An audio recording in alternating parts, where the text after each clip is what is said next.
Sports One, you're watching America's Day at the Races, and our view from here in South Ozone Park, New York at Aqueduct Racetrack, New York City's racetrack. We are just 11 minutes to post from kicking off this Friday card. Greg Wolf alongside Jonathan Kinchin. Good to see you. Hope you had a good Thanksgiving. I did.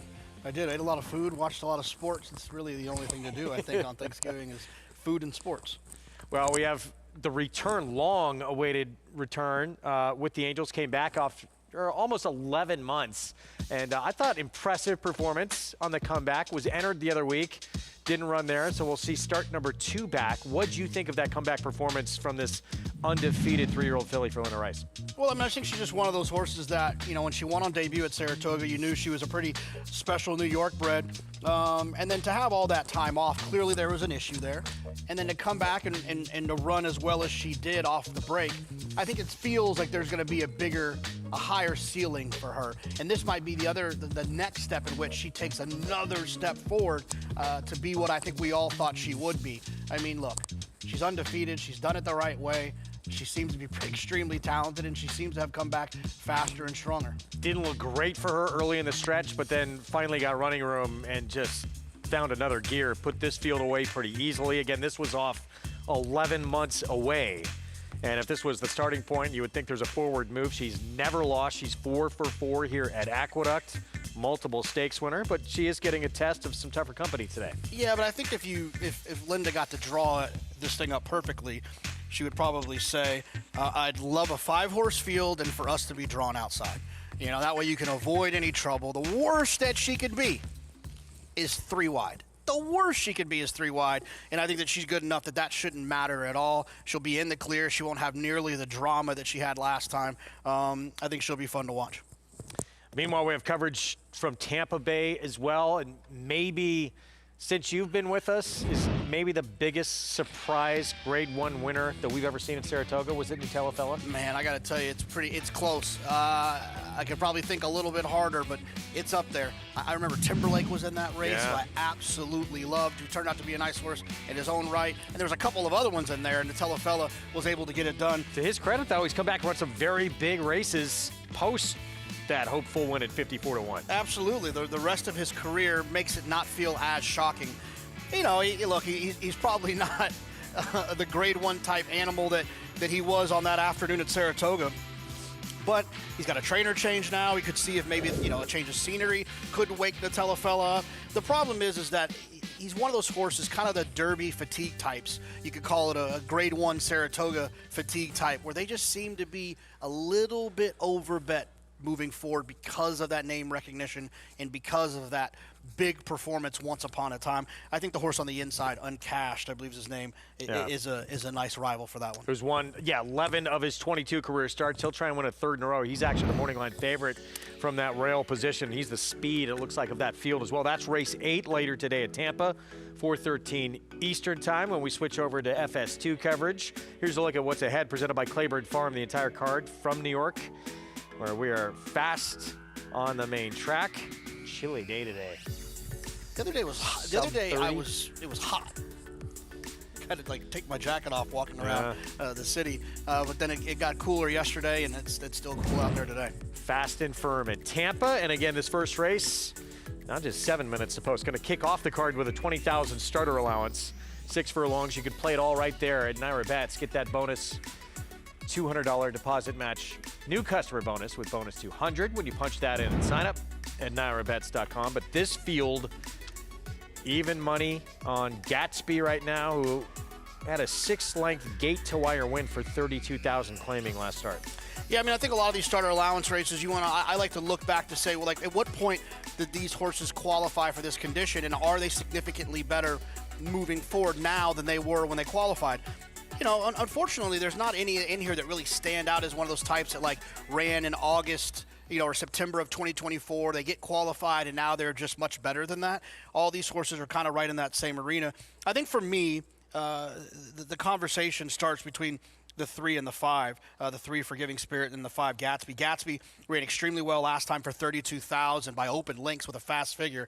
And I think that when you see a horse in these spots who can win for one of the highest class levels that these horses have been running for, it says a lot about the form they're in. So Gatsby, for me, made a lot of sense off this performance. This is that win, yeah, jumping up from a win, or sorry, a nose miss for 12,000. Big jump up to 32, and then just dominates this group. This race was over pretty early in the stretch. Yeah, absolutely, and tactically drawn as well with some speed. You like to see that at this level. You know, you don't want these horses getting stopped and getting discouraged. So I think Gatsby makes sense as the favorite here, and then the other one, 3, Forgiving Spirit, it came in off of the 16 into the starter allowance race and ran well. So you got to give credit for that kind of last good race situation for Forgiving Spirit as well. And here he is. The disparity on the board, though, should it be a lot closer than even money and 3-1? Yeah, I think so. I mean, the speed figures suggest that they're a lot closer than that. And then their last 2 performances, the level in which they ran and the speed in which they ran, I think they should be a lot closer. I think the 5 has a little bit of an advantage from a tactical standpoint, drawn outside. But I think they should be a little bit closer in price. This is Forgiving Spirit's win when we last saw him October 18th in this 16,000 starter allowance. Gets up to win by a nose for the 7th win of his career. Yeah, it's funny. You look at the past performances. Linda claimed the horse. Then Rudy claimed it from Linda. Linda claimed it back from Rudy. And then Rudy claimed it back from Linda. They're just trading this one back and forth. Yeah, right. And that price starting to come down 5-2, although the 5 has gone down to even money now, or below even money, I should say, 4-5. We get set for our post parade to kick off this Friday card. And we will see Power Seeker to kick things off. Rudy Rodriguez barn as well. This one comes off a win. This one claimed off of Linda Rice. Yeah, Rudy's other horse in here has a little bit of speed from the inside. He'd like to think that one of these horses for Rudy would be used aggressively to keep the pace honest. One turns back in distance off a win. Enduring Spirit at 10-1 next door. Yeah, had a little bit of trouble last time. That number was a jump-up number for me, though. Previously, I don't know where that number came from. 7-time winner, down to 5-2 as mentioned, Forgiving Spirit. Yeah, sure. I mean, this horse could absolutely win, but he's going to need the pace to kind of fall apart a little bit in front of him, and I worry that the favorite might end up working out a nice trip. Second off the claim with his 8-year-old Lost in Rome. I've never really got lost in Rome. It's a nice... Sounds like a fun thing to do. It does, just for like an entire day. Just kind of figure it out. Can't really go wrong there, can you? Those cobblestone streets that I do a number on my knees, though. That's true. Gatsby went by 4-5, coming off that big win we showed you by 6 lengths. And then here's funny uncle outside. Any case to be made? Yeah, it was the day after Thanksgiving, so I'm sure everyone had to deal with a funny uncle yesterday. No, I don't think so. I mean, I think his best races are probably on the grass. He does have some sneaky back dirt races. The problem is that he doesn't seem to be in form. Whether it be dirt or turf, he has not run particularly well in his last 5 or 6 starts. The board says it. It seems that way on paper, too. Obviously, the 3, the 5 kind of goes through those two, although the 5's getting hammered right now. The other logical race, or horse, I should say, in this group, if you're looking for an upset, appears to be this one, Power Seeker. Cut back in distance. Can this one be effective at 6 furlongs? Sure. Yeah, I mean, I think that when you have a horse that's cutting back, one thing you can always kind of count on is that they should have a bit of stamina left. But, you know, there's obviously the opposite approach, too, that they kind of get run off their feet a little bit, especially from the inside post. You know, we'll see what Jose Gomez decides to do. If he wants to put him in the race to try to hold that position, you'll notice that Rudy Rodriguez is listed as the trainer, and the ownership group looks the same. So you'd like to think that they would do something opposite with these two horses rather than, like, have them hook up with each other. I don't know if Power Seeker would try to send away from the inside, a horse who's had some speed in the past, or if he'll take back and try to make one run. Minute to post coming up to kick off this card, and early pick 5 begins here as well. It's 3-5 on the 5. Gatsby, let's head downstairs, check in for the first time with Acacia Clement. And Greg, I'll start with Gatsby. I've been keeping my eye on him as he's gotten a pretty exuberant warm-up, but he's a pretty exuberant horse. Since his last couple of races when he's come here to New York, he has actually settled quite a bit. When I first saw him, let's see, I guess it was 3 races back, they had to settle him on the walk. He was just really, really tough prior to the race, and I think just was expending a lot more energy prior to even running, and gradually he's been able to saddle normally, do everything normally in the post-parade and in the preliminaries as well, and that's been the case today. Here too, he was able to control, I thought, in a pretty moderate pace last time, but there's not a ton of pace signed on in here, and he might be able to do exactly the same thing. Like I said, big warm-up out there. He's held his weight and conditioning very well, and we'll see if he can make it 2 in a row, though it was a long time between drinks for him getting back to the winner's circle last time out. Now, Rudy Rodriguez sending out his 2. Take a look at Forgiving Spirit, who did get that win last time out. He was a horse that I thought just kept grinding in there to get up to get the win, and he was able to get there in time, but that is a little bit of a question. Is he better when coming from off of it, or can he show some more tactical speed? I think he's going to be a bit more forward today, because if you go back and watch that race, he actually broke sharply, and it seemed that everybody was sending. I can't envision in this race that being the case, so I'd imagine Ruben Silvera, who is aggressive, going to put Forgiving Spirit into the race a little bit more. He is a horse that typically does get pretty hot, washy prior to his races, so touch warm today is normal for him, but he's sharp on track, and so I will anticipate him to be a little bit more forwardly placed in here today, and I think that that should bode well for him. Rudy's other horse, though, Power Seeker, was where I landed when doing the handicapping show earlier, thinking he might offer an alternative price. I will say in the paddock and on the track, I prefer Forgiving Spirit just a bit, but I don't mind Power Seeker cutting back in distance. He's a horse that has been able to sprint effectively before. He has fast races on the go back, and he got much sharper once they stepped him out on the track. I was a bit concerned as he was very quiet back in the paddock, but it seemed that light bulb did switch on just in time when he got out there onto the racetrack, Greg. All right, Acacia, thank you. Going to load up here momentarily. 3-5.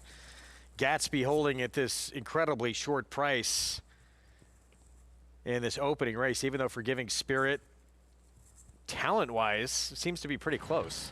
Yeah, he's not too far off. I would say, just from a, on a random handicapping, looking at this page, covering up names, connections, Gatsby does have an edge in terms of where he's drawn and his running style.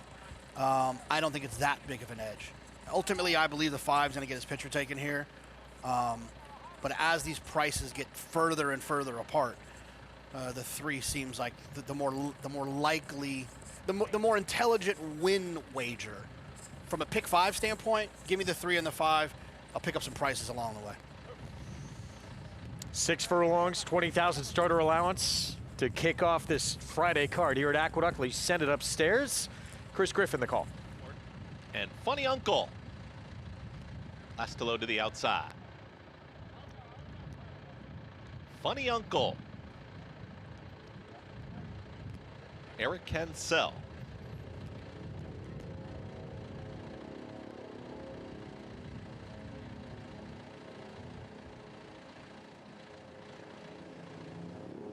Goes in.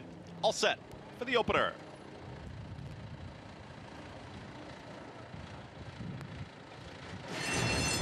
And they're off.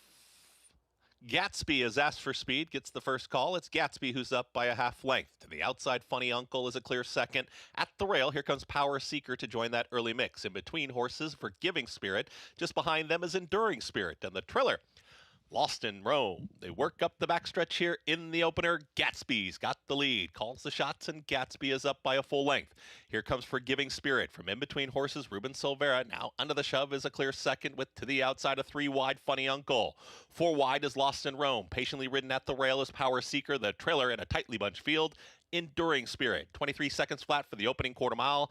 Manny Franco lets it out a notch here on Gatsby, and Gatsby is approaching a quarter mile left to go, still in hand. It's Gatsby who's going to hug the rail and sprint away from the field now, as Gatsby has got plenty so far. Gatsby is in front. Here comes the run from Power Seeker down at the rail, still chasing Forgiving Spirit. Enduring Spirit from the back on the far outside, Funny Uncle. Gatsby, though, has no dangers in sight, has a 16th left to go, and Gatsby will win the opener. It's all Gatsby to win it. Forgiving Spirit second, then came a photo Enduring Spirit with Power Seeker in 1 minute 9.73 seconds. Gatsby sharp from the get-go, and that aggression pays off here under Manny Franco. Back-to-back wins for the 7-year-old. Yeah, I mean, look, he popped away from there, found a comfortable spot on the front end, and Manny just kind of let him out. I love how Manny did that throughout the turn. Just kind of continued to let him out a little bit, get some advantage. I really don't like when a rider will put a horse like this on the front end, invite everyone else into the race, and then have a furious ask for the last eighth of a mile. I think that you're not utilizing the weapon that they have. Manny did, I thought, a wonderful job taking this horse in Gatsby's weapon of the speed of this race, putting him in, notching it out, letting it out, just a little notch every single time. The other two horses for Rudy ran well enough. They were just second and third best. Gatsby incredibly sharp from the break. Good sign if you back this odds-on favorite. Rolls to victory, 109-3 for the 6 furlongs to kick off this card. Formful beginning with an odds-on favorite, 5-3-2-1. Here in the opener on our FS1 coverage. We'll talk memorable turf moments from this past year. Multiple grade Group 1 winner, She Feels Pretty. Runner-up of the Breeders' Cup, Philly Mare Turf. And 2-time Grade 1 winner, Deterministic, both providing some incredible moments this year on the lawn.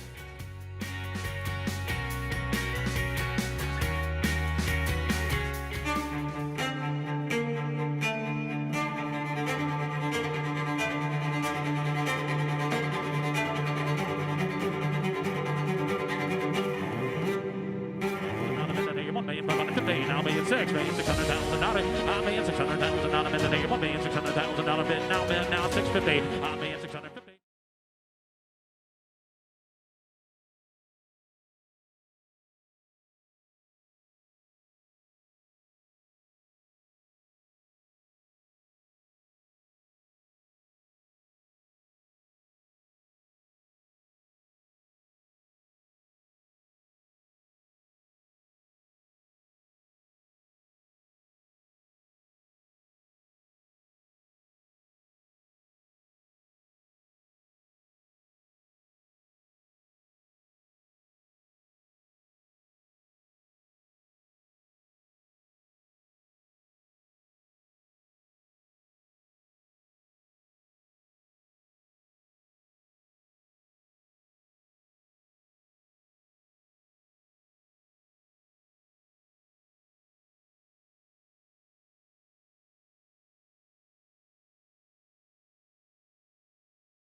Back with you on our Fox Sports 1 coverage. You're watching America's Day at the Races, brought to you in part by legendary Claiborne Farm. Opener in the books to kick off this Friday card. It's a 3-5 favorite, Gatsby, who continues his sharp form since being claimed. Now back-to-back wins for the barn of Ilkay Kantarmachi. Yeah, it's these starter allowance races, in my opinion, Grade 1 races and starter allowance races are typically the most formful. You know what you're dealing with. These horses are protected. They're not in for tags. They're obviously in there to win the money, win the race. That's why they show up in starter allowance, because they're typically protected in these races. These are horses that have been traded a lot over the last few starts throughout their career, but then you find them in spots like this. I believe that if you find the best horse in these races, those results are more dependable than you might find in a, non-winners of 3-20,000. Those can sometimes be a little tricky. 8th career win, for the 7-year-old veteran who now goes back-to-back 5-3, 2-1 finish again. We'll have prices coming up. We're waiting on those. Still has not yet gone official. Coming up momentarily. Let's look back to Grade 1 turf winners on the lawn this past year. Some great names on that list. She Feels Pretty, who all year long we expected huge things from, and then came up a half length short of the Breeders' Cup filly and mare turf. Yeah, it took a really good French filly in Jazora, to beat her. Jazora, by the way, who we will see next year, if I'm not mistaken, staying here with Chad Brown. She Feels Pretty was outstanding throughout her entire career and all of last year. She was the most dominant female horse on the grass in the country, and she showed up in the Breeders' Cup, ran her race, and just ran into a horse that was better than her on the day. What a fun mare she's been throughout her career. We saw her be talented as a 2-year-old, winning a Group 1 race up in Canada as a 2-year-old, and then going on winning Group 1 races at 3, Grade 1 races, races at 3. She's such a cool horse, and I was a huge fan of She Feels Pretty. Yeah, I think a lot of us were. 8 wins, 3 runner-ups in those 13 career starts. We're waiting to see if she will come back as a 5-year-old, but if not, she left us with a lot of great memories, no question. Absolutely, yeah. She was a lot of fun to watch. Meanwhile, world beater Bill Mott, Hall of Famer, his son Riley getting his first ever Grade 1 win, and it comes at Saratoga, that Saratoga Derby Invitational with his horse. Yeah, that was a lot of fun. He came back and ran well at Colonial as well. A horse that you'd like to think will see hopefully a big 4-year-old year out of him, with having that much promise as a 3-year-old. And look, I remember this day. It was fun. Obviously, the tragic last couple of years for the Mott family. Then they have sovereignty for Bill Mott, and then they have this Grade 1 winner for Riley at Saratoga, a place that means so much to them, had to mean the world to them, and be a great year for them, considering the years prior weren't as easy. Yeah, runner-up of the Grade 1 Belmont Derby. That win, as you mentioned, followed it up with another early September. So, yeah, we hope to see him back as well. This horse has just been an incredible marvel. Logged more miles maybe than anyone in the history of the sport. 7-year-old who comes up just short. Runner-up Breeders' Cup Turf, trying to win it for a 3rd time. 20 for 30. Over $15 million in career earnings, Rebels Romance. Yeah, such a cool horse. The consistency, especially in turf racing, and like you mentioned, the frequent flyer miles that this horse has put on. You hear about these, Dubai bounces and things like that. Rebels Romance giggles at things like that. He loves to hop on a plane and take his show on the road. Unfortunately I know for me, I'm sure a few other people, he wasn't able to get it done in the Breeders' Cup Turf this year with a little bit of a tough trip, but man, what an outstanding horse Rebels Romance is. Yeah, again, 20 career wins from 30 outings, 7 years old to still produce at that level and be really, I know he wasn't the favorite, but pretty close to it going into that Breeders' Cup Turf. Just been a marvel to watch, and the job Charlie Appleby has done with him.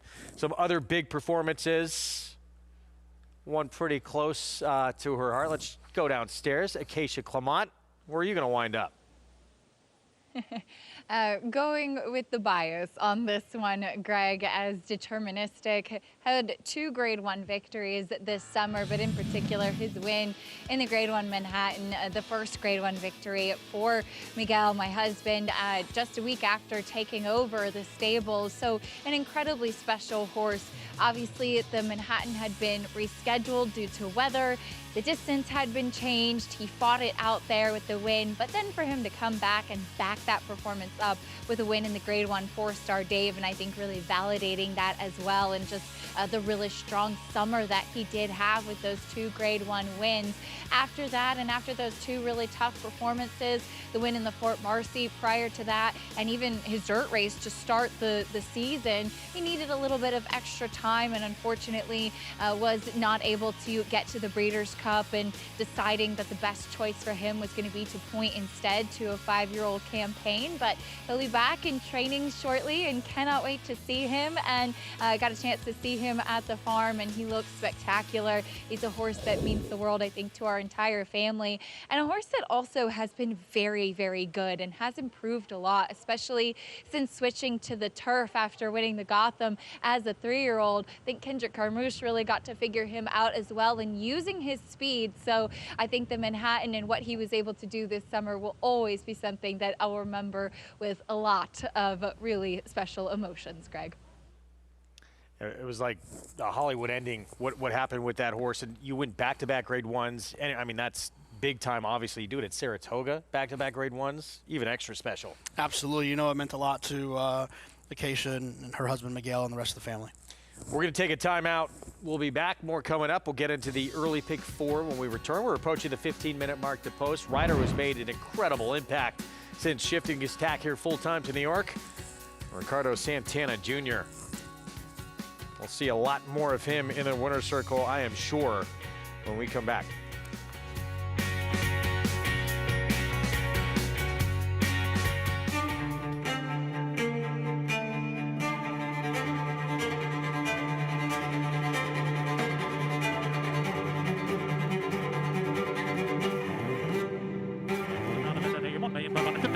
$1,600,000 $1,600,000 bid now $650,000 $1,650,000 anybody else want $650,000 bid today $1,650,000 thank you. You bet with Naira Bets. Bet any track, anywhere, anytime. Download the Naira Bets app to play today and get a $200 deposit bonus. Watch live horse racing. Get expert picks. Boost your bankroll with weekly promotions and hone your handicapping skills with exclusive tips and tutorials. Download the Naira Bets app now. Sign up now to claim your $200 deposit match bonus. You bet with Naira Bets. Welcome to the 2025 Keeneland September Yearling Sale, where history was made when Three Chimneys Gunrunner, the sire of 2025 Grade 1 winners Sierra Leone, Locked, and Brent, became the first horse in the history of the Keeneland September Sale to sire the session topper of each of the first 4 sessions. Among them was the $3.3 million sale topper, purchased by Peter Brent, MV Magner, and Winchell Thoroughbreds. Gunrunner, Breed Shaper, Dream Maker. RaceLens is the most in-depth product in horse racing, with unique features found nowhere else. True odds, predictive analysis, and pace projection. RaceLens. It will change the way you follow horse racing and take your game to the next level. Now's the time to subscribe to the Naira Bets YouTube channel.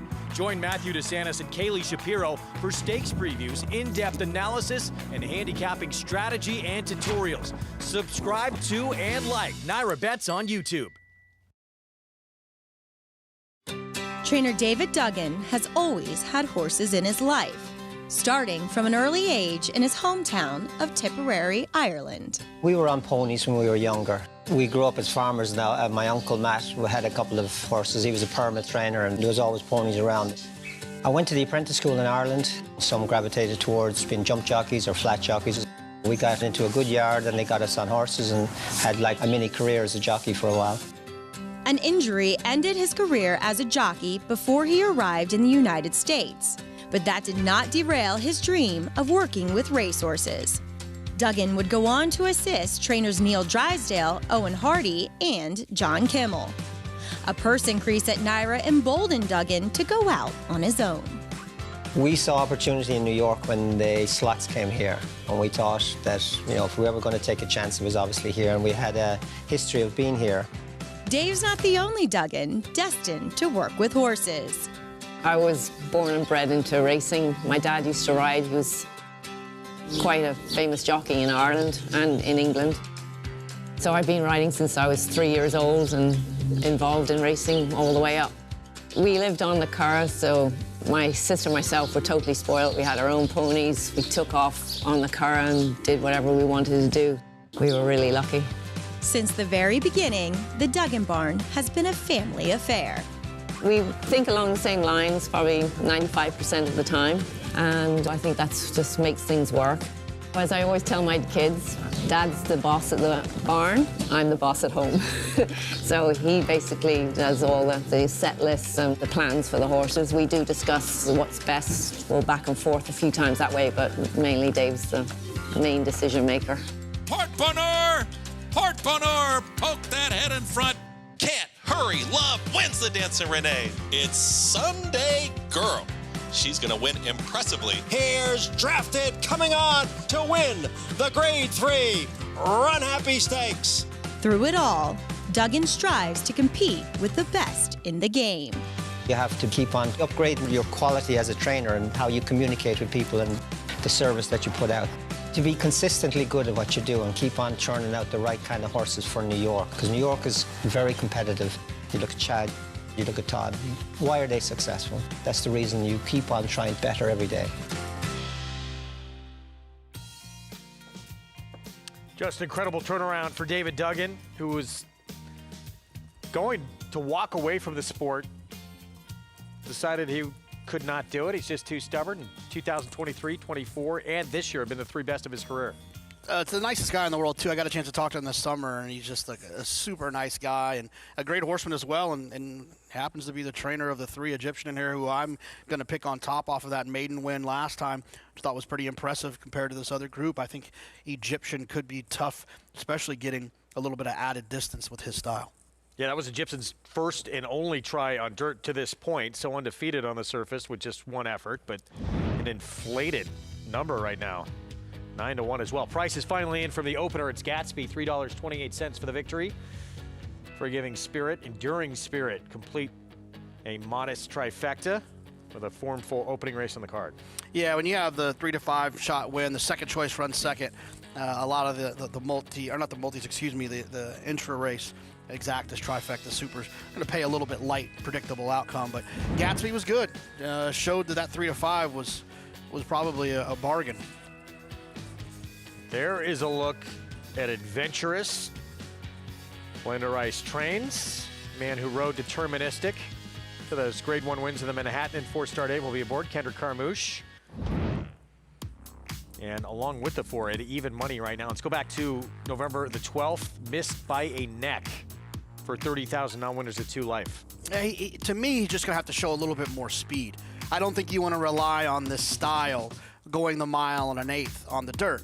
A lot of times what will happen is horses like you see here, the 7 or the 8, will be out in the front end, getting a little bit more comfortable, and you're going to be trying to make up all that ground and have to time it perfectly. I think Adventurous, while he'll be running on late because he seems like a horse that appreciates a little bit more distance, a plotty type, I do worry that, especially at a short price, that it's not always easy for them to get there. And also, and remember this for when the Belmont Stakes come back downstate and, go from a 1 1/4, 1 3/16 of the Derby and the Preakness to the 1.5 miles of the Belmont. Just because there's a horse who's finishing going a 1 1/8 or a mile doesn't mean that more ground means they're going to finish better. Honestly, a majority of the time, I think it actually goes the other way. It slows down their late kick. Now with more on Adventurous for Linda Rice, let's go down to Acacia. And this is a horse who, as you guys mentioned, just tends to come from so far off of it. He completely lost contact with the field last time out when going a mile, and it was the first start for Linda Rice. But when he won 2 starts back, going the 1 1/8 miles, he was a little bit closer on that aggressive drop in class, and it just kind of felt like if he was not able to get the win that day, he never was going to find a field that he could beat. Now, he is convincing at the 1 1/8 miles, and he was convincing kind of at that low level, but he did come back. He ran for the waiver last time, and he's protected again today, which I think is an encouraging piece of it for Linda Rice. Again, no problem with him going the distance. I saw him 2 back when he did win at the 1 1/8 miles, and he was so quiet and almost kind of asleep prior to the race. I will say he's a lot more awake today, which I appreciate. I don't know how he was last time, but again, just left himself with so much to do, even though he was finishing. He's shown he can go longer. I just think the way that this race might play out tactically might be up against it for Adventurous. Now the number 3, Egyptian. I know, Jonathan, you had interest in this one. and we saw that Dave Duggan feature. This is a horse who broke running and kind of settled in the stalking spot last time, but he was able to be forward, and maybe with this short field after the scratches and some of the dynamics of some of the other players, Adventurous included, it could be to the benefit of a horse like Egyptian with his running style. He was able to win on the dirt last time.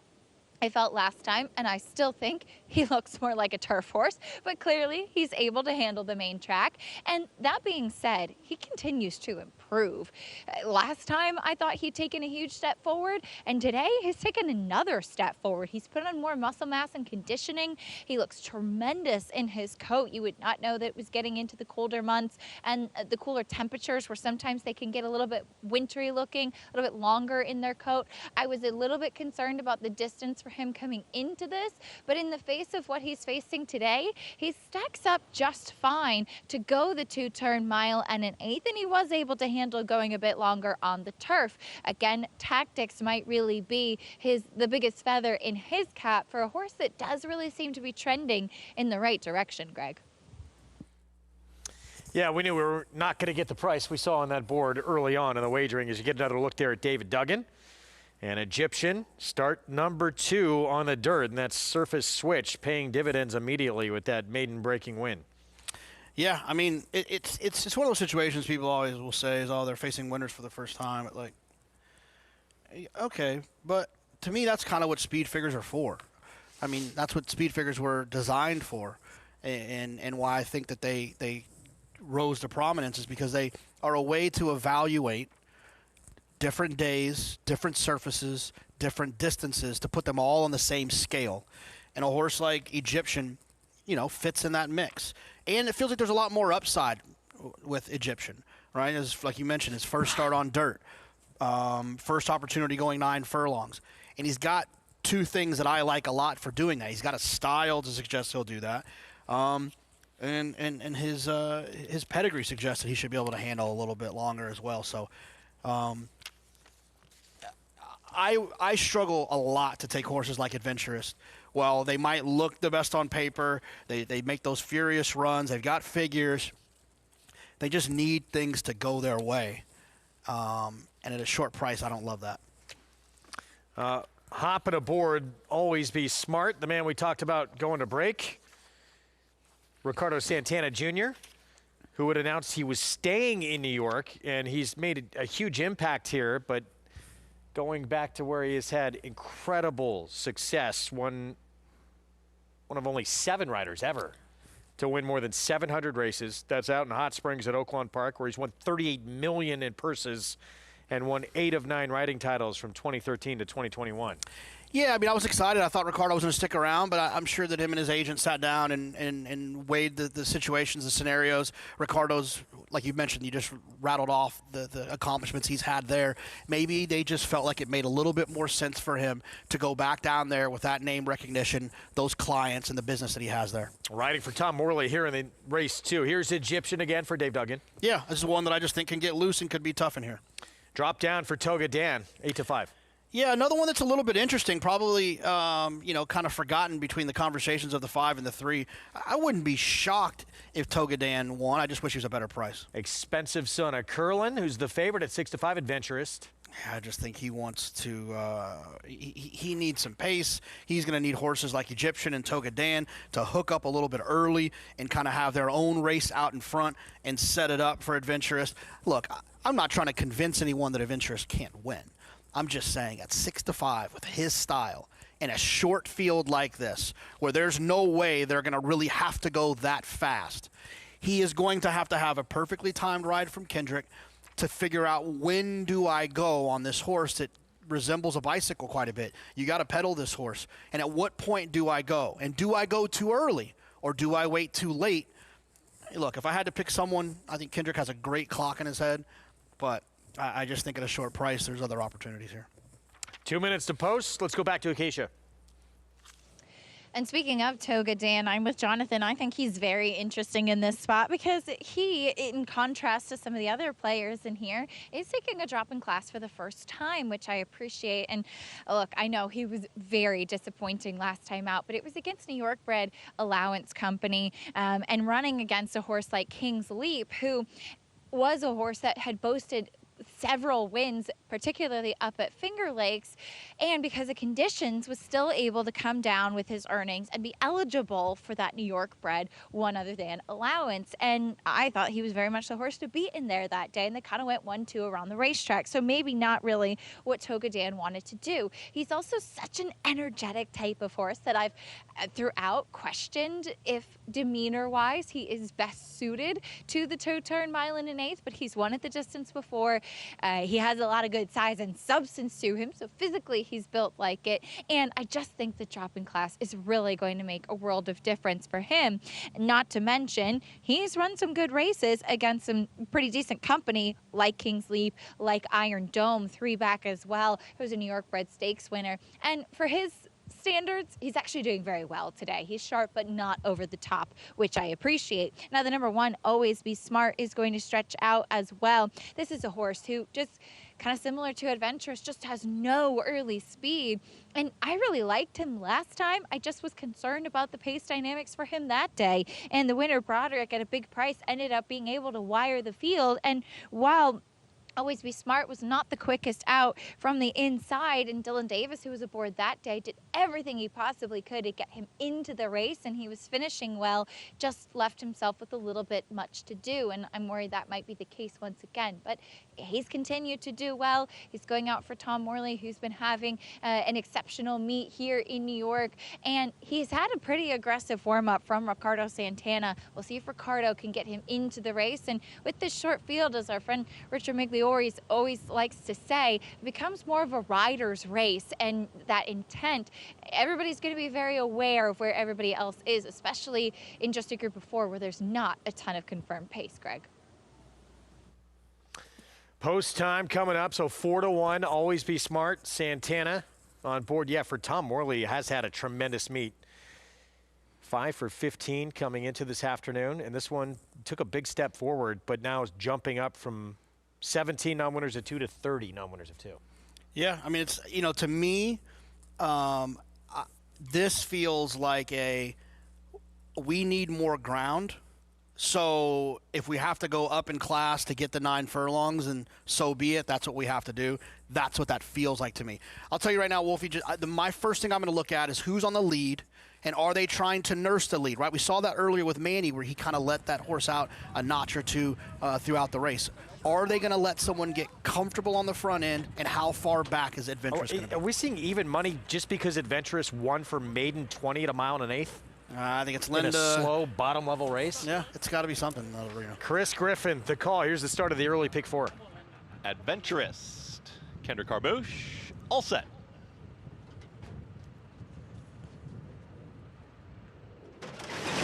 And they're off.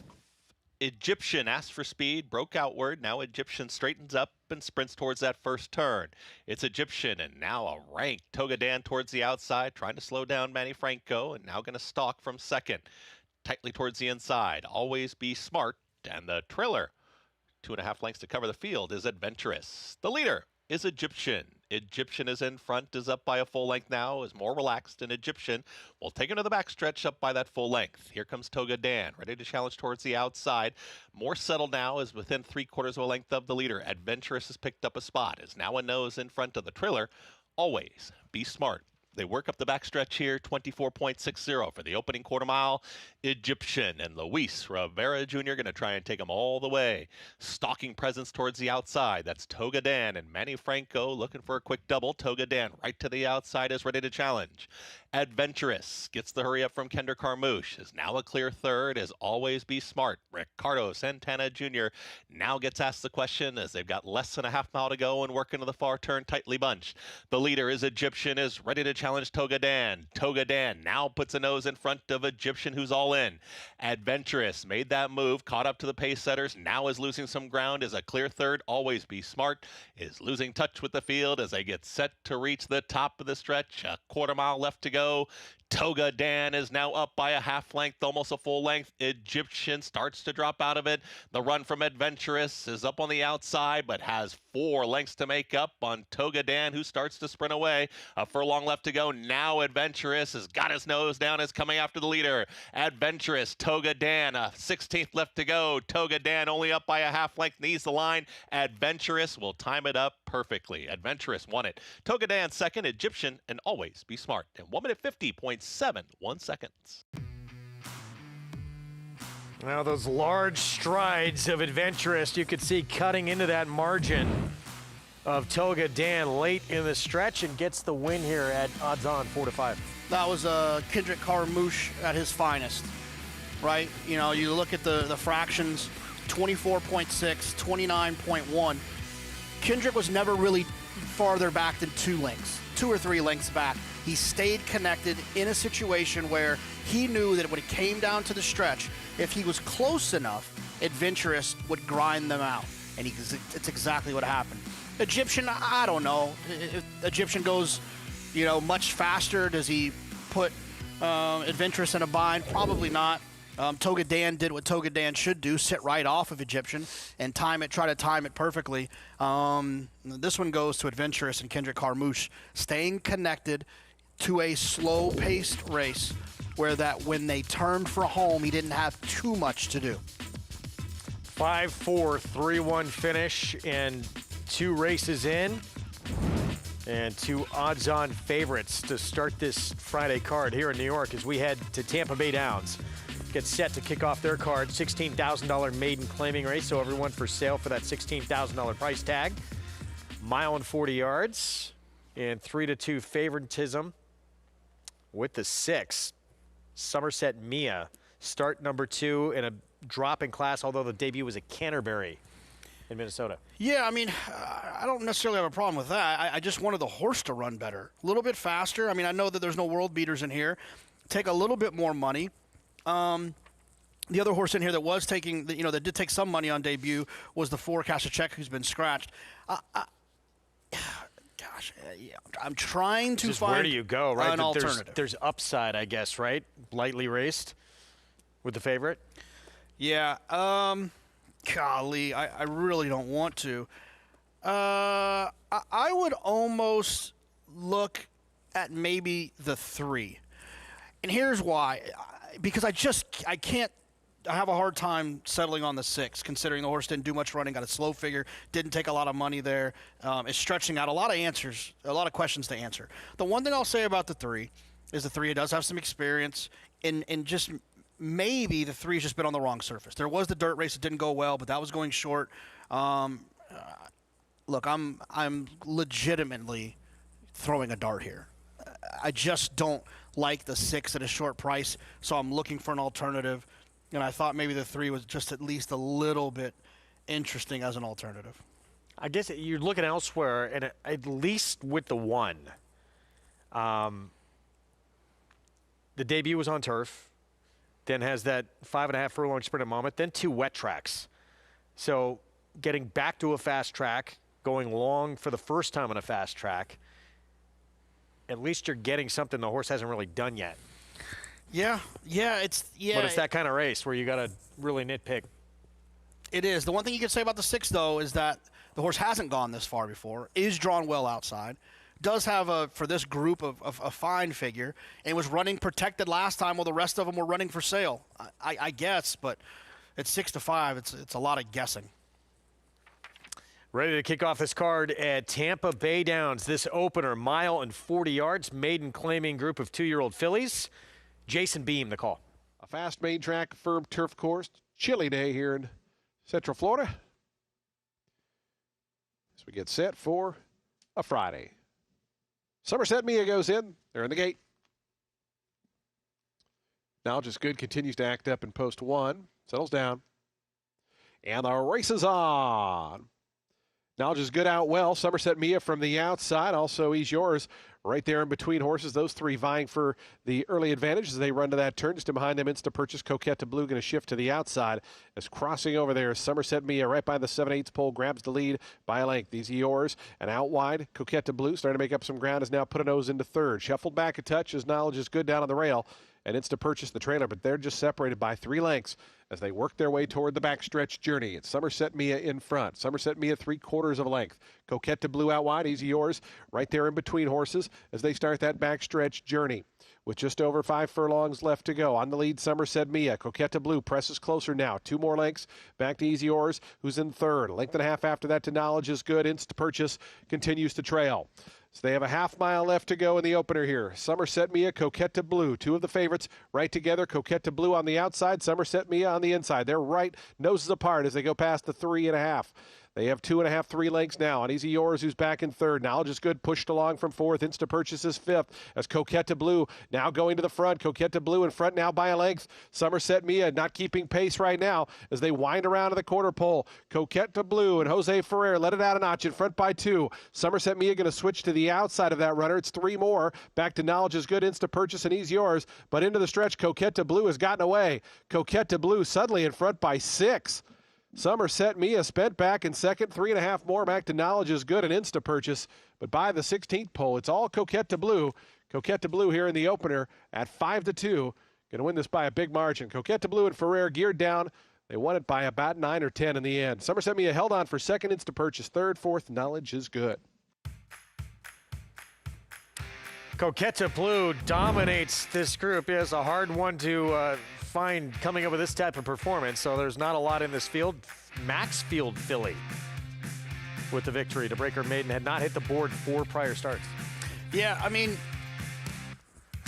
look, this is not redboarding. I do believe when you look at races like this and you're completely wrong, sometimes it does help to look back in the past performances and try to explain to yourself how it happened so that you don't make that mistake again moving forward. I guess if you look, the horse took some money on debut, sprinting on the dirt, didn't run all that well, then went synthetic, back to the dirt again, and didn't run that poorly from a figure standpoint. Maybe they just needed some of their friends here. Coquette Blue, 5th time out, maiden breaking win. Prices when we come back.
Back with you on our Friday coverage here on America's Day at the Races, brought to you in part by America's Best Racing, making the sport easier to follow. Explore stories, betting tips, and race day insights at americasbestracing.net.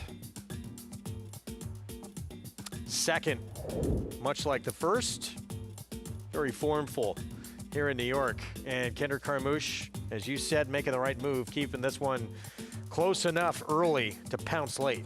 Yeah, you got to stay connected when there's a paceless race like this, when you have a horse that wants to come from way out of it. And Kendrick, he's got that great clock. People like to think, there's that assumption that, oh, Kendrick's a great speed rider. I think he's great with speed horses. But the other thing about Kendrick is he's got a great clock in his head for whether they're going too fast or too slow. And he showed it there, staying connected to this group. $3.78 for the odds-on 4-5 win. We'll see if things open up price-wise here in race 3. 6.5 furlongs, $16,000 claiming race, start of a mandatory payout pick 5. And just about everybody on the board you can make a case for in this spot as the board reflects. Although 2, 3, 4 taking the majority of the money right now. Yeah, Echo and Eternity, a reclaim for Bruce Levine. He lost the horse for 25, claimed the horse back for 10. I always find that move of confidence to be one that you want to make sure you pay attention to. More on race 3 when we come back, approaching the 15-minute mark to post, and we'll take a look back at a historic victory and a special filly that we lost too soon. Rags to Riches, her story next.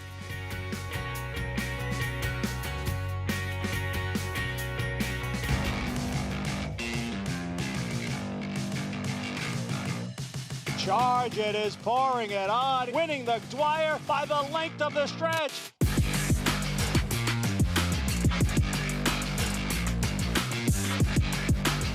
Charge It wins it convincingly in this Grade 2 Suburban.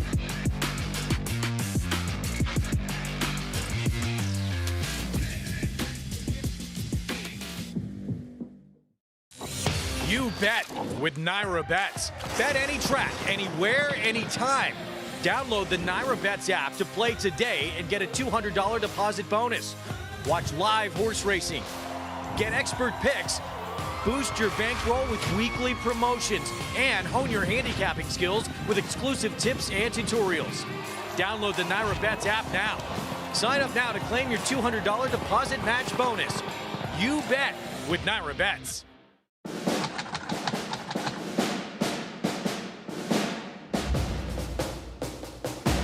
How magnificent was Full Count Felicia?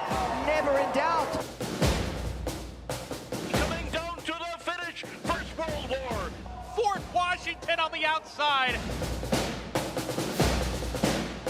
They're coming down to the line, and Goliad does it. Warfront, standing at Claiborne Farm.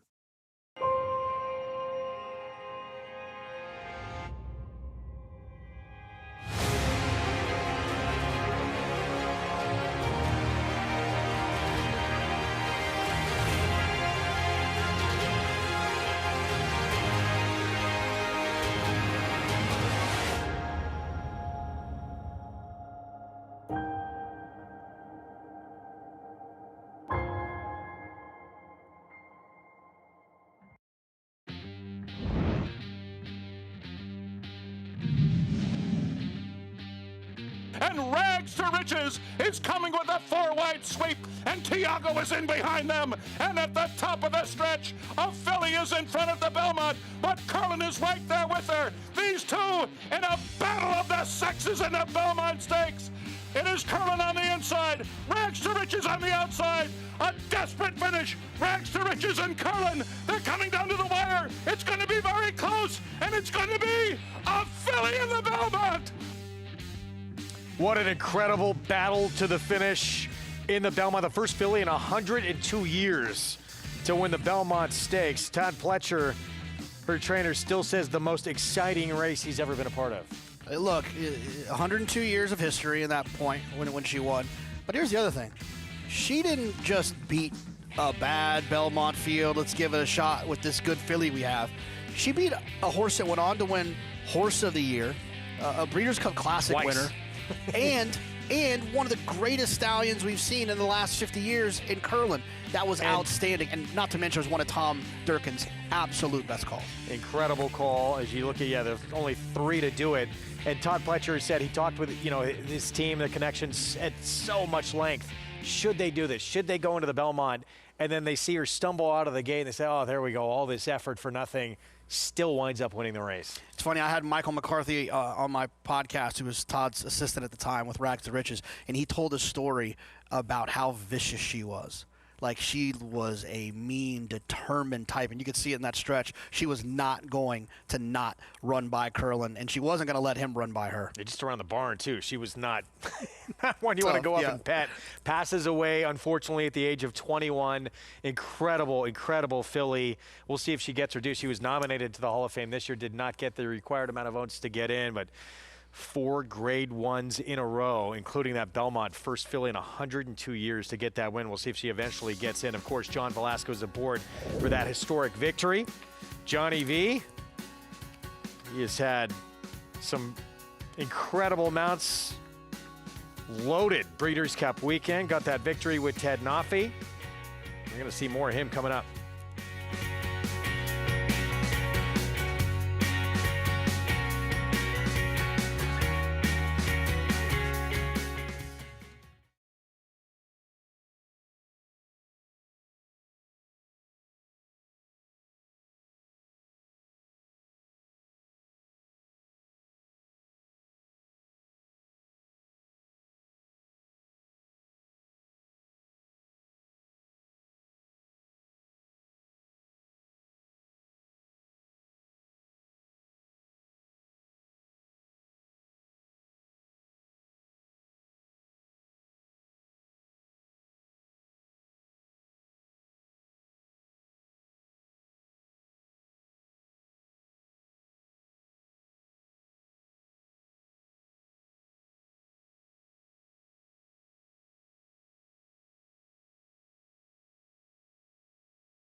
Back with you on our Friday coverage on FS1. You're watching America's Day at the Races, and that is where you can play all the action at NYRA Bets. Bet any track, anywhere, anytime. Race 3, we're 8 minutes to post in this $16,000 claiming race.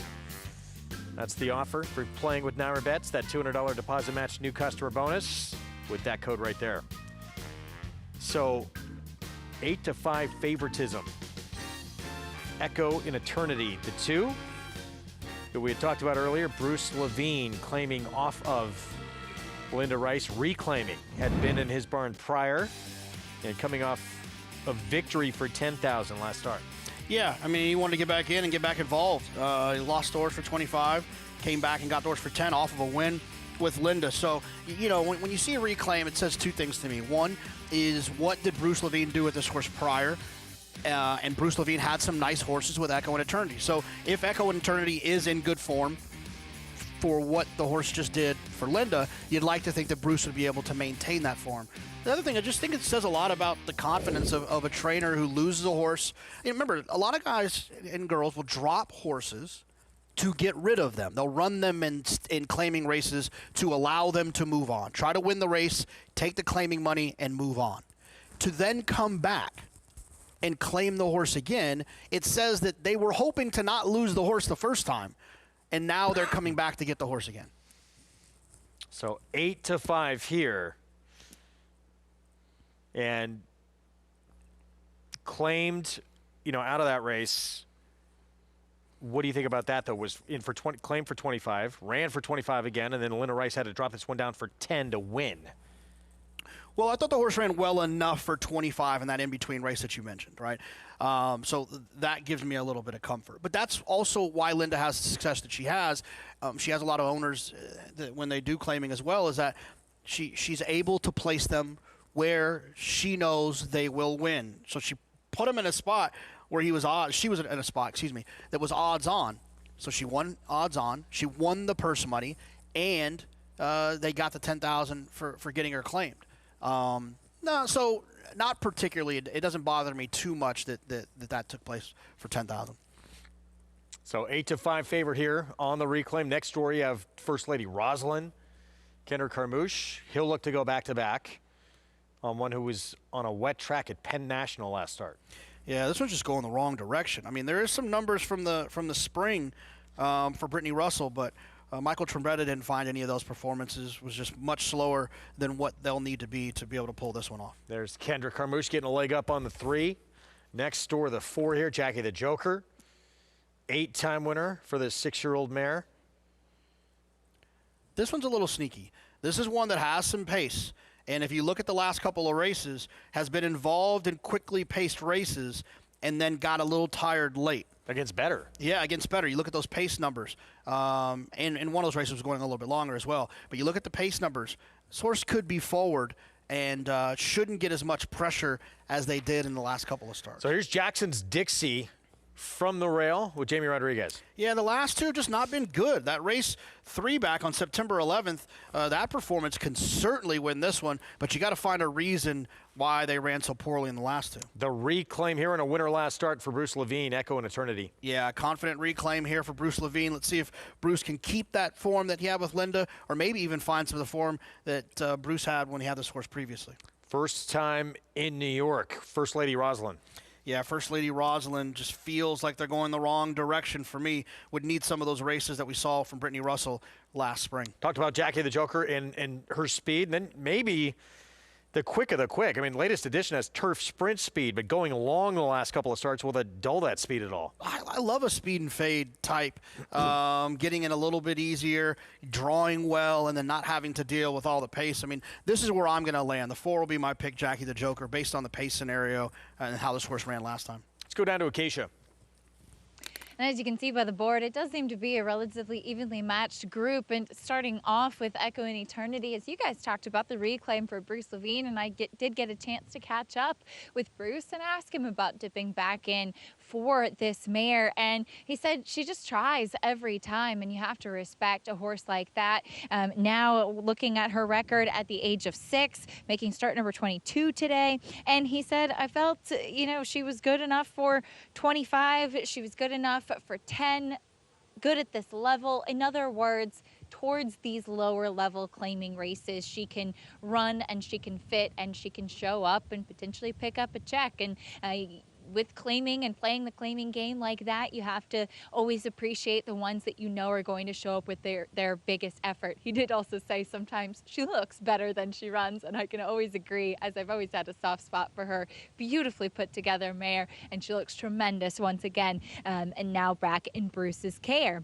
The number 4, Jackie the Joker, as Jonathan said, does have plenty of speed. And I thought that she got one of the best rides that she had recently back in August in Saratoga when Ricardo Santana put her towards the front end. They've been able to stick with that tactic recently, though she's not been able to seal the deal in her last couple of starts. But again, some better horses. She's gotten a big warm-up out there from apprentice Delilo Rivera, who will be aboard and has had some strong performances in the last couple of days here in New York since shifting her tack over here. And I would imagine, given the way she's warming up this horse and the way that she's been running lately, they're going to go to the front end, and we'll see what the 7-pound weight allowance and the drop in class, if that does help her to seal the deal, as she has gotten pretty wintry in her coat, and she does seem to be kind of trending towards that way as the temperature has gotten colder. But I will say, great energy out on the track in that warm-up. Now, the number 3, First Lady Roslyn,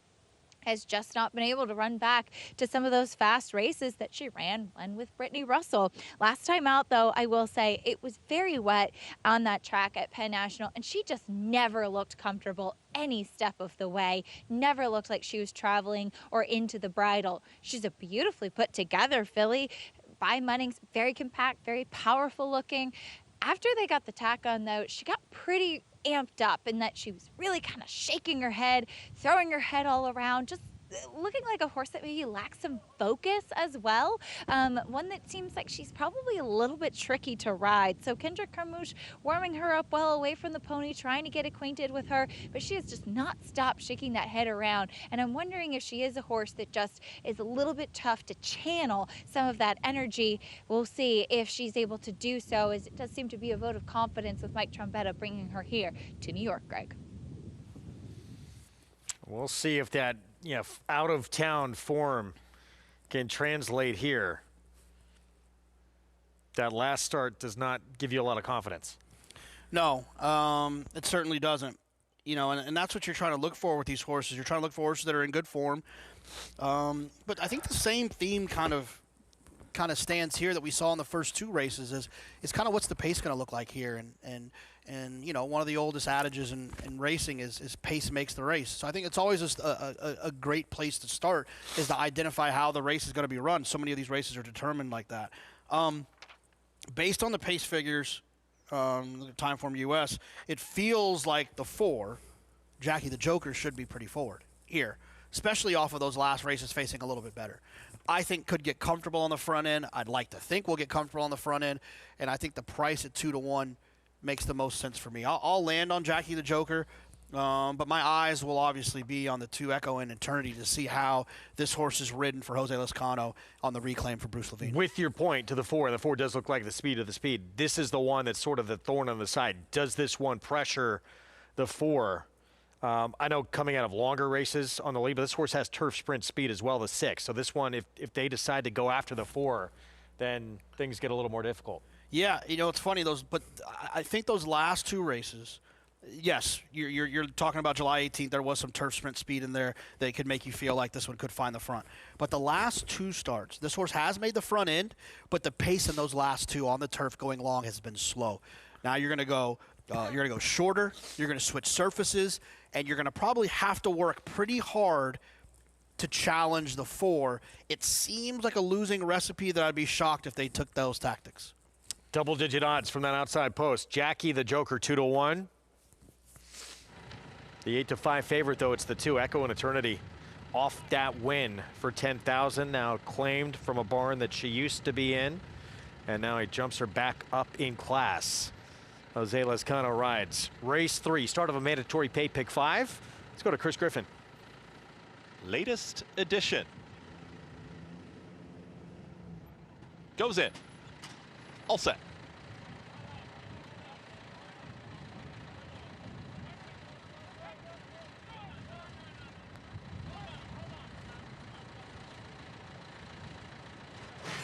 And they're off.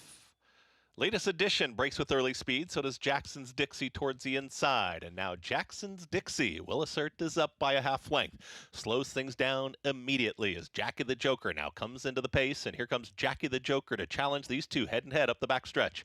Latest edition is now a well-settled third. Hustled along at the rail is Echo and Eternity, the early trailer, First Lady Rosalind.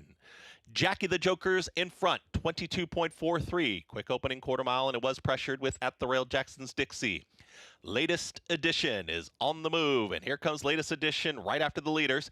Echo and Eternity is waiting for room down towards the inside, and it's a wide run, 4 wide for First Lady Rosalind. As they're well into the far turn, Jackson's Dixie has dispatched of Jackie the Joker, who starts to lose ground now. First Lady Rosalind, Blue Silks is towards the outside of Latest Edition. Here comes Echo and Eternity, and Jose Lescano on the move, just in behind the leader, Jackson's Dixie. 46 seconds flat for a half-mile time, and Jackson's Dixie is opening up. Jackson's Dixie is just running away from the field, approaching a final furlong. Jamie Rodriguez and Jackson's Dixie now up by 5. 6 widening lengths, have a 16th left to go. No doubt, Jackson's Dixie will have a front-running score. Jackson's Dixie wins it. Echo and Eternity a clear second. Latest Edition and Jackie the Joker in 1 minute 17 and 4.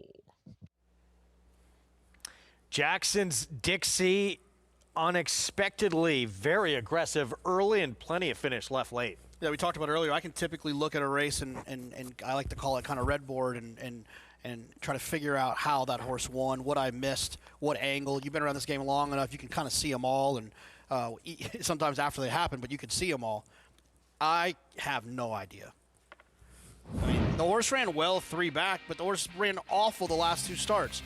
And it's one of those situations where they ran well off, first off the claim and then never ran well again until now. I still struggle to see where the change came from, but that's what happens when you get horses in different barns. It can be the littlest things. It could be a change in feed, a change in the way these horses are exercising in the morning. It could be a change in rider in the morning. Sometimes they can get a dentist where they can look at these horses and a tooth was bothering them. There's a lot of different things that could happen behind the scenes. Clearly something changed to get this horse to perform at this level. Oh, yeah, as you said, that start 3 back certainly made this one a player. Fairly tough group, a couple back at a mile, maybe a little bit longer than she wants. Got an off track at Parks. We can often forgive Parks' form, but yeah, you had to be a little forgiving for Jackson's Dixie. 1-2-6-4 finish as we get you back to Tampa Bay Downs. Mile and 40 yards, $10,000 maiden claiming race in Cyber Beast, Gregory Sacco barn, who we will see send out later today with that one moving to his barn. Nutella Fella, former Grade 1 hopeful winner in the feature, with this very short price favorite, Sammy Marin rides. Yeah, I mean, unlike the previous race where the 6 Somerset Mia was a maiden special weight dropper, that horse didn't do much running. If you look at the 2 Cyber Beast, maiden special weight dropper, that horse did do running last time. Now, that was at Finger Lakes, and there's 3 or 4 races, though, for Cyber Beast that are probably better than anything else in here has run. I hate the price, but if you want me to tell you who I think is going to cross the finish line first, it's going to be the 2 Cyber Beast. Saw this horse a couple of times this summer at Saratoga. Tried to go gate to wire at a mile and an eighth for maiden 20. Wound up 4th. That was with Joe Sharp. Before that was sprinting 6 furlongs at Saratoga. Not making much of an impact for 35 maiden claiming, but bottom level now, Tampa Bay, different story. Yes, feels like one of those situations where it's going to be the finding of the friends. Like I said, this horse has 4 or 5 performances, even some of the bad ones in terms of the finishing position from a figure standpoint, that they could just kind of gallop around there, and the 2 is supposed to win. He is the 3-5 favorite. Start number 8 for the 2. Cyber Beast. Odds on. Let's go to Jason Beam for the call.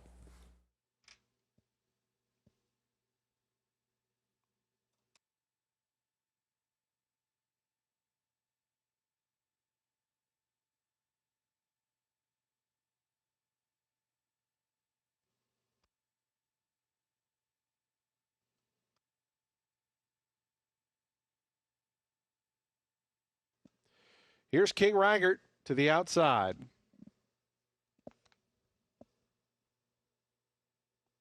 Going in. They're in the gate. Acting up their Cyber Beast. That cued RB's runner to act up a little bit. Settling down. Looks like we do have a rider off. Number 3, RB's runner. Sarah Hess. Going to climb back on board here. And she's doing so. And once again set for a start.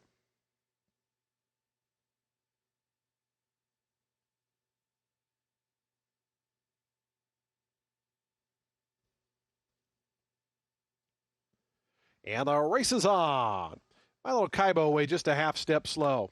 Take Your Medicine, Cyber Beast. Those two are the first two out. RB's runner right there between them as they sprint toward that first turn. King Reigert trying to work over, but is going to be 4 wide as they go into that first turn. Meanwhile, Gap to Gap just in behind the early leaders, cuts the corner, moves up a couple of spots. So they go through that first turn, and Cyber Beast just in front of RB's runner, who applies 2 wide pressure. 3 wide is Take Your Medicine. Those 3 across the course as they work to the back stretch. They're a length and a half in front of Gap to Gap, King Reigert. They race as a pair 4th and 5th. Another 4 back to Party on Rufus. Another 5 then back to My Little Kaibo after that slow beginning. Spots the leaders about 11 after a 23.63 second opening quarter mile. Cyber Beast has had to work for that lead and has company here. Cyber Beast in front, but now Take Your Medicine right up alongside. King Reigert moves up to that 3rd spot. Dropping out quickly there was RB's runner, who was up with the early pace setters, is now back 2nd last and about to be passed at the back. So they go to the far turn, 48.21, the opening half-mile time. Take Your Medicine, Cyber Beast, and a 3 deep King Reigert. Those 3 across the course as they run past the 3/8 pole. 2 more lengths, back to Gap. On the outside of that one, Party on Rufus. It's about 6 or 7 more. Back to My Little Kaibo. RB's runner is now far, far back.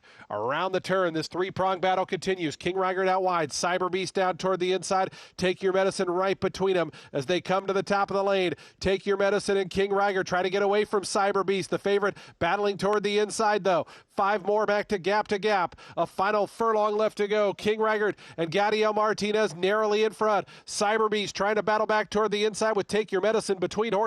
Gap to Gap late on the scene, but King Reigert at 5-1 going to go on to win it here. King Reigert wins it going away. Gap to Gap up for 2nd over Take Your Medicine 3rd. Cyber Beast finished 4th. Kevin Rice Barn in the first time on dirt for this 3-year-old King Reigert to win. Yeah, I mean, the synthetic figures, 2 of the last 4 races make sense. But this was one who had had a lot of opportunities for maiden 75 and just wasn't able to do it. 7,500 to be clear. And I just didn't believe that the surface switch would move this one up that much. But it was actually pretty impressive. Like, he was 3 wide in a duel, looking other horses in the eyes all the way around there, including the favorite. This horse ran particularly well getting to the dirt for the first time. We were spoiled this year in a talented and top-heavy 3-year-old division. Sovereignty, journalism. We'll tell you what's ahead for 2026.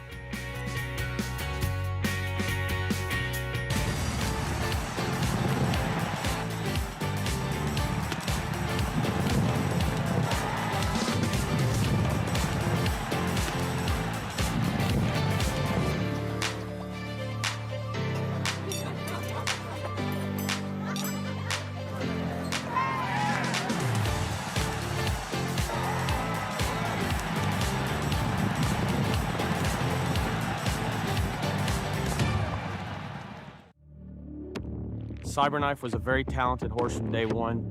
A very gifted, fast horse, a lot of speed, able to carry it around 2 turns. Looks a tremendous amount like Gun Runner, same ability and talent, beautiful physical, outworked every horse on the board. Holds the track record in the Haskell. He won it in impressive fashion, beating a very good group of horses. And Cyberknife has won the TVG.com Haskell over Tama. Jack Christopher finished 3rd. The Arkansas Derby was one of his best. Showed how much talent he really does have and stamped himself as one of the best 3-year-olds in the country. His name is Cyberknife! Cyberknife ranks up there as one of the most talented horses I've ever had in training. Multiple Grade 1 winner, brought it every time you let him over there. Excited about him passing on his durability, his soundness, and his talent. And if he does, he could definitely be a breed-shaping stallion. Racetrack Television Network brings you every race, from every track, on every screen, every day. With monthly packages starting as low as $5, RTN gives you great value and access to more live HD streaming and race replays than anyone. Visit RTN.tv today to sign up and watch on almost any device, including Roku and Amazon Fire. RTN has packages that start at $5 per month.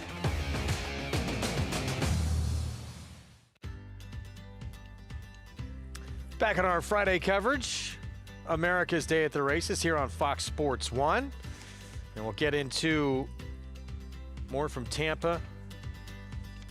Jackson's Dixie, meanwhile, at Aqueduct in race 3. We got the pick 6 coming up next, but this one showing uncharacteristic early speed and plenty of finish late to win at 4-1. Yeah, some class relief popped away from there from the inside. Being forward in dirt races, it's a weapon. If you can find yourself on the front end, you found yourself with an advantage. $10.64 for the 9th win of this 5-year-old mare's career. Echo and Eternity, latest edition, completes the trifecta there at 11-1 as we set up the first leg of the pick 6. 6.5 furlong sprint. $50,000 claiming tag, all for sale. For that price, horses with only a maiden win on the resume. So non-winners at 2 life. And chocolate, even money. Linda Rice here. Yeah, chocolate, switching to the Linda Rice barn. This one that another one who's got some tactical speed and has done it going this distance of 6.5 before. Could be tough in here. We were treated to an incredibly exciting 3-year-old picture this year, and the only thing better than that is when those 3-year-olds come back again and we get to see them as 4-year-olds, and that is setting up like a very good picture as what's going to happen in 2026. Yeah, we were lucky enough to be able to have that last year, right, with Sierra Leone coming back and Fierceness coming back, and it feels like we could have something very similar to that with Journalism, Baeza, and fingers crossed, Sovereignty as well. It could lead to a great older horse division next year. Historic year for this guy, who unfortunately, due to a fever, we did not get to see in the Breeders' Cup Classic, but the first horse ever to pull off Kentucky Derby, Belmont, Jim Dandy, and Travers. Yeah, he was absolutely sensational. And I think if you're handicapping the situation about what to expect from him next year, whether or not he'll come, I'm hoping he will. Sheikh Mohammed, the ruler of Dubai, also the owner of Godolphin and Sovereignty. I wouldn't say that the financial ramifications of sending Sovereignty away to stud as quickly as possible will affect him like it might affect some others. I think Sheikh Mohammed has a couple of choices when it comes to that. The other thing that I think to take into consideration is Sheikh Mohammed started the Dubai World Cup as a way to bring horse racing to the United Emirates, but also for their friends and family to be competitive against one another, to show off some of their big horses. And what better opportunity for Sheikh Mohammed to show off his big horse in Sovereignty and the 30th running of the Dubai World Cup amongst in his nation, amongst his friends and family. It feels like a very likely scenario that's going to be part of the decision making. Late March Dubai World Cup, but yeah, it sounds like, you know, everything good health-wise. He is on the road back. Meanwhile, Journalism, who was just sensational, competed in all 3 legs of the Triple Crown, and that Preakness just jaw-dropping what he was able to overcome and pull that one out, but had to play second fiddle a little bit to Sovereignty. He did, but the thing about Journalism is he feels like, and obviously Baeza as well, feels like the type of horse that's just going to get better with maturity, grow up a little bit, probably find himself a little bit more forward as he gets older rather than being a little bit further back like he did sometimes in his races. I think Michael McCarthy is one of the best trainers in the country. I hate saying underrated because I think most people know he's pretty good. I think maybe underappreciated in terms of comparing him to some of the other big trainers that are out there. I think Journalism is going to have a huge year, and it's one of those situations in which there's a chance for Journalism to grow up a little bit, Baeza to grow up a little bit, and to kind of find themselves in the same league as Sovereignty. Sovereignty, I think he's a really talented horse, but he could be one of those kind of 8th graders that's bigger, faster than everyone else, and when they get to high school, they're a little bit more on a level playing field. You think that? No, I think it could. Think about like a horse like Gunrunner. Yeah, Gunrunner was a good 3-year-old. He turned out to be a sensational 4-year-old. The same could be said for a horse like Baeza. Baeza was a good 3-year-old. He was not a great 3-year-old, but he could grow up and turn into a great one. He's very good. He's talk about too, not a household name, but John Sheriff's one of the very great trainers in the sport, of course, of Zenyatta fame, and he has just been so high on this horse throughout. It sounds like hearing him talk too, we've not seen the best of this horse. No, John Sheriff is a patient trainer. He lets his horses grow up and kind of run themselves in to where they are, where they end up, and that's Zenyatta being the poster child of that. She missed a majority of her 3-year-old year, didn't get to do any of the fun Kentucky Oaks preps type stuff. Shows up and turns into one of the greatest mares of all time without having a robust 3-year-old season. They get better as they get older. Baeza could be one of those that does the same thing. Well, imagine these three all coming back and we get to see them all line up and do battle again one day. That would be incredible. And then you have a new shooter, someone who has gotten really good late in the year, undefeated now, but the last 2 races really has just taken it to the next level for trainer Brad Cox. That is Disco Time with more on this emerging 3-year-old. Let's go to Acacia. He was incredibly impressive when winning the Dwyer last time out, Greg, and he had some real questions to answer that day. A Juddmonte homebred in Disco Time who did win the LeCompte at the start of 2025, looking like he could potentially be on that Kentucky Derby trail. Sidelined, came back with a win in the St. Louis Derby at Fairmount Park last time out back in September off of that layoff. And there were questions, even though he ran a triple-digit Beyer speed figure that day, is how good was that performance really? Well, it turns out it was a big step in the right direction because he came in to the Dwyer, winning by open lengths, looking like a winner every step of the way. And it does seem that the Saudi Cup, as he is a Juddmonte homebred, would be the likely target for a horse like Disco Time. But with some of the top 3-year-olds coming back into their 4-year-old season, as you were just discussing, this is a horse that I think a lot of people kind of forgot about because we didn't see him for the majority of his 3-year-old season. Pointing to a 4-year-old year for Brad Cox, he could make things incredibly interesting. And it's what we appreciate and what we got to see this year with some of those top 3-year-olds like Fierceness, like Sierra Leone, staying in training. When you have the young, exciting 3-year-olds and the good older horses staying in training, it makes for one very exciting Breeders' Cup Classic towards the end of the year, Greg. We were blessed last year with all the big names we had coming back, and it sounds like we're on our way to that again for 2026. So we will see what happens. But always good to hear when some of these big-time horses are returning for 2026. We'd love to see our stars stick around. We're going to take a timeout. We will be back. Brad Cox, some work to do this weekend out in Louisville. What a year he has had. I guess quiet. Okay. He's had a lot of wins. We'll be back.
Back with you on our Friday coverage of America's Day at the Races. Get to hang around Central Park quite a bit, don't you? Yeah, it's right down the street. My son Austin's like really into fishing, so we've been doing some Central Park fishing, which I know seems a little bit crazy, but it does go down. You get some carp. Got some bass somewhere around there. We've only found the carp. Well done, Austin. Race 4. As we get into the pick 6 on this Friday card. Again, non-winners at 2 life, all in for a tag of $50,000. And there is Chocolate, who is the 6-5 favorite. Linda Rice, Kendra Carmouche. A win 2 back. That was for 20 maiden claiming for a different barn. Linda Rice claims. And first off the claim, runs second for a little bit softer level. It's the win, though, for maiden 20. Yeah, I mean, this horse got figures, got a style that you like to see for races like this. You know, could be tactical, right in the mix. I really don't have anything to knock. I guess the running a little bit slower for Linda, but, you know, Linda's the type that if she doesn't move him up first time, she'll move him up second time. And if she doesn't move him up second time, they're probably not move-upable. So there's probably a shot that this horse could take even another step forward. And with the other horse to the outside, the 7 taking all that money, there is a dirt race back there tucked in deep that I think is interesting after breaking slow and running well. That's one that I think it's between these two to get this one. Yeah, it's a stablemate to the favorite. Another Linda Rice runner, Perugia, the 7 outside, who is only dirt start. It was an off-the-turf race. Dominated that group to get that maiden win, but getting out of the gate, it's been a problem for this 3-year-old filly every single time, just about. Yeah, luckily drawn outside, so that often that can help a little bit when you draw out there. Just because there's Linda. If you break a little bit slow, you don't necessarily have to get pinched and squeezed. Just lose a little ground, and then you got to make up room from you make up ground from the outside. But I'd rather break poorly from the outside than the inside. Here is Circuit. Court Manny Franco rides. Yeah, probably a little bit too slow, but you do get Manny Franco in the rail position. Jamie Nesbarn setting up Big Air. Yeah, has a couple of big races that if this one wanted to be dangerous, could. That's funny. Adds blinkers off the claim. Adding the blinkers, going to need to probably take a step forward. Seems a little bit too slow. Wow, nice appearance from Saucy 6, but on paper does not appear to be much of a player. Yeah, unless we can switch the race to the grass here in the next couple of minutes. Chocolate, 6-5 favorite. Yeah, I mean, the horse deserves to be the favorite, but I prefer the 7. It is Purple, went by Ruben Silvera, another Jamie Ness runner. Yeah, first time for Jamie Ness. Horse is moving to his barn throughout his career. First start with them, he's 29%. And the stablemate to the 6-5 favorite, the other Linda Rice runner, Perugia. Yeah, that's where I'm going to land. I thought that dirt race 3 back was pretty darn good. I will have my eyes glued to the start of this race to see if the 7 Perugia breaks well. If Perugia doesn't break well, then I will be instantly regretting. I won't tear my ticket up, but I will be very annoyed if she doesn't break well. I'm hoping that she does. If she does, I think she'll win. Here is the favorite, 6-5. Chocolate, Kendra Carmouche for Linda Rice. Let's go to Acacia.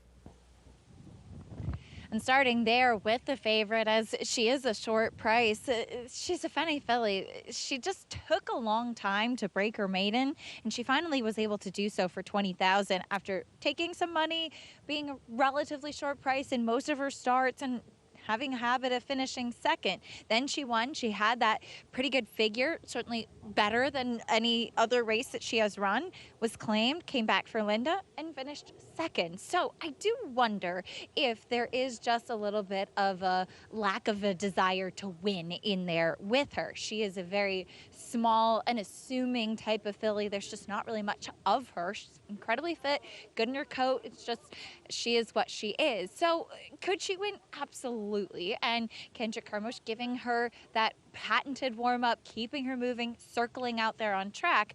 I just do wonder at a short price if there aren't some more appealing alternatives in this spot. Now the number 7 Perugia, who does have that win in an off-the-turf race back in April of this year. She was off slow that day, as she always has been, as you guys were talking about. But then she was hustled up to the front, and that was a day where inside speed was really beneficial on the main track here at Aqueduct. So I do think that that race might be a little bit dressed up, given that she was in the flow of the racetrack that day. But that being said, she's run some solid races and some very comparable figures in her turf starts as well. But a horse that just never really seems to break well. Sometimes horses that don't get out of the gate well are, excuse me, a little bit more angular or light in their hind end. That's not the case with her. She carries great muscle mass. She's very long in her body. There's a lot of stretch and length to her frame. And I wonder if she just takes up a lot of space in the gate, and as a result, it finds herself kind of rocking back or not being able to push off as well. So I think the outside post should help, but the start absolutely pivotal for her. The number 2, Big Air, 1 of 2, Fort Jamie Ness in here. She was taking a drop in class, which I think should help, as she was pressing last time and was honestly just pretty flat in that spot. She does cut back slightly to the 6.5 too, and Jamie Rodriguez has given her a really big warm-up. We saw how aggressive he was in the last race and able to get his horse, who did not appear to have as much speed as some others on paper, and get to the front end. I'm imagining that he's going to be trying to do a similar type of move in here with Big Air. She does seem to run her better races when she's more forward, and she really perked up a lot out there on the track. All that being said, I felt that this was a race that you could take a little bit of a shot with the price, and I landed on Circuit Court, who I love the cutback and distance for her. She's smaller, she's compact, she's very stout. I feel like sprinting is definitely going to be better for her, as we do actually see that her rider is jumping off Manny Franco out there on the track, and yes, he's taking his tack off, so she's actually going to be a late scratch. Did not get a clear view of her warming up, but clearly the vets not liking what they've seen out there on the track. So Circuit Court, the 1, Manny Franco taking his tack off, and she will be a late scratch in here. I would imagine even more coming in on Chocolate Chocolate now, your favorite, as they head towards post time. Late scratch of the 1, Greg. All right, so Circuit Court back to the barn, as you see. Manny Franco losing his mount here in this 4th race, takes out a contender for sure. And with that, yeah, Chocolate Chocolate 2-1 the 5, who, see how aggressive Kendrick here is on this one, because Circuit Court did have at least tactical speed from the inside. Yeah, I mean, you know, when you have a horse like that who has speed drawn inside for an aggressive rider, you'd like to think that they would be a little bit more forward away from there. Chocolate Chocolate projects, I believe, at this point, depending on what they do with Big Air now that Big Air ends up on the rail. Chocolate Chocolate does project to get to be forward as they want to be. But I like Perugia drawn outside. I think tactical enough, we'll be able to see what those other horses to the inside do, and you can get back to some of that, to that dirt race, where that horse ran a fast number that day after breaking slow and not getting the best trip in there. So I think there's a lot to like about the 7. Yeah, and that was off a long time away too. The date, it was just this, almost could say it was the debut. The debut was on turf in August of 24, and then doesn't come back until April of 25. And produces that performance off a slow start. Dan produced one we just saw run the other day here. He's not quite as good as he used to be, Amundsen, Sure but a horse who has a lot of wins in New York. Yeah, that one intriguing here at 2-1 from that outside post. We'll see if this one can break a little bit better, the 7 today. Stablemate, though, is the favorite. Chocolate Chocolate, 9-5 with Kendrick Carmouche. Late scratch of the 1. Pick 6 starts here. Let's go to Chris Griffin.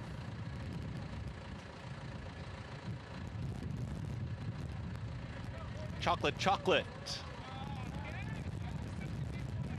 Gonna wait for Saucy 6.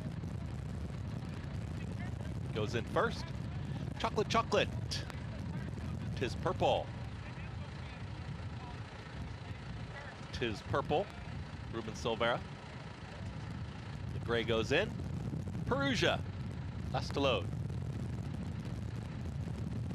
Perugia. Jose Lescano. Stepping forward. Going in. All set. And they're off. Completely missing the break was Perugia, who's last. Tis Purple right out to the front, and Tis Purple has got a half-length lead. At the rail is Big Air. They're a clear 1-2. Just off of them now, Chocolate Chocolate starts to rush forward. Perugia out in the center of the racetrack, wants to be up with the early pace, has to work to get there. Perugia is making a move, is now challenging for that early lead, has set second. Second to last is Saucy 6, and the trailer That's funny. They're approaching 4 furlongs left to go, 22.68 for the opening quarter mile. Tiz Purple is in front. Perugia had to work hard to get there, but is now a close-up second. All in at the rail, that's Big Air in third.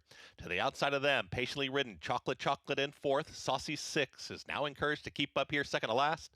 And the trailer, that's funny. They're approaching a quarter mile left to go, and the gray Tiz Purple is still in front.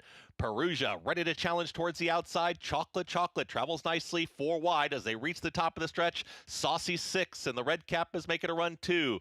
The leader is still Tiz Purple, fending him off. Chocolate Chocolate, the closest pursuer.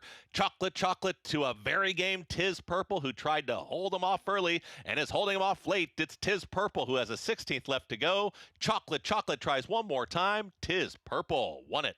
Tiz Purple wins it over Chocolate Chocolate. Then came Saucy Six and Big Air in 1 minute 17 and 4. Tiz Purple, this horse, second start of her career. She was impressive, winning at Saratoga, went into the spin-away against Immersive. Has never really gotten back to that level. Yeah, the problem is that she just fell off. She was with Steve Asmussen. He wasn't able to kind of find that past performance.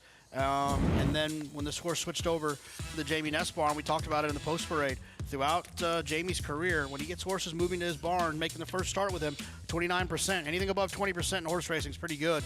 He really got this horse to improve. Tiz Purple wins it at 7-1. Frankie Pennington for Jamie Ness off the claiming off of the winningest trainer in North American history, Steve Asmussen. And second win now and 8 career starts for this daughter of Tiz the Law. Former Belmont and Travers winner, and once again, as we expected, same old for Perugia. Yeah, it just broke slow.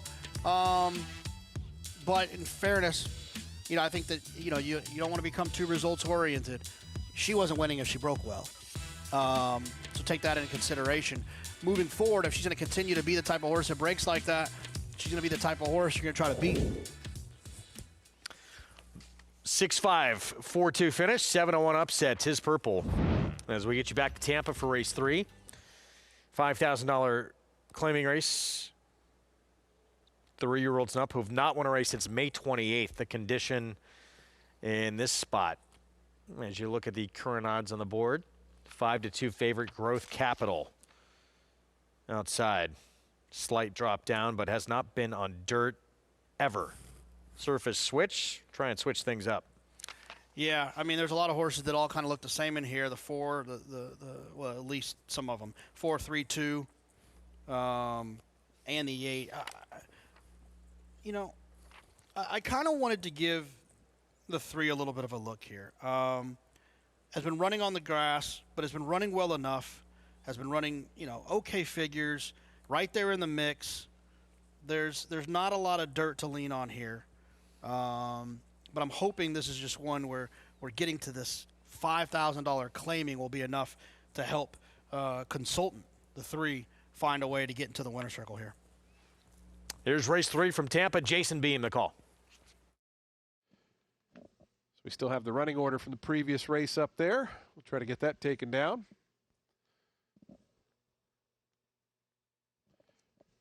There we go.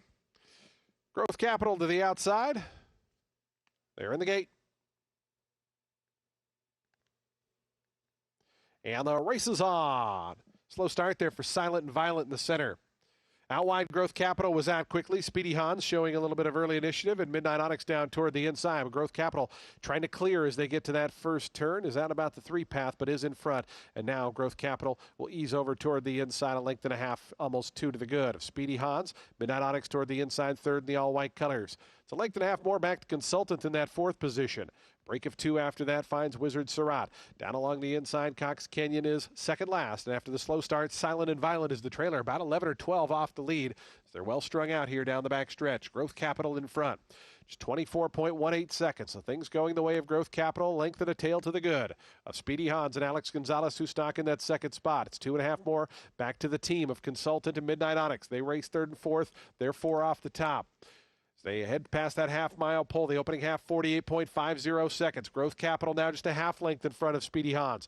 The others have gotten closer as well. Consultant, here's Wizard Surratt looming up on the outside. In the black colors, yellow cap, Wizard Surratt all the way up to third within 2 of the new leader, who's Speedy Hans. Speedy Hans goes narrowly to the front. Growth Capital now a length back in second. Meanwhile, Wizard Surratt continues to have steady momentum. Silent Violet, who was so far back last, is up to fourth on the outside in the blue silks green cap. So the picture really changing there on the far turn as Speedy Hans leads him into the stretch. Speedy Hans by a length. Wizard Surratt, Silent and Violent trying to keep that momentum right down the center. A final 1/8 of a mile left to go. Speedy Hans, Wizard Surratt, late run down the far outside. Cox Canyon not even without a shot. 16th pole, still Speedy Hans there. Here's Cox Canyon flying down the outside, but Speedy Hans going to win it here. Speedy Hans by 3 and in the end. Cox Canyon was second, Wizard Surratt third, fourth, either Silent and Violent or Midnight Onyx. Speedy Hans with the victory for this 8-year-old son of Constitution. Picks up the 9th win in 55 career starts. Yeah, it's one of those. It's hard to see it on paper. I suppose the last race wasn't bad on a muddy racetrack, but you would have thought that maybe the mud moved the horse up to get to that second place finish. But Speedy Hans was a little bit closer this time, it feels like, than he was in the past. He was able to run down this field that had a bunch of horses that looked like in the stretch they weren't crazy about winning. Speedy Hans was today. Goes off at 5-1 in the end. We'll have those prices for you when we come back. Upset at Tampa Bay. We'll get into the late pick 5 in New York as well, and look ahead to next weekend's Cigar Mile and a new player in the mix. Multiple graded stakes winner for Brad Cox, Bishop's Bay. 8-time winner expected to line up.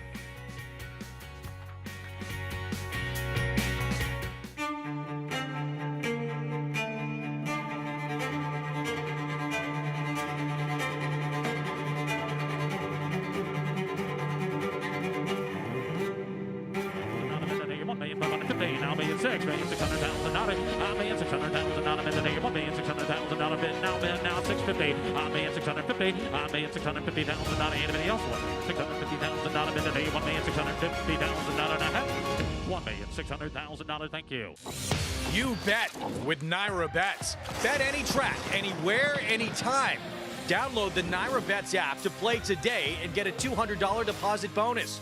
Watch live horse racing. Get expert picks. Boost your bankroll with weekly promotions and hone your handicapping skills with exclusive tips and tutorials. Download the Naira Bets app now. Sign up now to claim your $200 deposit match bonus. You bet with Naira Bets. Maxfield, a breathtaking run at the top of the stretch. Maxfield digs down deep to win it. And Maxfield fought off all challengers easily to win the Buster. Here's Maxfield. He's now 5 for 5. Maxfield, magnificent in the mine shaft. He won by 4.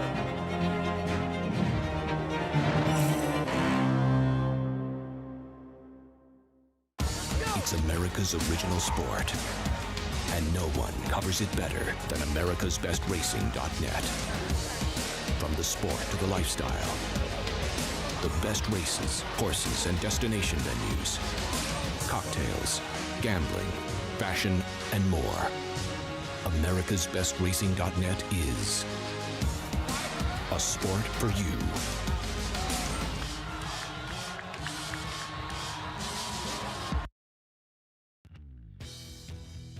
Good to have you with us on our Friday coverage as we get set for the late pick 5. Coming up next, Tis Purple with the win.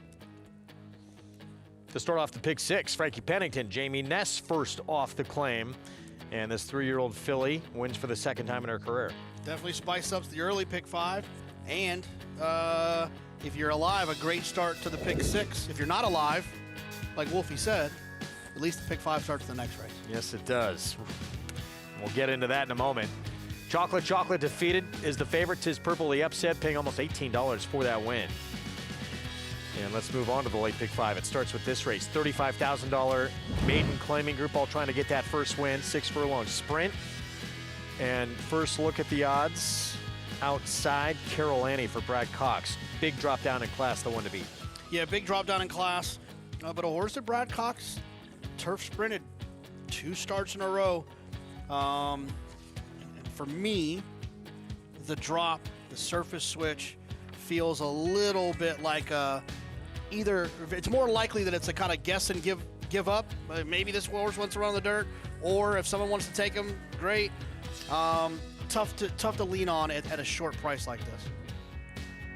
Speaking of that barn, pretty solid year, 250 plus wins, winning at 26%, sort of MO for one of the top barns in our sport for Brad Cox, and now he's got Bishop's Bay, excuse me, I can't get it out. Rerouting now to the Cigar Mile next weekend, coming off another graded stakes win, not quite, you know, as impressive as we've seen on that Westchester. Was that just sort of an outlier performance on a wet track? Yeah, I mean, look, Bishop's Bay's always been one that's been, you know, a talented type, right? And he's always kind of knocking on the door, but he hasn't necessarily been the type that's broke through to be who I think some people thought he might be. You know, he's won 8 times, so you can't knock him for that. But he does feel like the type of horse that'll appreciate kind of that flat mile of the Cigar Mile. And when you mention Brad Cox, he's good with these types because he allows his horses to roll a little bit if they have a little tactical speed. Way back when, he was the one who was actually favored over Arcangelo in that Peter Pan before Arcangelo became the Belmont Travers winner sensation for Jenna Antonucci. Look at that Cigar Mile Day Stakes lineup, not just the big one. Terrific undercard as well, including 2 what have become in recent years really important races on the road to the Oaks and Derby. It's funny, the Remsen used to be, at least to my opinion, used to be one of those races that gave a lot of hope for a 2-year-old that wanted a mile and an eighth. So then everyone gets excited about, oh, they're going to probably love to go longer, but that didn't always work out. However, Sierra Leone and Dornick kind of changed that a little bit, running as well as they did in that Triple Crown year, and they had some success in that Remsen as well. So it's at least a fun race to get you excited for what's to come. The same with the Demoiselle. Brad Cox barn, even money favor right now on this filly getting on dirt for the first time. She is quick on grass, so probably means quick on dirt too from that outside post. We'll see what Manny Franco does in the dirt debut coming up for this even money favorite to start off the late pick 5. Stay with us.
The 2016 Ballerina Grade 1 at Saratoga is my favorite race for a number of reasons. One is the fact that we won it with Have You Gone Away that year, just made it extra special. It's a race with an enormous amount of prestige, and it was our first Grade 1. There's something very special about the Ballerina. I don't know what it is, but the nerves had been building up and building up and building up. Remarkably, probably the time I was at my calmest was on race day. They're off in the Ballerina. I loved the post that day, and at this stage you're just hoping that you get a clean trip. We wanted a bit of pace to run at, but on paper there didn't appear to be a lot. So I said to Johnny, just make sure that she brakes cleanly and you get a nice position on the outside. I was hoping that we weren't going too wide around the turn, but Johnny really just stepped on the gas here a little bit, but he was also very careful not to hit the front too soon and not to give away too much ground, he said to me afterwards. Here's Have You Gone Away on the outside, and she's coming with a rush. At this point, I still thought we were going to be second, but she just in the last 5 strides got up. Have You Gone Away has won. After the race was a bit of a blur, to be honest. I remember the trophy presentation and some of the interviews, and then I remember just trying to digest it all, and I actually struggled a little bit, I have to say. It was an extremely emotional time, and it was also kind of a little bit lonely in that the owners weren't there, Maggie was still working, it was Travers Day, and I went and sat at a stall by myself for hours and hours on end, but just hung out with us. Maggie and I went through a lot with that filly. We owe Have You Gone Away an awful lot, we really do. She was our first flagship horse. God, it still sends shivers down my spine watching that.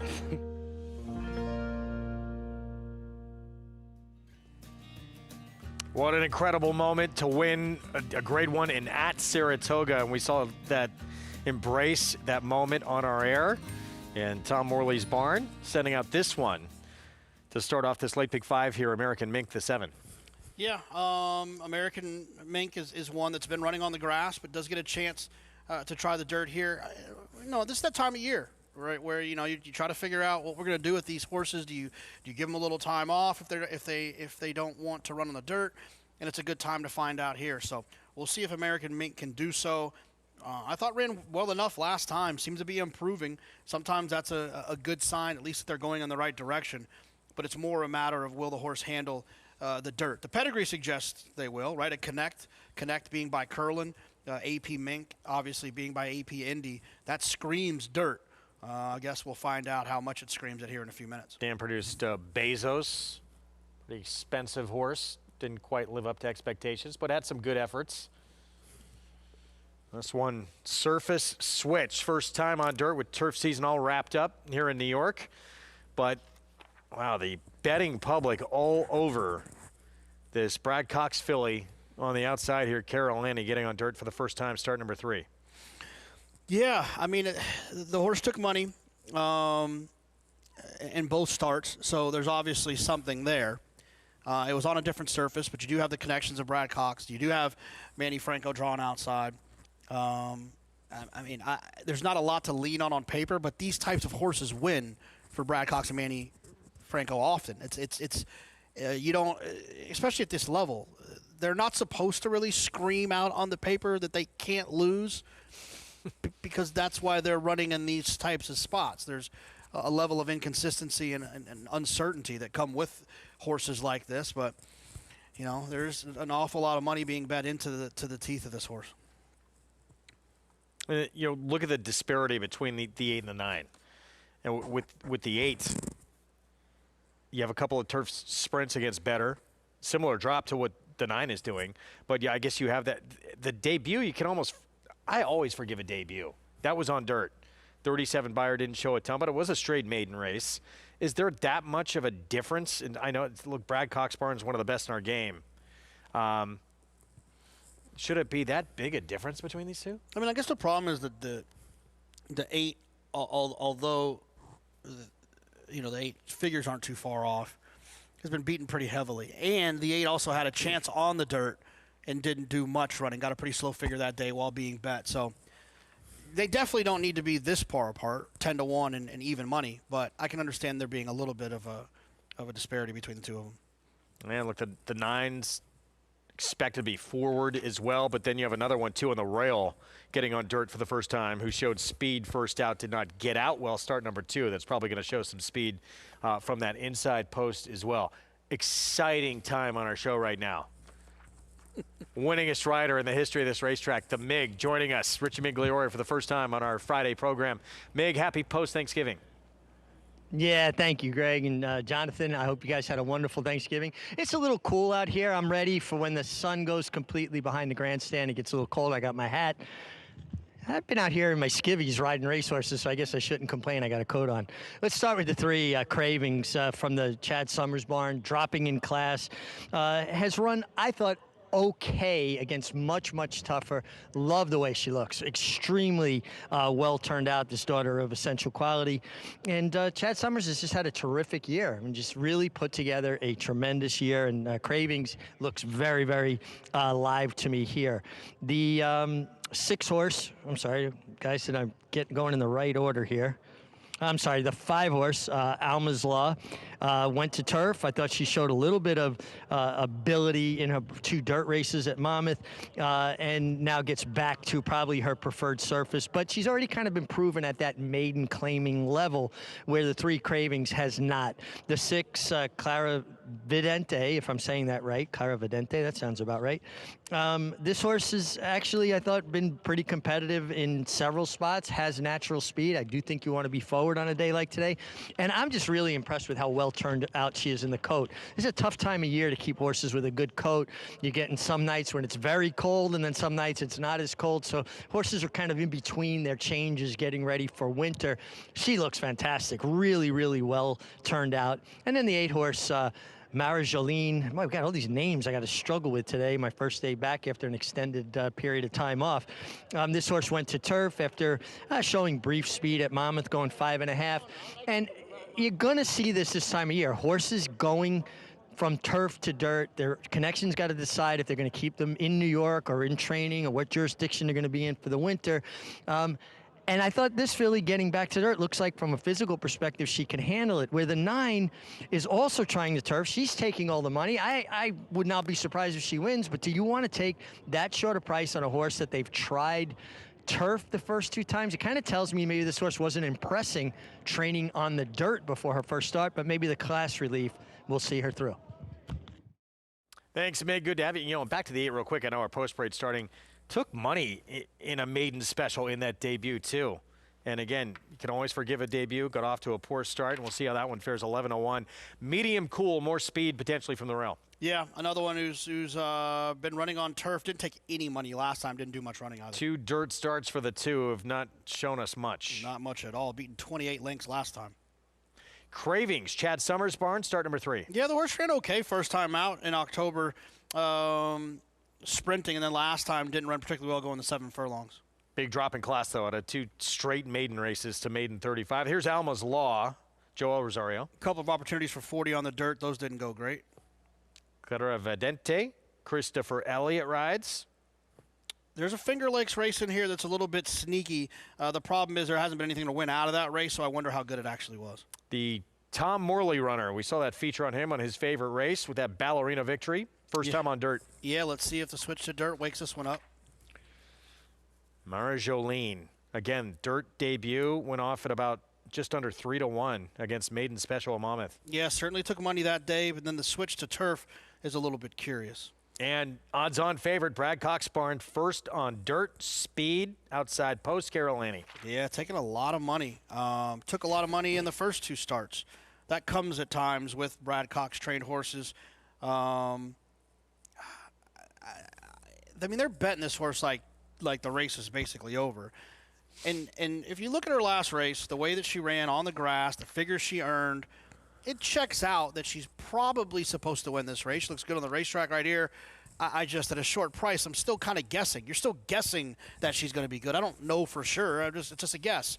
And like you pointed out, you're guessing with the 8 as well, and you're getting, 10+ times the price. Yeah, it's a poor return on your money to guess like this. And connections, I guess, probably a big part of it. She does have speed. Let's go back to Mig for more as we're 2 minutes to post. Yeah, guys, let's start 2 horses trying dirt for the first time. And the 7 American Mink is the first one I want to talk about. Horse is very well turned out for Tom Morley.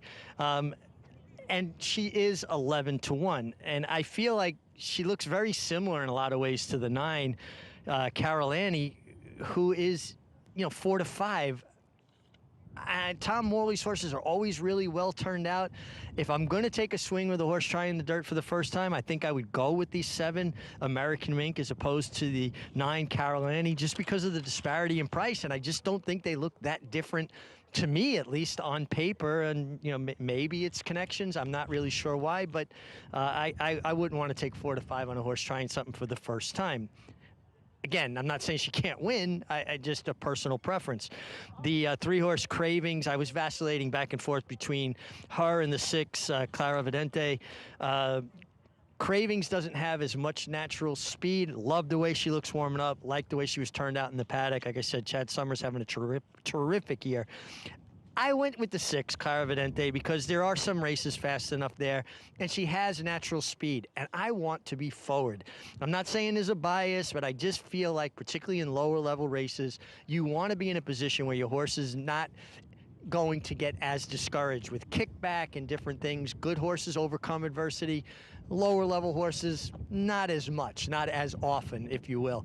So I went back and forth between the 3 Cravings and the 6 Clara Vidente, and that's where I landed, Clara Vidente.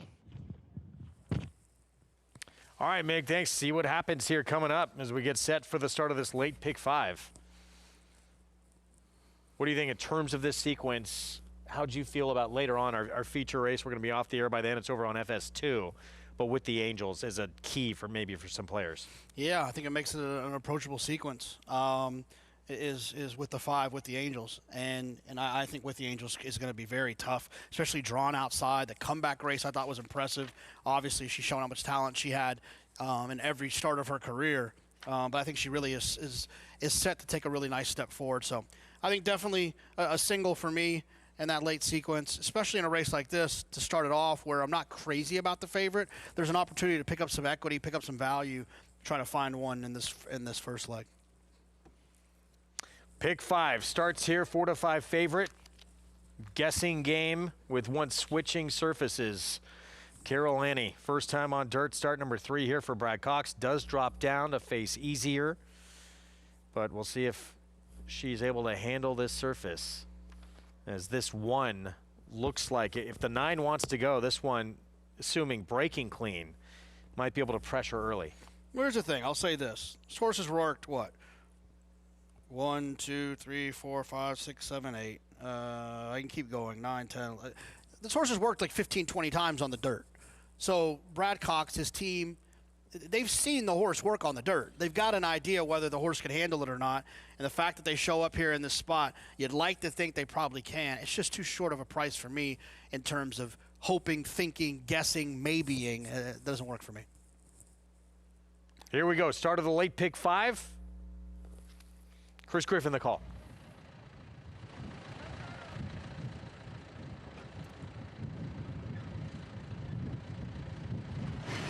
And they're off. American Mink has early speed, hard sent there towards the outside. Carol Annie is in the early mix too, and in between horses, here comes Clara Vidente. At the rail is going to be Medium Cool. Also, Cravings is in that early mix. 4 of them going right for the front, and Carol Annie is out wider. Just off the pace, Mara Jeline is towards the back end of the field with Kef and the Triller, Alma's Law. A scramble on for the front end, less than 4 furlongs to go, and it was a pressured opening quarter, 22.52. The leader is Medium Cool, and here comes Cravings, ready to challenge, and Cravings now pokes the nose in front.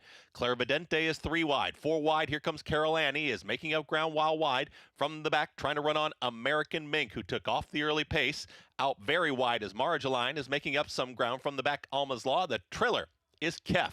They reach the top of the stretch, 46-4 for the half-mile time. It has not been an easy lead for anyone. Carol Annie is ready to challenge Cravings in between horses. Mara Jeline is making up some ground from the back, but has a lot of ground to make up. Mara Jeline still right there. Cravings down towards the inside, and Carol Annie in between horses. Down to this trio here as they reach the wire. It's Cravings to the inside. Carol Annie, give it to Cravings. Cravings in that tight photo there with Carol Annie. Margeline, then came another photo. That was medium cool with Alma's Law in 1 minute 12.48 seconds. This was the filly taking the biggest drop in class of anyone in the field. 2 races against Straight Maiden Company on the surface she's on today. In for maiden 35 for a trainer that's been doing pretty good, especially with his young horses. Somehow goes off at 7:01. Yeah, Cravings just kept kind of grinding away, look, it was impressive. This horse got headed at the top of the stretch. It looked like Carol Annie was going to run right by her, and then she put in a fight, dug in. And when you talk about a nose, this is what a nose looks like. This was close, a close finish between these two horses. But I think Chris was right. The inside got their nose down. Yeah, Luis Rivera Jr. for Chad Summers looked like just edging out. The odds-on favorite, 3, 9, 8, 1. We talked about Carol Annie probably taking too much money with the unknown here at the surface. I don't understand how Cravings goes off of this number. You just take the 2 runners here and what they've done, what races they were in. Yeah, I mean, Cravings probably was a little bit ignored, probably too short of a price or too long of a price, and she proved that here. Carol Annie probably was a little bit overbet, but she ran well enough. I don't want to knock. I don't want to say she didn't handle the dirt. Yeah, she ran well. No. She handled the dirt. She just got beat by a horse that was just a tad bit better on the day. 3, 9, 8, 1. And Brad Cox getting beat with his odds-on favorite by a daughter of one who produced some good moments for him, Essential Quality. Yeah, I would, Essential Quality. What a talented horse he was. I guess he still is. Objection now, by the way. Oh. And we'll see how tight, try and get the head on for you, things got between your top 2 finishers and that nose difference in a moment as we go to Tampa Bay. In the meantime, 8,000 claiming race. Non-winners of 2 life, mile and 40 yards in race number 4 on the card. And Sunday Tiff, Derby winning rider Sonny Leon of Rich Strike fame on board for Jose Delgado. Yeah, let's see if he decides to take the shortest way around there, the old Calvin Bow Railway up the inside. I've seen Sonny do that a few times. This is a horse that's been running on the grass, and at a short price. Whew, I struggle with horses that are trying something for the first time. We just talked about that with the 9, Carol Annie, over at Aqueduct. So probably a little bit overbet for me. I'm looking for something that's going to be a little bit more forwardly placed in here, something that's been running on the dirt a little bit more. One that I thought was interesting was a 9 a little bit, not one that had been running on the dirt, but does have some speed, drawn outside, sprinted last time, is one that I think could find themselves a little bit more forwardly placed. All right, we'll get back to the objection in New York in a moment. Let's go to Jason Beam, race 4 Tampa. Cheerful Trout to the outside. Goes in. They're in the gate. And the race is on. Going right to the nose was Forever Again, who unseated the rider there. Marcos Meneses popped right back up on his feet there. Forever Again with a big stumble and unseated the rider. That was the number 4. Up on the front end, Dance on Air gets the lead. Sweet Wine is away in second. Cheerful Trout out wide, and Ain't Nonsense down toward the fence. Those are the top 4 as they go into that first turn. Between horses, Freud's Fancy. Future Fortune is down toward the inside, running along in 6th. The length and a half more to Sunday Tiff. Anna Jean is the trailer again, number 4. Forever Again unseated the rider. The horse is running loose at the back of the pack. And again, Marcos Meneses walking off there as they move on to the back stretch. 24.58 seconds, the opening quarter mile. Dance on Air. And Jose Batista in front, 3/4 of a length to Sweet Wine in second. Out wide, Cheerful Trout third, and amongst horses, Freud's Fancy in those all pink colors. Ain't Nonsense right to her inside. Now Anna Jean and Sunday Tiff both starting to move a little bit. In fact, those top 7 only covered by about 3.5 lengths. It's about 5 more back to Future Fortune, who trails. 49.84 seconds for the opening half mile. Long shot, Sweet Wine right up alongside of Dance on Air, pokes a nose in front. Cheerful Trout continues on in third. Anna Jean 4 or 5 wide on the outside of the orange colors, advancing though from 4th, and Anna Jean coming with a big blitz on that far turn. Sunday Tiff also trying to close in, is up to 4th now, still about 3 lengths behind those. They wind around to the quarter pole. Cheerful Trout, Sweet Wine, and a 3 wide Anna Jean. These 3 face up to the top of the lane as one. It's 4 more lengths back to Sunday Tiff, who's still in 4th. 5 more after that, back to Dance on Air. As they come past the 8th pole, Cheerful Trout's the leader. Anna Jean on the outside looks the main danger. Down toward the fence is Sweet Wine. 16th pole, Cheerful Trout. Anna Jean trying to reel her into these final 70 yards. Cheerful Trout still there. Anna Jean, Cheerful Trout to win it. Anna Jean was second. Sweet Wine was third. Fourth went to Sunday Tift, and fifth was Dance on Air. Cheerful Trout, 1 for 23 coming into this race. Now 2 for 24. Yeah, I mean, look, a lot of these situations are finding your friend. It feels like Cheerful Trout, drawn outside with some tactical speed, found a group that that worked for Cheerful Trout, finally gets that win, and did it the right way. Objection sign has come down. Let's go downstairs to Mig, though, on what he saw in the stretch between these top two finishers. Yeah, I saw a very cleanly run stretch run. Cravings held a very straight line under Louis Rivera Jr. He did a really good job.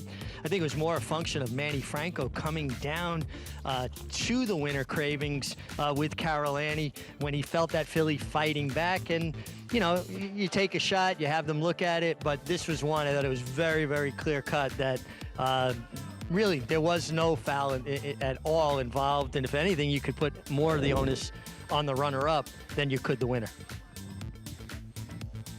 That was, yeah, a bit of a Hail Mary. Yeah, you got to take a shot. I mean, I don't knock Manny for giving it a shot, but it wasn't enough there for me.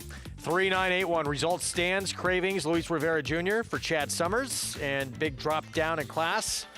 Cravings maiden breaking win start number 3 at 7-1, beating a 4-5 here to start the late pick 5. Yeah, and keep in mind, back-to-back 7-1 winners of the pick 6 as well. So that could start to get interesting here pretty quick. So Cravings, essential quality filly, gets a lot easier company and gets that first win of the career here in race 5. We're going to take a timeout. We'll be back with more. Young rider certainly has been finding his way to the winner's circle here in New York with regularity. Jamie Rodriguez, been profitable, moving here full-time to New York. Stay with us.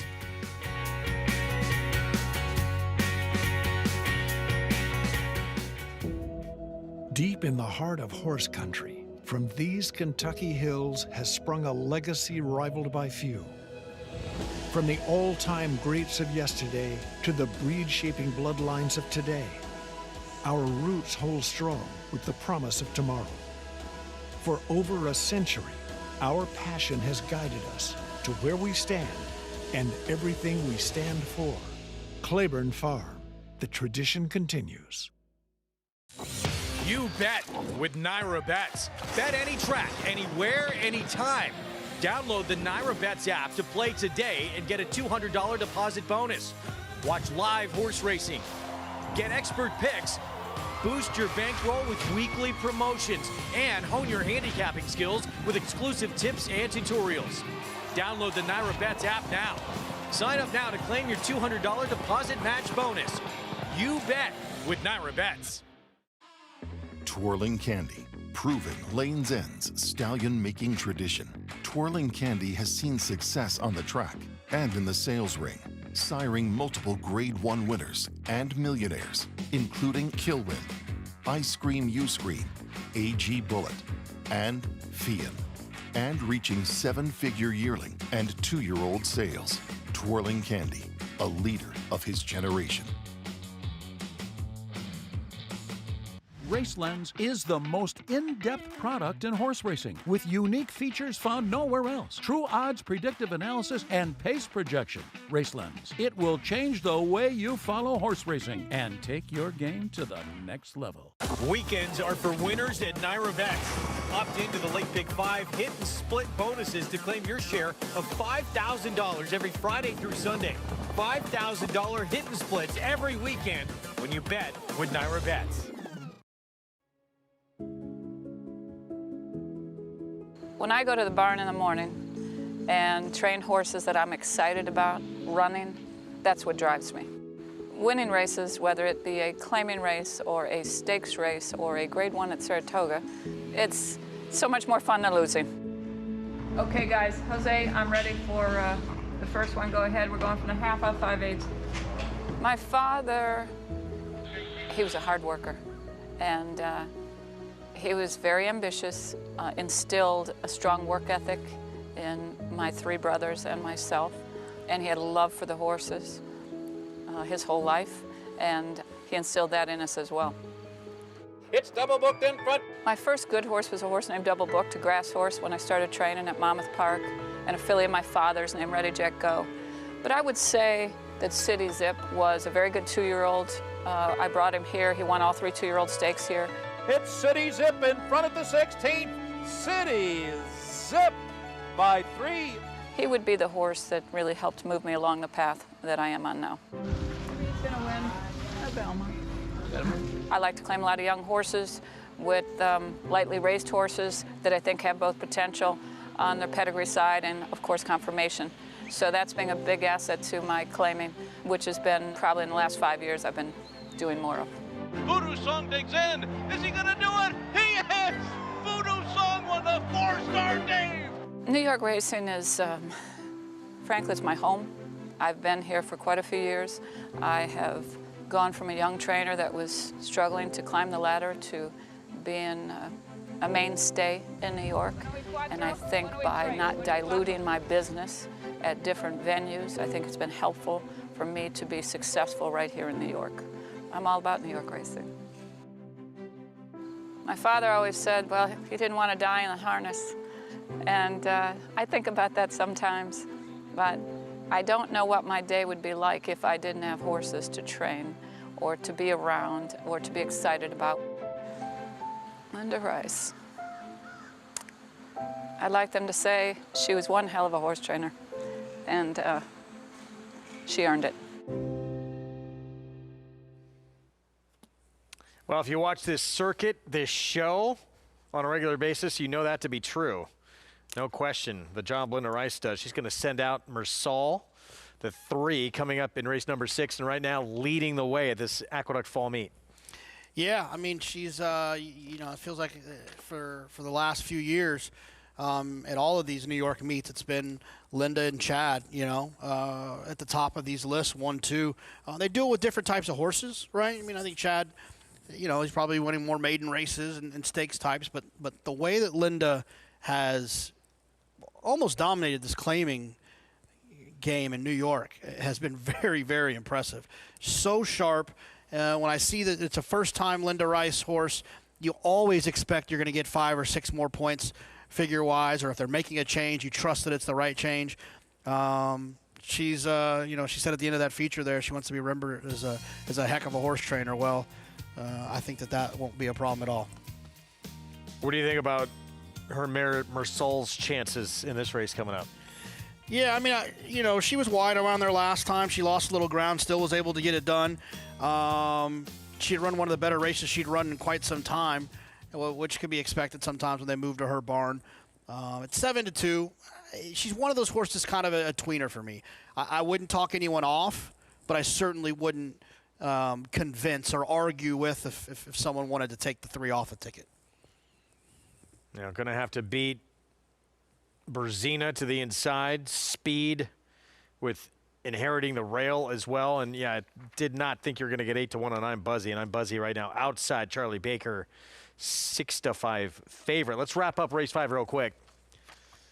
Cravings 7-1 to kick off the late pick 5 and the early pick 5, $16 plus for the victory on the drop in class for Chad Summers, Gold Square, Luis Rivera Jr.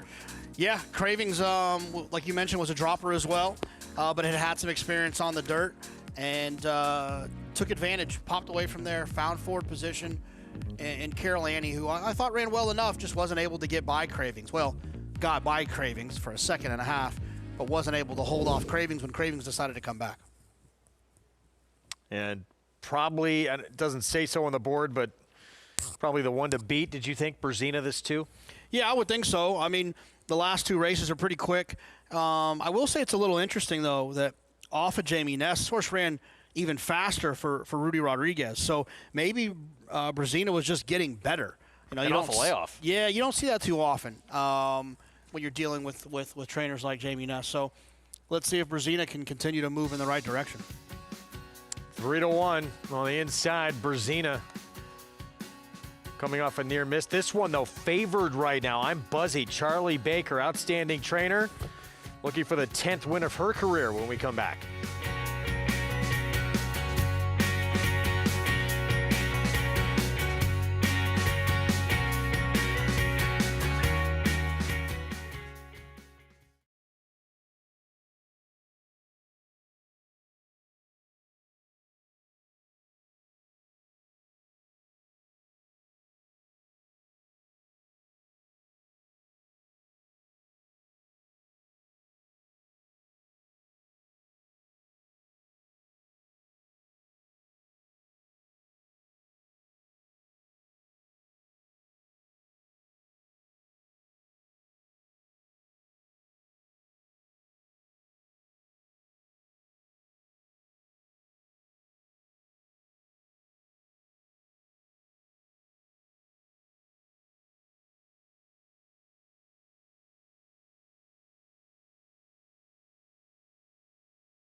No. Back with you on our Friday coverage, America's Day at the Races. We get set for the start of the late pick four, 7 furlongs, 40 claiming event to kick off the pick four. We talked about Brzezina in strong form right now, but this 7 horse outside of we showed you going to break. I'm buzzy, taking a lot of money for Charlie Baker. There's the Linda Rice runner, Mersal. Let's go down to Mig. Yeah, guys, and let's just talk about two horses, and strictly from the physical perspective, the 3, Mersal, just could not look any better. Extremely well turned out. You don't expect less from a Linda Rice runner. Is making a substantial hike in class, but has been competitive in her past around this level. Looks fantastic. Could not look any better. The 5 horse, Ready for Trouble, another one, a horse that's very popular at the claim box. Amelia Green reached in October 3rd for her. She absolutely gets the paddock check mark from appearance. Could not look any better. What a rich, kind of hydrated coat she has, but there's like a texture to it. If this filly doesn't run one of her better races today, I'd be shocked, because she could not look any better. And again, it's a weird time of the year. It's when horses, coats are changing. It's getting, some nights are colder, some not as cold. They're kind of almost caught in an in-between period. And you can see a lot of horses' coats just don't look as resplendent. Well, I'm not seeing the 5 Ready for Trouble. And if I was going to bet just blindly on looks, it would be the 5 Ready for Trouble.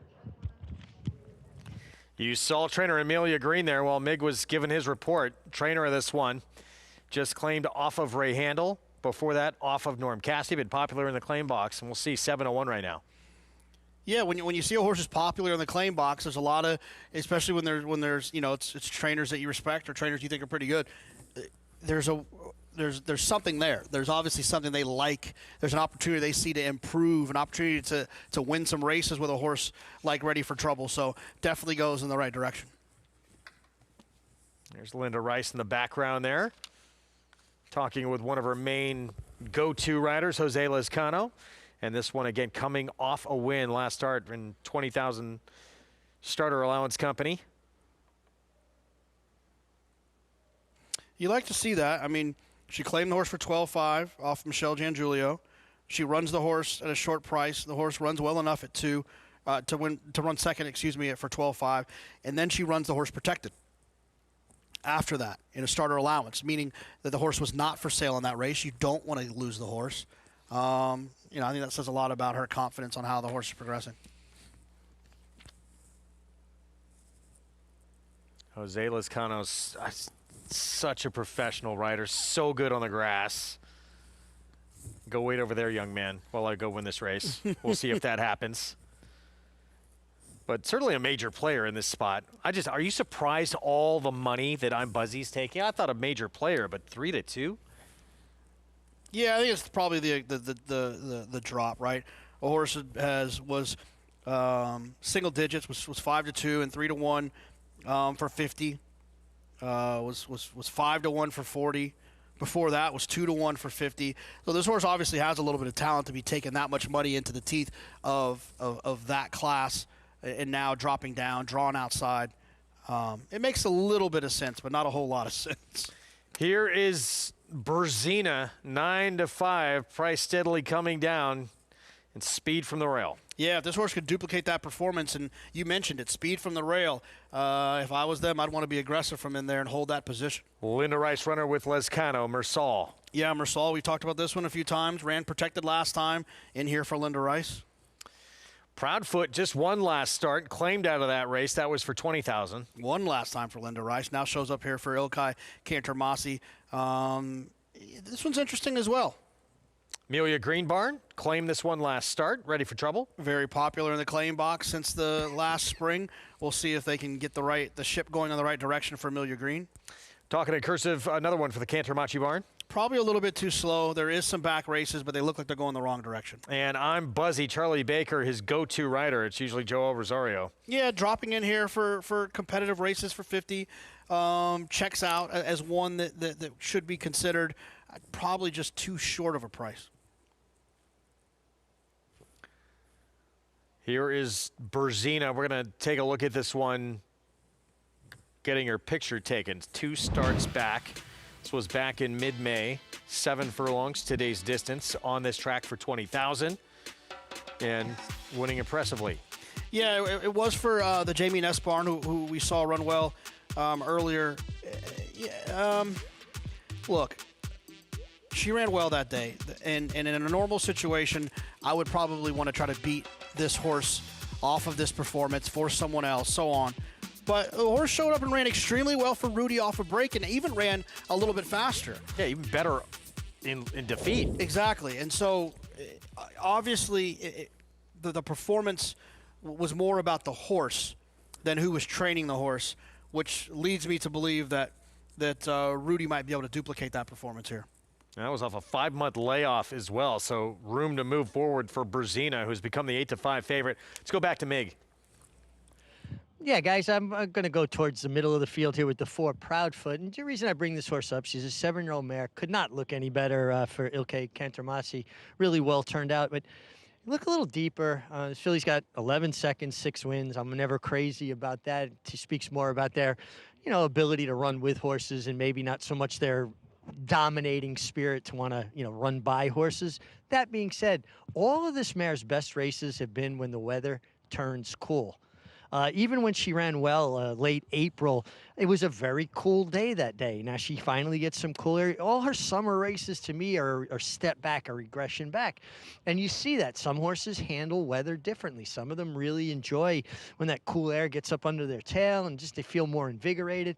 she looks fantastic. She's warming up great. She's striding out well for a 7-year-old mare who's durable, making her 9th start this year. I just think that at 11-1, she was worth mentioning because I do think she enjoys when the weather is cooler, and maybe she'll run a better race because of that.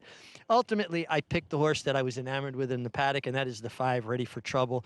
Amelia Green just does such good work. Her horses look good, and this mare looks outstanding. I should say filly. She'll be a mare on New Year's Day. Right now she's still a filly, but Ready for Trouble, I like what I'm seeing, and I think she is going to run a big race today. The 7, I'm Buzzy. I agree with Jonathan. Now he's the second choice at 5-2. You know, she, to me, it looks maybe like she's going to have to find some races from her past to justify her short price to me. But it's interesting. Charlie Baker, when he likes a horse, he's reaching out for Joel Rosario. And that's just one of those things. A trainer gets confident in a rider, rider's confident in a trainer, and they'll become like their go-to guy. So to me, it's always a little bit of a tell. When Charlie Baker likes one, you'll see Joel Rosario named. And I think that's probably one of the reasons why you're seeing her being bet as heavily as she is here, in my opinion. 5-2 had been favored for most of the wagering. Second choice right now. I thought the recent form, she deserves to be right there. What do you think of what you've seen from her most recently? Talking about I'm Buzzy? Yeah. Yeah, I mean, she's right in the mix. But a lot of this stuff is all price dependent too, right? I mean, when we first started talking about I'm Buzzy, she was 8-5, and that didn't seem all that appetizing. But as she creeps up here 5-2, and let her get another click or so, and she gets to the 3-1 area, suddenly, based off of her last few races, she makes a lot of sense. It's really all about price. It's all about intent. It's all about what you're trying to accomplish, right? If you're looking to bet to win in here, you know, I think the 7 probably makes a lot of sense as a win bet proposition. If you're looking to play the pick 4 and you're asking me, I can only use one horse, who would I single? I'd probably single the 2. So it really goes into the decision-making process of what it is you're trying to accomplish with a race like this. Berzina, 8-5 favorite. You look at her record, too, at 7 furlongs. 6 for 7 lifetime at this distance. Drawn inside with a rider who will always take advantage when he has speed. And from the inside, looks like she could be lone speed, so she can make life pretty difficult on this field pretty early. Well, one thing I love about that is that a lot of times when you have horses trying 7 furlongs, if they're stretch out types, then the conversation is always like, well, yeah, I hope she can get the 7 furlongs, and if she can get the 7 furlongs, and the distance becomes a concern. But when you have a horse who's 6 for 7 going 7 furlongs, that isn't a concern. And if the distance isn't a concern, then you're more likely to get an aggressive ride, which I think is what she needs. If you're concerned about the distance, you can get passive rides. I'm hoping she gets an aggressive one. I'm going to go with the 2.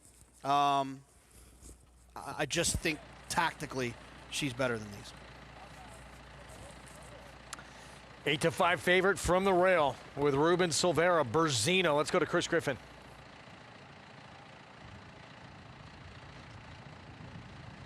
I'm Buzzy. Hasta luego. Goes in. All set.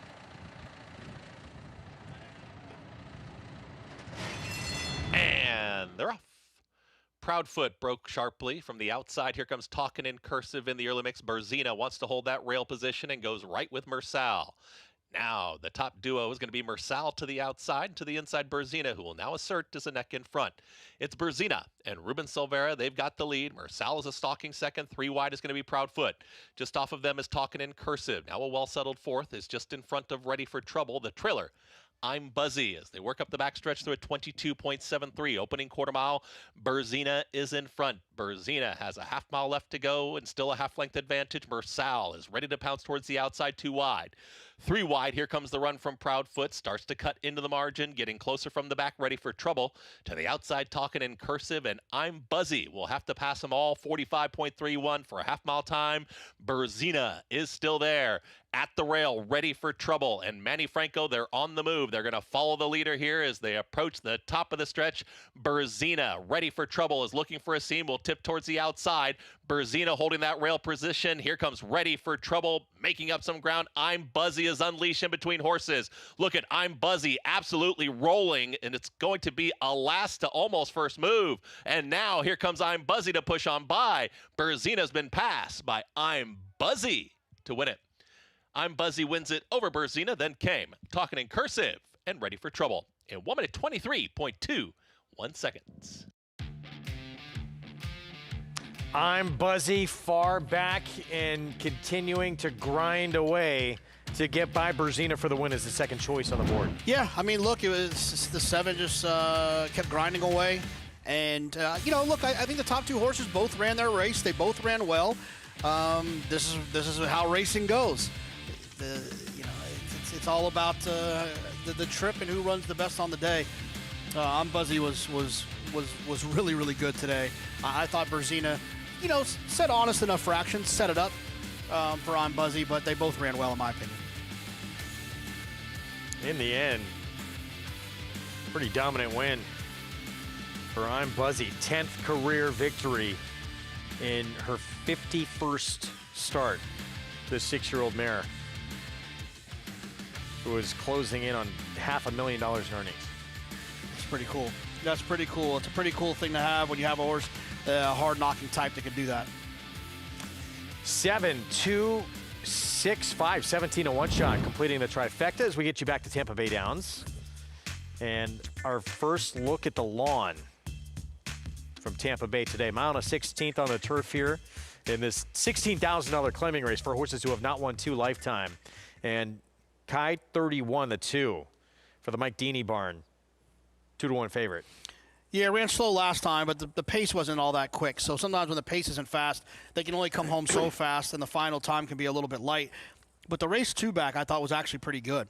When you have an inside draw like this, you're able to save ground on both turns and be able to produce one big run. But I just thought probably a little bit too short of a price for me. I know the horse isn't drawn well, but I thought the 12 Sky Masterson was one that made sense off of the last couple of races. And I think sometimes when you draw poorly like that, you can get an extra couple clicks in price because people think, oh, you're destined to be wide from out there. And while it certainly increases the chances that you're going to be wide when you draw out there, a horse like this, it doesn't have a lot of early speed. You like to think take back, tuck in. I'll be looking for the 12 to somehow find their way over to the 1 or the 2 path early. If that happens, I'll be very excited about what could happen in the stretch. Jason Beam with the call. 5-2 favorite, the 2 Kai 31. Here's the 5th from Tampa. Standpoint, Intolerable going to be the next 2 to the inside. Calvino moves into post 10. The final 2 are going to be Post Command, and Sky Masterson will be all set for a start here. Today's late pick 5.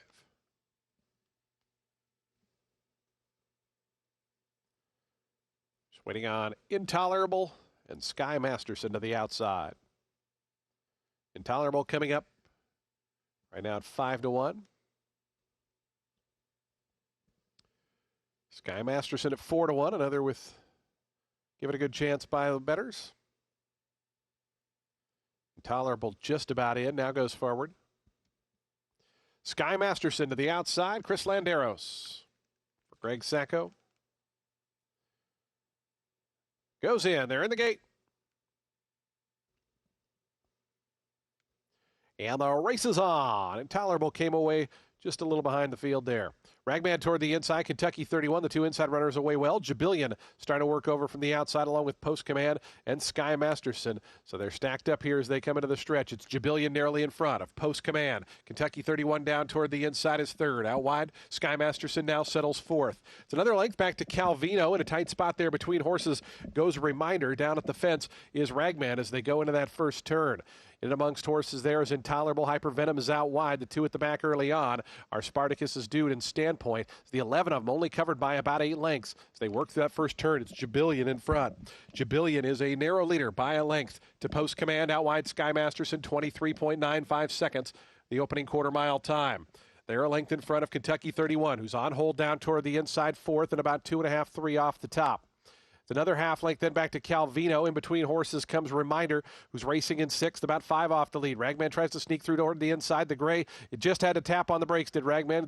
Went for a hole that wasn't quite there as they work toward the turn. Jabillion still in front, 49.24 seconds. So it's been a pretty Tepid pace up front for Jubillion. Sky Masterson poised right up alongside. They're a length and a half in front of Kentucky 31. Post command. Calvino coming with a 4-wide run. In between horses, Reminder is not without a chance. Standpoint's also coming into the race well. Is 7th toward the inside, but only 4 off the top. As Jubillion and Sky Masterson turn for home pretty much as one. Past the 3/16 pole. Sky Masterson and Jubillion. They're 1-2. Post command on the outside, trying to rally with Kentucky 31. Standpoint going to dive down toward the inside. Here's Post command coming after Sky Masterson as they come to the 16th pole. Post command on the outside. Sky Masterson late run. Standpoint up the inside. Post command a 7-1 winner. Standpoint up for second. Sky Masterson third. I believe Jubillion got fourth. Sonny Leone on Post command with the win here in the 5th at Tampa. He won without the rail. And he actually won from the far outside, or not the far outside, but the 11 from way out there. Look, horses can win on the grass from outside posts. It's all about saving ground at some point. The 12, my choice in there, who ran third, didn't really have an excuse. Getting into the first turn, the horse ended up right about the 2.5-3 path, and then coming off the second turn, the horse was in the 2 path. If you can find a way to save some ground from these outside posts, it can often be enough to give you enough kick to get home. We saw that with the winner. And unfortunately, the horse that I picked ran third. We saw that with that one as well.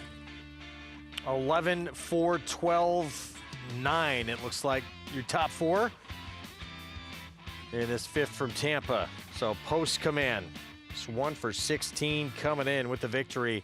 Back to New York. And I'm Buzzy, Charlie Baker, Joel Rosario. Win number 10 of this 6-year-old mare's career. And that early money indicated that I'm Buzzy had a big one in him. And you also pointed out Joel Rosario showing up for Charlie Baker. I've never been one to play too much musical jockey's game because I feel like there's so many things behind the scenes that could bite you from time to time. But there is certain things I do notice. You know, you pointed one out great with Joel showing up for Charlie Baker. Some of the other ones I noticed when Irad or Johnny show up for Dave Donk, you know, he doesn't call them to ride some horse he needs to give a little test drive around there. And I think when you see those types of situations happen, it goes a long way. Even like a first-time Euro showing up for Chad Brown. You see Flavian or Irad on one of those, the signs are probably pointing in the right direction. So Joel showed up here for Charlie and got it done with I'm Buzzy. Large pick 3, which bodes well if you're still alive for this pick. Was that 490, I believe, for the pick 3? Race 7, 6.5 furlongs. Condition $30,000 claiming race. And Max Luna. How'd you feel about this one's chances? Yeah, there's Linda Rice again showing up, second time in her barn. She won first time out, got a lifetime best out of the horse last time as well. You'd like to think that whatever worked last time will work again this time, even getting deeper into the program that Linda has. I'd like to think Max Luna could be pretty tough in here, and it could end up being the first half of a double into Linda's other impressive runner a little bit later with the Angels. Yeah, putting that undefeated perfect 5-for-5 record on the line in a feature race still to come. Out under the Twin Spires later this afternoon. Grade 2 Clark, and look who's back. Magnitude, so impressive with the Risen Star. Went to the bench, missed the entire Triple Crown, came back and dominant in the Iowa Derby. Long way behind Sovereignty in the Travers, but showed what kind of ability he has in the Pennsylvania Derby once again. Yeah, look, I love these types of races, right? I love a race like the Clark that happens after the Breeders' Cup. I also love a race like the Cigar Mile because I think it sets up horses for a great next year. It puts them going in the right direction. For whatever reason, a lot of these horses had hiccups along the way that prevented them to finding themselves into Breeders' Cup races, whether it be a dirt mile or a classic. And now they get a chance to try to wrap up their year like Magnitude was sitting on the verge of becoming a top horse throughout this year. And this is a chance for him to kind of make that jump, to jump into that category where we start talking about him when we do features on 3-year-olds that are coming back like Sovereignty, Journalism, and Baeza. Magnitude today can kind of throw himself back in the mix. A horse like Gosker. 3-year-old as well. Yeah, a couple of runner-ups to Journalism. There's another one, Chunk of Gold. Horses that can, that were good very useful 3-year-olds. They can have one more good shot in a race like this. Next thing you know, they're the second or third choice in a race like the Pegasus, and then they go on to have big years in 2026. So, the Clark is one of those types of races we'll be able to see this afternoon. The Cigar Mile is also, that we'll see here, one of those races that's like that. And all that talk about magnitude in those two huge races. Chunk of gold is a 3-year-old. His last race at Keeneland, 103 Beyer, 8 1/4 length win. See if that was for real. We'll find out. It was sensational. I mean, it's a good group, and then you also get to mix in some of the older horses as well. Rattle and Roll, who can win a big race on the right day. Hit Show, First Mission, others that can be in the mix, and even Cook Creek, I don't think is impossible for Mike Maker, who's down on the inside. It's gonna be a lot of fun to watch this race. And like I said, after this race, after the Cigar Mile, I think you'll have some other exciting horses to get you looking forward to some opportunities in 2026. Those are all great stakes winners you had mentioned in the past, including Rattle and Roll, who won this race last year for Ken McPeak. So that is coming up later today, Churchill Downs. We'll see what happens and talk about it on tomorrow's program. Race 7, still about 15 minutes to post, and this still to come. Race 8, our feature, and we've talked a lot about with the Angels, putting that perfect record on the line, returning off a long time away, 11-month layoff to win, probably even more impressive than it looked on paper in this performance. Well, one of the things I love about with the Angels is the way that she's drawn here today. She's not going to have to do what she did here that we're watching with those orange silks. She's in behind horses. She's trying to find a way to get through. She doesn't want to go into that spot. She's got to produce herself here to the outside. I believe she'll be able to avoid all of those tricky aspects of her previous trip. I'm a huge fan. Look, I think one of the things that, Wolfie, I think you'll agree with me about the fact that we get to hang out at Saratoga every race day during the summer is you get to remember the buzzy horses that you get excited about, and then they win impressively in front of us, and then we become fans of them moving forward. With the Angels was that horse. I remember, I believe it was like it was a morning, it was an early, I think maybe it was you and I were on together, and this horse absolutely freaked and ran off the screen that day. And I always remember those horses that wow me their first time out at Saratoga. With the Angels was that horse. And she's undefeated, she hasn't lost yet, and I'm looking for her to take another big step forward and to be another one of these great New York breds that we've been able to see over the last few years. You think about, Spirit of St. Louis and horses like that. I'm hoping that with the Angels will be another really good one. In the race that kicked off a card at Saratoga 2 summers ago in late August, and won by more than 11 lengths with the Angels, that debut performance. Since then has gone on to win 3 stakes against New York breds in a row, and then off an 11-month layoff, the performance we just showed you. But a couple others in there that are a little interesting, including Roswell. We'll see. That's with the next group coming up. That'll be on Fox Sports 2 coverage as we're going to sign off here at top of the hour on FS1. Before we leave, we'll set you up with race 7 again. 6.5 furlong sprint. This conditioned $30,000 claiming race. And Linda Rice, Kader Carmouche, and one coming off a win. This 3-year-old filly, Max Aluna. That was for $17,000 on winners of 3. 2 next out winners behind her that day to flatter that form. See if she can go back to back. Yeah, I mean, Max Aluna for me, I think, is the one. She made that big jump up first time for Linda. When horses get claimed and they improve, something about that training regimen allowed that horse to improve. Well, that same thing is still happening, so there's obviously another opportunity to take even another step forward. We're going to sign off here in a minute. We got the Clark coming up today. We're going to keep our eyes next weekend here on those 2-year-old races, Cigar Mile here in New York. This weekend, though, points races for next year's Oaks, next year's Derby, and a horse that looked like the next big thing in our sport. It's going to be running for Brad Cox. What's your thoughts on Further Ado? Yeah, no, I think Further Ado looks like that horse might be the real deal, and one of those horses that just gets you really excited about what's to come. Same idea that we talked about with the Clark and the Cigar Mile. This could be the turning page, right? We saw the Breeders' Cup juveniles and the juvenile fillies. Now we see some horses maybe that are coming in a little bit later. It's going to wrap up our coverage here on FS1. We're going to head over to Fox Sports 2 with Acacia Clement, Paul Verderosa, with a continuation of the card right after this.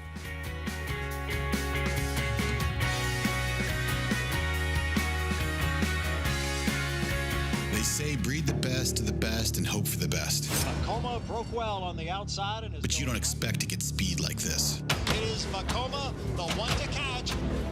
Vacoma has a 5-length lead in this grade 1 corner.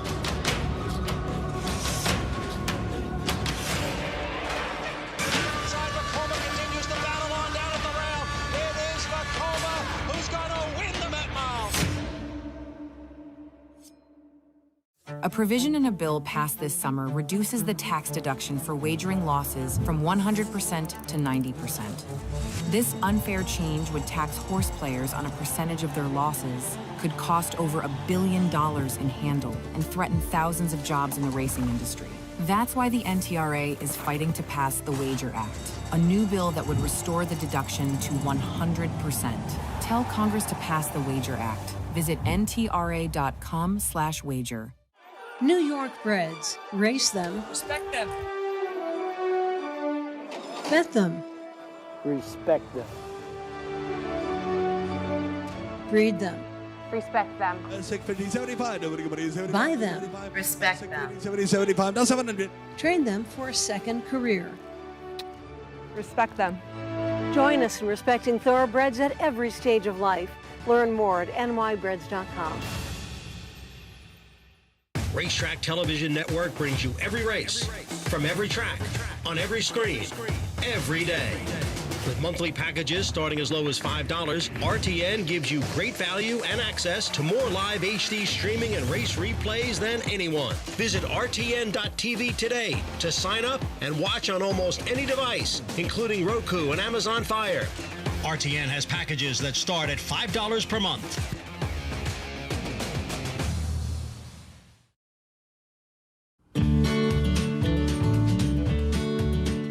Nestled behind the gates of Hillendale Farm at Alapa, you can find a cabin-like 5,000 square foot home called the Treehouse. It's a new one-of-a-kind getaway destination located in the heart of horse country. The home offers hewn beams, flooring made from lumber harvested from Maker's Mark's original rickhouse. A room with vintage horse saddles, the collection includes one that belonged to the king of rock and roll himself, Elvis Presley.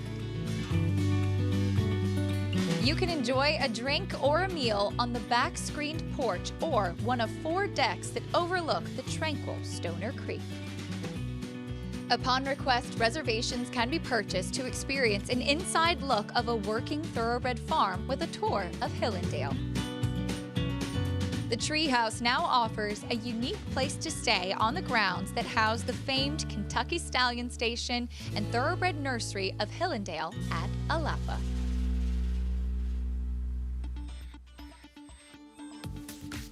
You're watching America's Day at the Races, brought to you, of course, in part by Hillendale at Alapa. Thanks for joining us as we continue on the Fox Sports app. Hopefully be on FS2 momentarily for those of you who've been with us throughout the afternoon. Thanks for sticking around. Acacia Kamal alongside Paul Verderosa as we continue on with the final few races on today's Friday card. Hope everybody had a lovely Thanksgiving. How was yours? Not bad. Yeah? You know, love the food. Love spending time with the family. Got a new baby in the family as well. Not mine, but my cousin had a new baby about a month ago. So always cool when you got the little guys around for the holidays. That's what makes the holidays fun a lot of the times. But back to business today for sure. That's right. I was in charge of desserts yesterday. Were You you? did not want me cooking the main meal. But for desserts sure. are good. But I love to bake, actually. What'd you make? Yeah. Well, I did 2 different types of cookies. I did like a lemon cookie that was in the shape of a turkey. Oh, that's cool. And my traditional chocolate chips. All right, I'm Yeah. down for those. Those are good. Yeah, the chocolate chip came out really good, if All I do right. say so myself. Anyway, as now I would love some cookies, but you know, we have to continue on with racing coverage. Don't forget, you can sign up as we have, this is what's still to come. Today's races, as always, presented by Claiborne Farm. Races 7 through 9 still to come at Aqueduct. Really good allowance coming up in the 8th. We'll also be showing races 6 through 8 over at Tampa Bay Downs in Florida for Fast and Firm today. Do note we will not be showing race 9 from Tampa, so you can watch that on Naira Bets a little bit later on. Horses in the paddock for race 7. $30,000 claiming race, 6.5 furlongs. That's a look at Shady Side, who we haven't seen in quite a while, coming back for her first start, Paul since March. Yeah, dropping in class here for John Kimmel, and it's a couple of good efforts in the mix. The best being in the slop, though, here back in September of last year. Interesting race, 2-1 favorite right now on the number 9, and Max Aluna to the outside. As we head down to the paddock, we'll check in with Richard Migliori. Hey, Richie. Hey, Acacia, Paul, good to see you guys. And first, before we talk horses, it's an unwritten rule in our office. If you make cookies or cupcakes, you're supposed to bring some in for everybody, Acacia. So I'm a little disappointed. I would have loved a lemon cookie shaped like a turkey, but okay, all right, we got to eat it. Also, the sun has gone down behind the grandstand. I know you can relate to this, Acacia. Went for the hat, had to get a little bit warmer here. The 2, Shady Side. Could not look any fitter. Looks great off the bench. Really like what I'm seeing from her. She's a filly that never has carried a tremendous amount of weight, so probably not as hard to get fit, but she looks great for trainer John Kimmel, and everybody knows I have a soft spot for John. He's just a really good friend as well as a terrific horseman. The 3 horse also, sorry guys, my notes just blew away. The 5 horse, excuse me. In awe of Juju, looks great for trainer Bruce Levine, just making a really nice impression. The 7, Carrera, Rob Atras, I'm always have a soft spot for Rob Atras' horses. They just look good, well turned out, and I like her turning back even further in distance. And the 10, Linerette, 6-year-old mare, making her 3rd start for Mike Maselli, trying the dirt here. We'll see how that works out for her. Fast dirt tracks, and I just like that they're giving her another opportunity, and she's well posted. She won't have to deal with kickback from the outside. Richie, thank you as the post parade is underway. By the way, I just flew back from Florida this morning, so typically I would always bring cookies if I've been baking, but I don't think I'd be able to carry a whole tray on a plane at 7 a.m. So I think I'll cut you some slack. Yeah. You have a tray in your lap the whole way. For sure.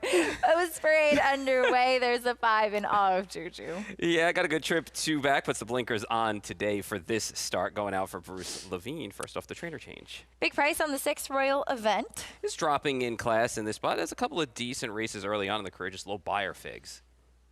30-1 right now. See if she can turn things around. There's Carrera. 2-back ran all right before kind of giving in, dropping in class here. See how aggressive they are with the start of this horse. See if they put this horse out on the front end. Moongate has plenty of speed. This is the horse that I think is going to be on the front end. I like this horse a lot on the drop today. Ran into some horses that were in good form in the last couple of starts. Max Aluna in good form, and the favorite for Linda Rice. We got to see what she was all about finally in the last start compared to a couple of the trips she had against the track and in the mud. So this might be the right level for this horse with a bump up in class. First time on dirt in a while for Liner, right? It puts blinkers on today. Does have 2 seconds, though, over 2 starts on a fast track. So it's priced today if you like her from the outside post. See how she handles the main track. Mike Maselli looking for his 2nd win on the card today. Max Aluna, wow, 4-5. I know that she won last time out, as we'll take a look at her last start, but that was for $17,500 in the non-winners of 3, and she's taking a jump up in class today against some who have some pretty good credentials to bring to the party. Yeah, this is definitely going to be a tougher spot for her, and she got a good trip. I mean, she was able to save ground. She angled out and got a comfortable win at the end of the day. I mean, I know a few of those horses that were in that race didn't show up, but in a way, as I said earlier, we got to see what she was all about because she was up against the gold rail 2 starts back, and then 3 starts back, she just wasn't herself. So it's a positive sign. As you said earlier on when we were doing Talking Horses, when you see Linda Rice bump up a horse. So this horse is up for the 30 today, and maybe she will get a trip off of Moongate and anybody else that wishes to go in here. Maybe she'll work out another perfect trip at this spot. But 3-5 is a little short to take, I think. Leaves a bad taste in your mouth. Yeah, very short price. But that being said, she is the only horse in this race that has won 3 times. If you read the conditions of the race, it's for horses that have not won 3 races or 3-year-olds. So she is a 3-year-old, the only one in this field with the 3 wins, but she's eligible for this condition because of her age. So taking advantage. However, Moongate, a fellow 3-year-old, a much bigger price at 8-1, has a tactical advantage. Was kind of running off last time, though. Yeah, and it's the type of horse where you do have to let her run to some extent without letting her kind of overexert herself, while she's doing it. Try not to get in her way a little bit, but I like the fact that she's dropping in class here and she does have speed and she's drawn outside in this spot. Always practical, is in good form, City Blocks and She's Eloise are horses that we've seen run well here recently again. So for me, it was more of the drop in class and the speed that she's going to bring to the table. She's a much better price than Max Luna is right now. And, anybody is. Yeah, to be honest. And I also think, too, you'd mentioned, 3 wins, but I also think it kind of jumps off the page, that win with a 75 figure for Max Luna and coming from Linda Rice's barn. I think that is making this horse take a lot of this play in this spot because the others have something to prove based on their form and their trips that they've had in recent starts. And Max Luna is the favorite. She's also one that's notoriously bad loading into the gate. For more, let's check in trackside once again with Richie. Yeah, guys, watching these horses warm up, everybody making a decent enough impression. I'm only going to talk about one horse, and that's the 5, In Awe of Juju. I loved her in the paddock, and it's always a little hard for me to discern. I don't know how you feel about it, Keisha. A gray horse's coat, how good they actually are doing in the coat, at least. And with her, it's just very evident she's doing extremely well, making her first start for trainer Bruce Levine. Got a rich, hydrated look. Again, for me personally, it's a little hard for me to ascertain that looking at gray horses, but with her, it's just evident. Continue to like her on the racetrack, and every time she drops down to around this level, she's very competitive, and she's the one that I want at 5-1 here, although we just see right now she was acting well. The pony was having a little bit of a hard time, and you see Joel Rosario is going to reach up, get the pony strap off. That was more the pony than the horse. Maybe she's there to calm the pony down. A little bit unusual there, but that's who I like, In Awe of Juju, the 5. Richie, thank you. Yes, that was an odd situation, not something that we normally see. We call them ponies. Some of them are actually ex-race horses. It's to pony, the verb, basically to be kind of a coach or security blanket. That particular pony, I don't know if he got a fly or something upset him there, but he was spooking, as they've now gotten another pony to accompany In Awe of Juju. And they're usually very chill. They find usually the very chill ones. Yeah, you got to be very chill and laid back, to have that job. So something obvious, and maybe the wind kicked something up too. It's funny with horses. They could see something 20 times and not have it bother them. And the 21st time, they just kick up and they start to act up over it. It's like, you've seen it 100 times, what's going on. So it's just something that happens to catch their eye. You have to give the filly credit, though, In Awe of Juju. She was she kept her certainly composure. Not phased at all. The 2 Shady Side quickly as they load into the gate. Any sort of thoughts of natural progression for her off the layoff? Yeah, dropping in class. Sometimes we'll see, how these John Kimmel runners do coming off of a layoff. Sometimes they do need a start, but has a couple of good races over this track. It's just that they were over off track. So now we'll see what we get for this horse on a fast track today, all things being equal, with the drop in class. So that may balance everything out. This gets positional speed as well. Max Luna, 4-5, very short price as they load in for race 7. Setting it up to Chris Griffin, who has the call. Moving forward, Kendra Carmouche aboard. Line of right. Last to load. Line of right. Jamie Rodriguez. Goes in. All set.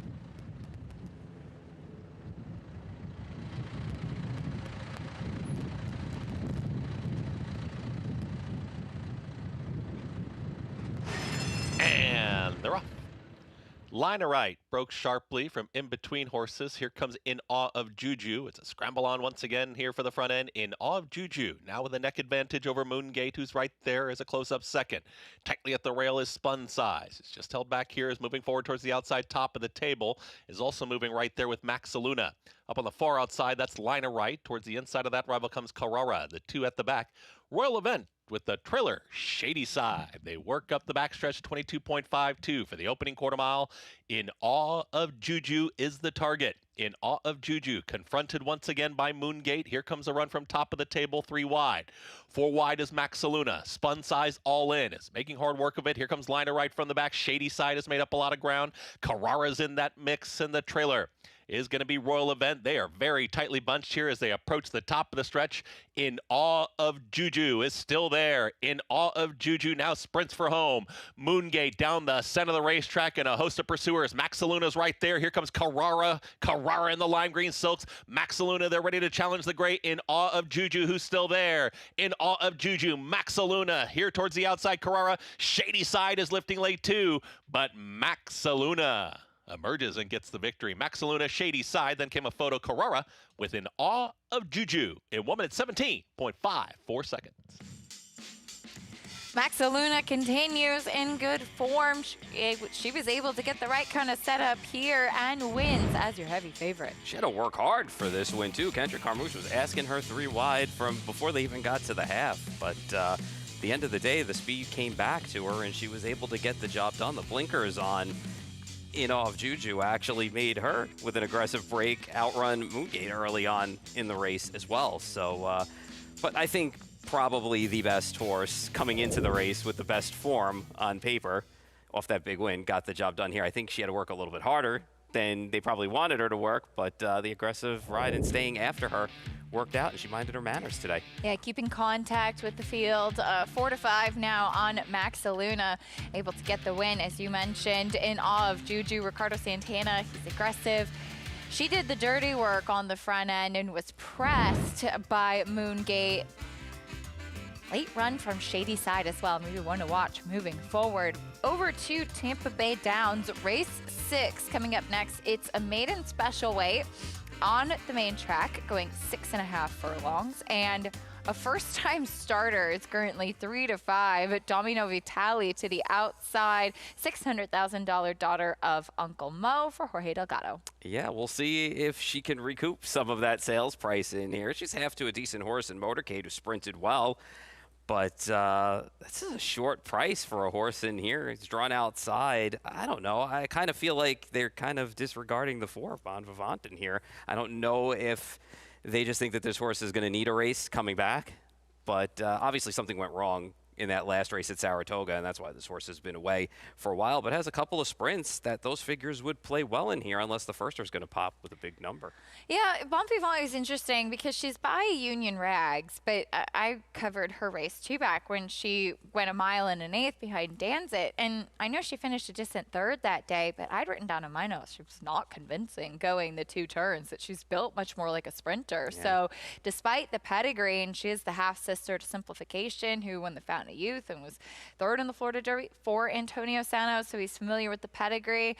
I thought she was interesting cutting back in distance. I agree. Yeah, I think she's a fair price at 5-2. I think it'll probably even out a little bit more as they get to the gate. I don't know how much further it'll go, but yeah, I mean, you know, even in the race, her second start that she lost, I mean, she kind of got bumped and kind of got wandering around a little bit, too, when she made the top. So I think it cost her there. But she came back with an okay run at 6 furlongs, again at Gulfstream behind Sunset Harbor. And then after that, they tried long. And like you said, it just looks like she's not comfortable going long. So I think the cutback is good here. She's had the time off. She's put in some works over Tampa, albeit a little bit slow since she got there. But she's got Sammy Marin in the irons, and you can't go wrong there.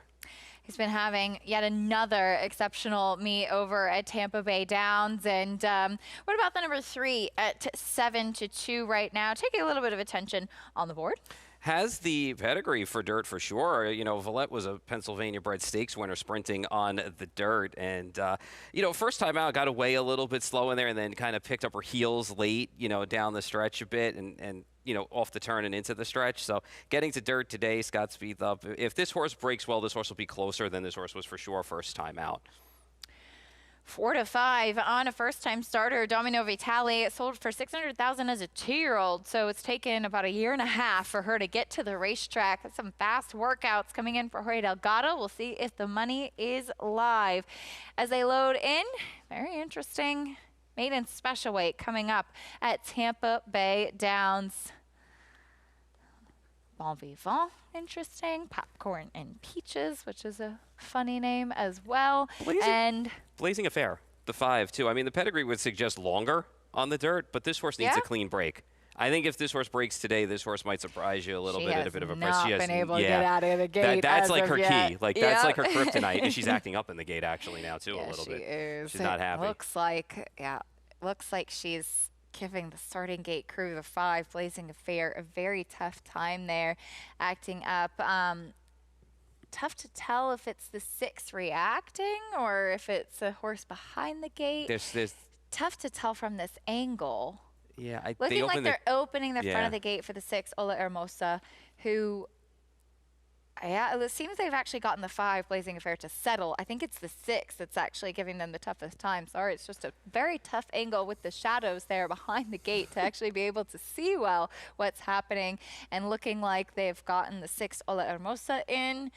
Pushing her in after opening the front of the gate. Just a couple left to load, including that first-time starter, Domino Vitale, taking a lot of attention. First-time starter debuting as a 3-year-old. Maiden special weight on the main track at Tampa Bay Downs. Jason Beam has the call. Indian. They're in the gate. And the race is on. Bon Vivant got away in good order, goes right out to the early advantage. Driving up outside of that one is Ola Hermosa, who's close up, and now Domino Vitale from the far outside wants to join the mix as well. It's Domino Vitale just in front onto the main course. Ola Hermosa is second. Queen of Spirits toward the inside is third. Popcorn and Peaches came away fourth in those bright lime and blue colors. Then comes Bon Vivant. Black Daughters to that one's outside. It's another 5 back to Blazing Affair, who trails. Domino Vitale makes the lead, 3/4 in front of this long shot. Ola Hermosa in second, 22.47 seconds. So to the far turn they run. Domino Vitale now goes clear by almost 2 to Ola Hermosa. Bon Vivant pushed along from third. Out wide, Black Darter trying to get into the race from fourth, drawn within 4.5 of the lead. After that, Popcorn and Peaches, Queen of Spirits. Blazing Affair starting to run on from the back of Affairs is last, but is circling up on the outside. Meanwhile, the favorite, Domino Vitale, travels nicely to the quarter pole. The lead stretched out to 3.5 lengths. Bon Vivant is second. Black Darter continuing to make up ground. Blazing Affair on the far outside. Domino Vitale into the lane now by 4.5 or 5. Domino Vitale by the 8th pole. In front 5. Blazing Affair going to look for a split there inside of Bon Vivant. Black Darter is back in 4th, but a final 16th to go, and it's all Domino Vitale. Domino Vitale in front by 5. Battle for second between Bon Vivant and Blazing Affair. Domino Vitale wins gear down by 6. Second ended up ridiculously close there between Bon Vivant and Blazing Affair. Black Darter finished 4th. Well, it seemed the money was warranted. It was kind of a one-horse race for the win. Domino Vitale, when Danny Santana took a peek back, you knew he still had a ton of horse, and this daughter of Uncle Mo just pulls away easily from her competition. This race was over once he was able to clear off the 6 and do it nice and easily, too, in hand, and just kind of let her do her thing and establish in the front, and she drew up. She was much the best in here, and I know she didn't break, but a nice run at 18-1 for Blazing Affair. Got up for second, but nose on the inside over Bon Vivant. Tight behind there, but no doubt about the winner. Back over at Aqueduct. Into the winner's circle, Maxaluna goes. Linda Rice picking up another win, and she still, of course, has With the Angels to come. Maxaluna, though, in good form and makes it back-to-back victories. This one against a higher price tag. Yeah, and was able to get another good trip, although had to work a little hard for it, but I think we're going to be saying her name quite a bit this winter, and also Linda Rice's name. It's not the last time we're going to say Linda won a race. That's for sure. 4 to 5, Maxaluna gets the job done. Late rally from Shady Side, who was not off that quickly and was making her first start off of a big layoff. So one to watch moving forward, but Maxaluna at 4 to 5 in the late pick 5, probably one that plenty of people had in that sequence.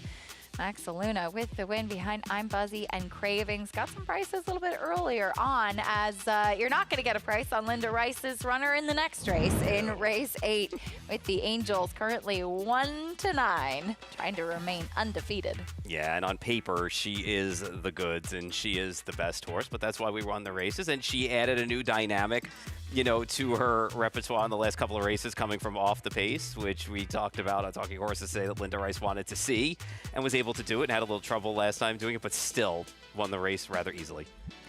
See if she can remain undefeated coming up in race 8. We'll talk more about it after this.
You're watching America's Day at the Races, brought to you in part by Gainesway Power, Passion, Performance.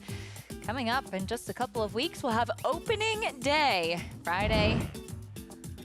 Well, that should be December 12th, Friday, December 12th, over at Oaklawn Park in Hot Springs, Arkansas. Cannot wait. It's always so much fun there. Such a great racing crowd and such a wonderful town that really focuses a lot on what's happening at the racetrack as well. For sure. The atmosphere, just the surrounding areas and businesses as well. And you're going to get big fields, you're going to get great racing, and you got a pretty deep jockey colony this year as well that's shaping up out there. Ricardo Santana, Luis Saez, Joel Rosario, all planning to winter at Oaklawn Park. You can catch the action live here on America's Day at the Races for opening day, which kicks off on December 12th.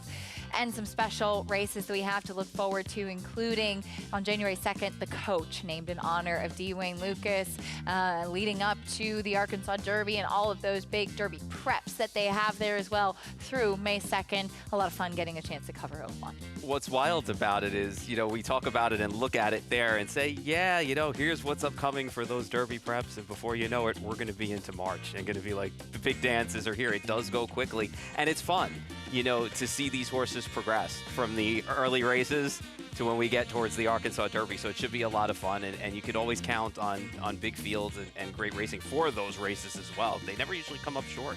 Yeah, they give a lot of money there, big purses, great incentive. So a lot to look forward to over Oaklawn 2025-2026 season. Tampa Bay Downs, Jorge Delgado and Domino Vitale victorious on debut. This daughter of Uncle Mo gets the win. Danny Centeno, just a passenger, I think. Late run from slow starting Blazing Affair over Bon Vivant. Yeah, I'm wondering now if we're going to see Domino Vitale after that start. I'll be interested to see how the figure comes back and where this horse goes from here. Yeah, I'll be interested to see what the future holds for her. I'm thinking we might try a stakes race after that effort and skip a non-winners of one, but we'll see what comes up in the condition book for this horse between here and Gulfstream Park with Jorge Delgado. But this horse looked the goods today, made it easy clearing off, and was able to draw away. Here's the field for race 7, big field of 11 on the turf, and this first level allowance for 3 and up over at Tampa Bay Downs. Right now, Founders, the number 9, taking most of the attention for Saffie Joseph Jr. Actually crossed the wire first in Saratoga to be disqualified. Finally got the legit maiden win last time out. Figs are solid on this horse. Made a nice run last time out to be able to finally break that maiden, and now hasn't run a bad race yet on the grass. So put all those things together, also coming from the Saffie Joseph barn, and you know what's going to happen. This horse is going to take a lot of money and probably end up going favored in this spot. I would certainly imagine so. 2-1 right now, but a little bit more of a wide open board beyond that on the turf. Fun race coming up at Tampa. Fun race coming up at Aqueduct as well, with the Angels currently 1-9 in the paddock for this upcoming 8th race. Is that too short on her? She looks to remain undefeated. Bettors are bettors, right? And they're smart. And I think when you look at the rest of this field, you look at a horse like Roswell. And Roswell takes a lot of money usually, but also burns a lot of money and is kind of inconsistent and hard to trust, right? I think probably the scariest horse in this group might be the 2 in this spot, Twirling Beauty, who's coming off of the layoff, getting back to dirt. She's quick early. She's fresh in this spot. And, when you look at this race on paper, if With the Angels is ridden to be off the pace again today, she's going to be in front in this spot. Maybe she bravens up here. We'll see what happens. Her couple of dirt starts. The first start, again, the field was what it was. She was able to just hold on there. But her race at Monmouth was actually pretty good. The 79 figure is okay. And does she have to get really that much faster? I know With the Angels ran in 83, but now this horse is fresh, coming off of a layoff in September. They tried synthetic. They tried turf with this horse. I don't know. Dirt in front might be a little dangerous in here. She has plenty of early speed, as you mentioned, jump off and go. She was totally cut off in her second start and then kind of ended up dragging the rider to the lead, and not really an ideal pace scenario at all. Actually did run quite well on synthetic in the Lady Erie 2 at 11-1, but 1-9 on With the Angels. Linda Rice told me last time out they wanted her to settle and come from a little bit off the pace, which she was able to do. but she will try to make it 6 for 6. Richie, 1-9 on with the Angels. How does she appear second off the layoff and off that big win? She's making a really nice impression. She looks terrific. We know Linda Rice does a tremendous job.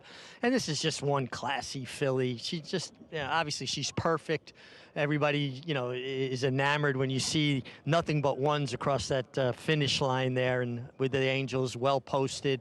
It's kind of interesting with the change of tactics with her, because there's not a lot of speed sign on apart from the two Twirling Beauty, who I do believe is the most likely upsetter. She looks terrific. She's making her first start for Dave Duggan. Nice to see Dave Duggan have a horse here for Delphi Racing and Partners. She looks great. Her coat is great, really rich, hydrated, resplendent look.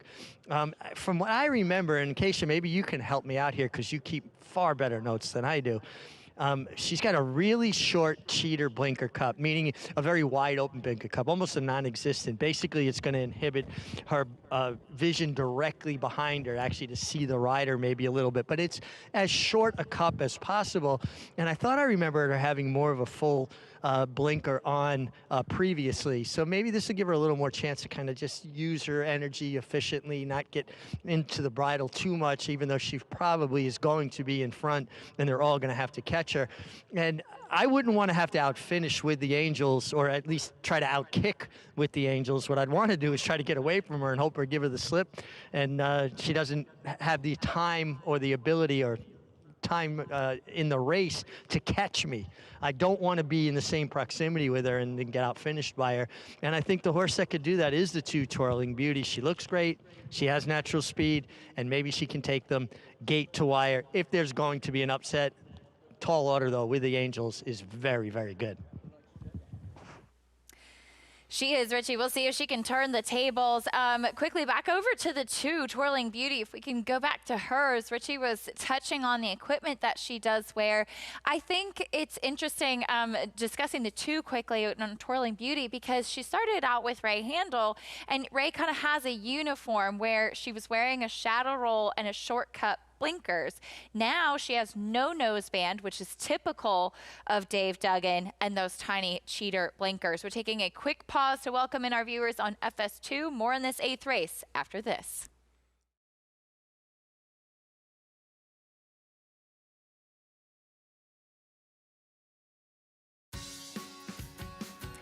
You're watching America's Day at the Races. If you're just tuning in on Fox Sports 2, we're so glad to have you with us on this day after Thanksgiving. We have a really exciting race coming up here at Aqueduct. Acacia, come alongside Paul Vidarosa, Richard Migliore with us as well.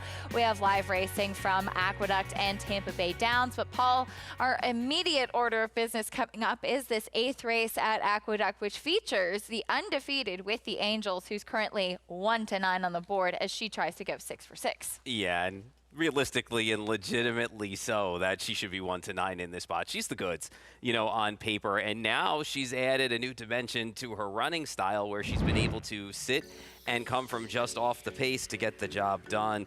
And it's not like last time out, Acacia, that they didn't give her grief during the race. She kind of got boxed in. She couldn't find a way. She had to get a seam. She had to get out, and it worked out for her. So she's really delivered. She's a good horse.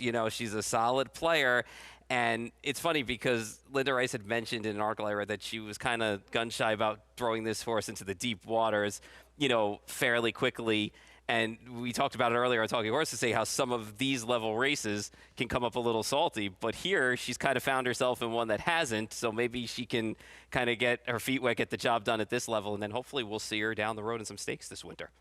And New York bred facing Open Company once again. Open Company she handled pretty easily last time out, so up to the next level of competition today.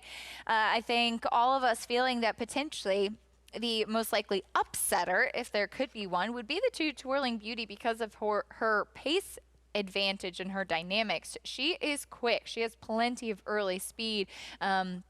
Now, Richard Migliore, for those of you who are watching with us on the app or YouTube, was talking about the equipment that she does wear. Very minimal equipment on her face versus what she used to wear, which was kind of typical of the barns that she was in. Ray Handel runs pretty much everything in a shadow roll. It'll be a shortcut blinker. Dave Duggan, who has her now, runs very few horses in a noseband. Typically, there's very little on their face, and that's what she has now, very tiny blinkers. But she's quick, and she'll be able to see the competition around her to jump off and go. Yeah, and she's a solid horse when you pick apart her races, because the 2 races that she finished off the board in, she had trouble in her second start where she got cut off, and she had trouble in her turf race when she couldn't make the lead in that spot. Here she's going to make the lead. Meet the rest of the field. Maggie's Palace, a big price from the rail. She seems to do her best work on off track. She's 3 for 4 over them. Her other win was on a faster track, but I think she's going to have to be a little bit faster against this group. Speedy Twirling Beauty went by. Yeah, we talked about her a little bit, and she should be in front in this group, I would think. Cupid's Heart, always with those gate antics. Yeah, she's been competitive versus better horses, but this spot might be a little bit too tough for her. She's got to mind her manners.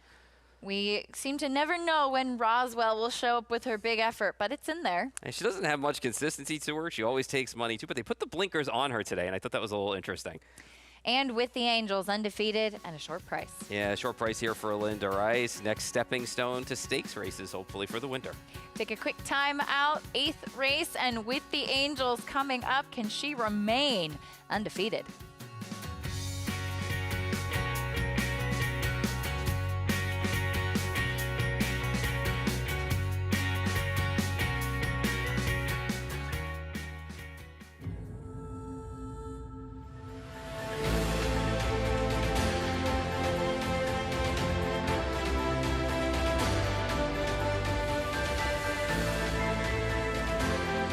Olympiad gets the gold in the Jockey Club Gold Cup. And in at $410,000. There's your winner, $410,000. $400,000. You bet with Naira Bets. Bet any track, anywhere, anytime. Download the Naira Bets app to play today and get a $200 deposit bonus. Watch live horse racing. Get expert picks. Boost your bankroll with weekly promotions and hone your handicapping skills with exclusive tips and tutorials. Download the Naira Bets app now. Sign up now to claim your $200 deposit match bonus. You bet with Naira Bets.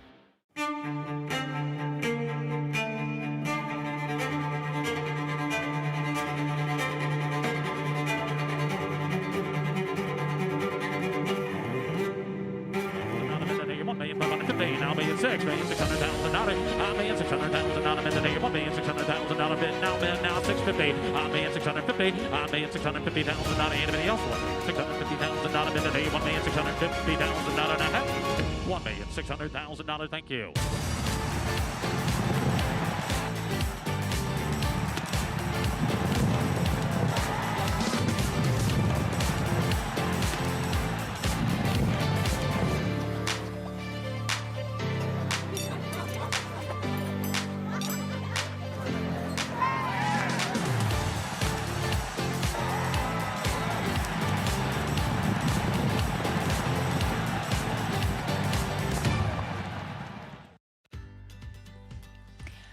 You're watching America's Day at the Races. Horses finishing up their warm-ups and moving towards the gate for this 8th race. Allowance 1 to 5 now on with the Angels. She's a short price, looking to remain undefeated as she has shown versatility, speed, coming from off the pace a little bit, able to win against open company. She's pretty much been able to do everything that's been handed to her thus far.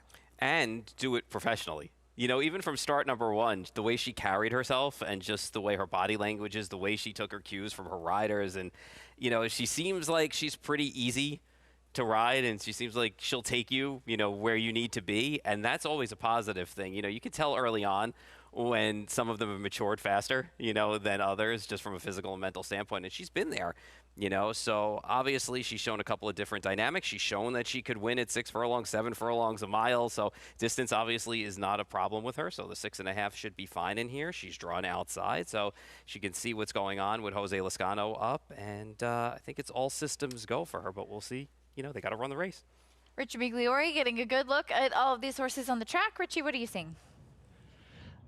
We'll start right there with the 5 with the Angels. She's just a very classy individual. She's smart. She waits for her rider to give her direction.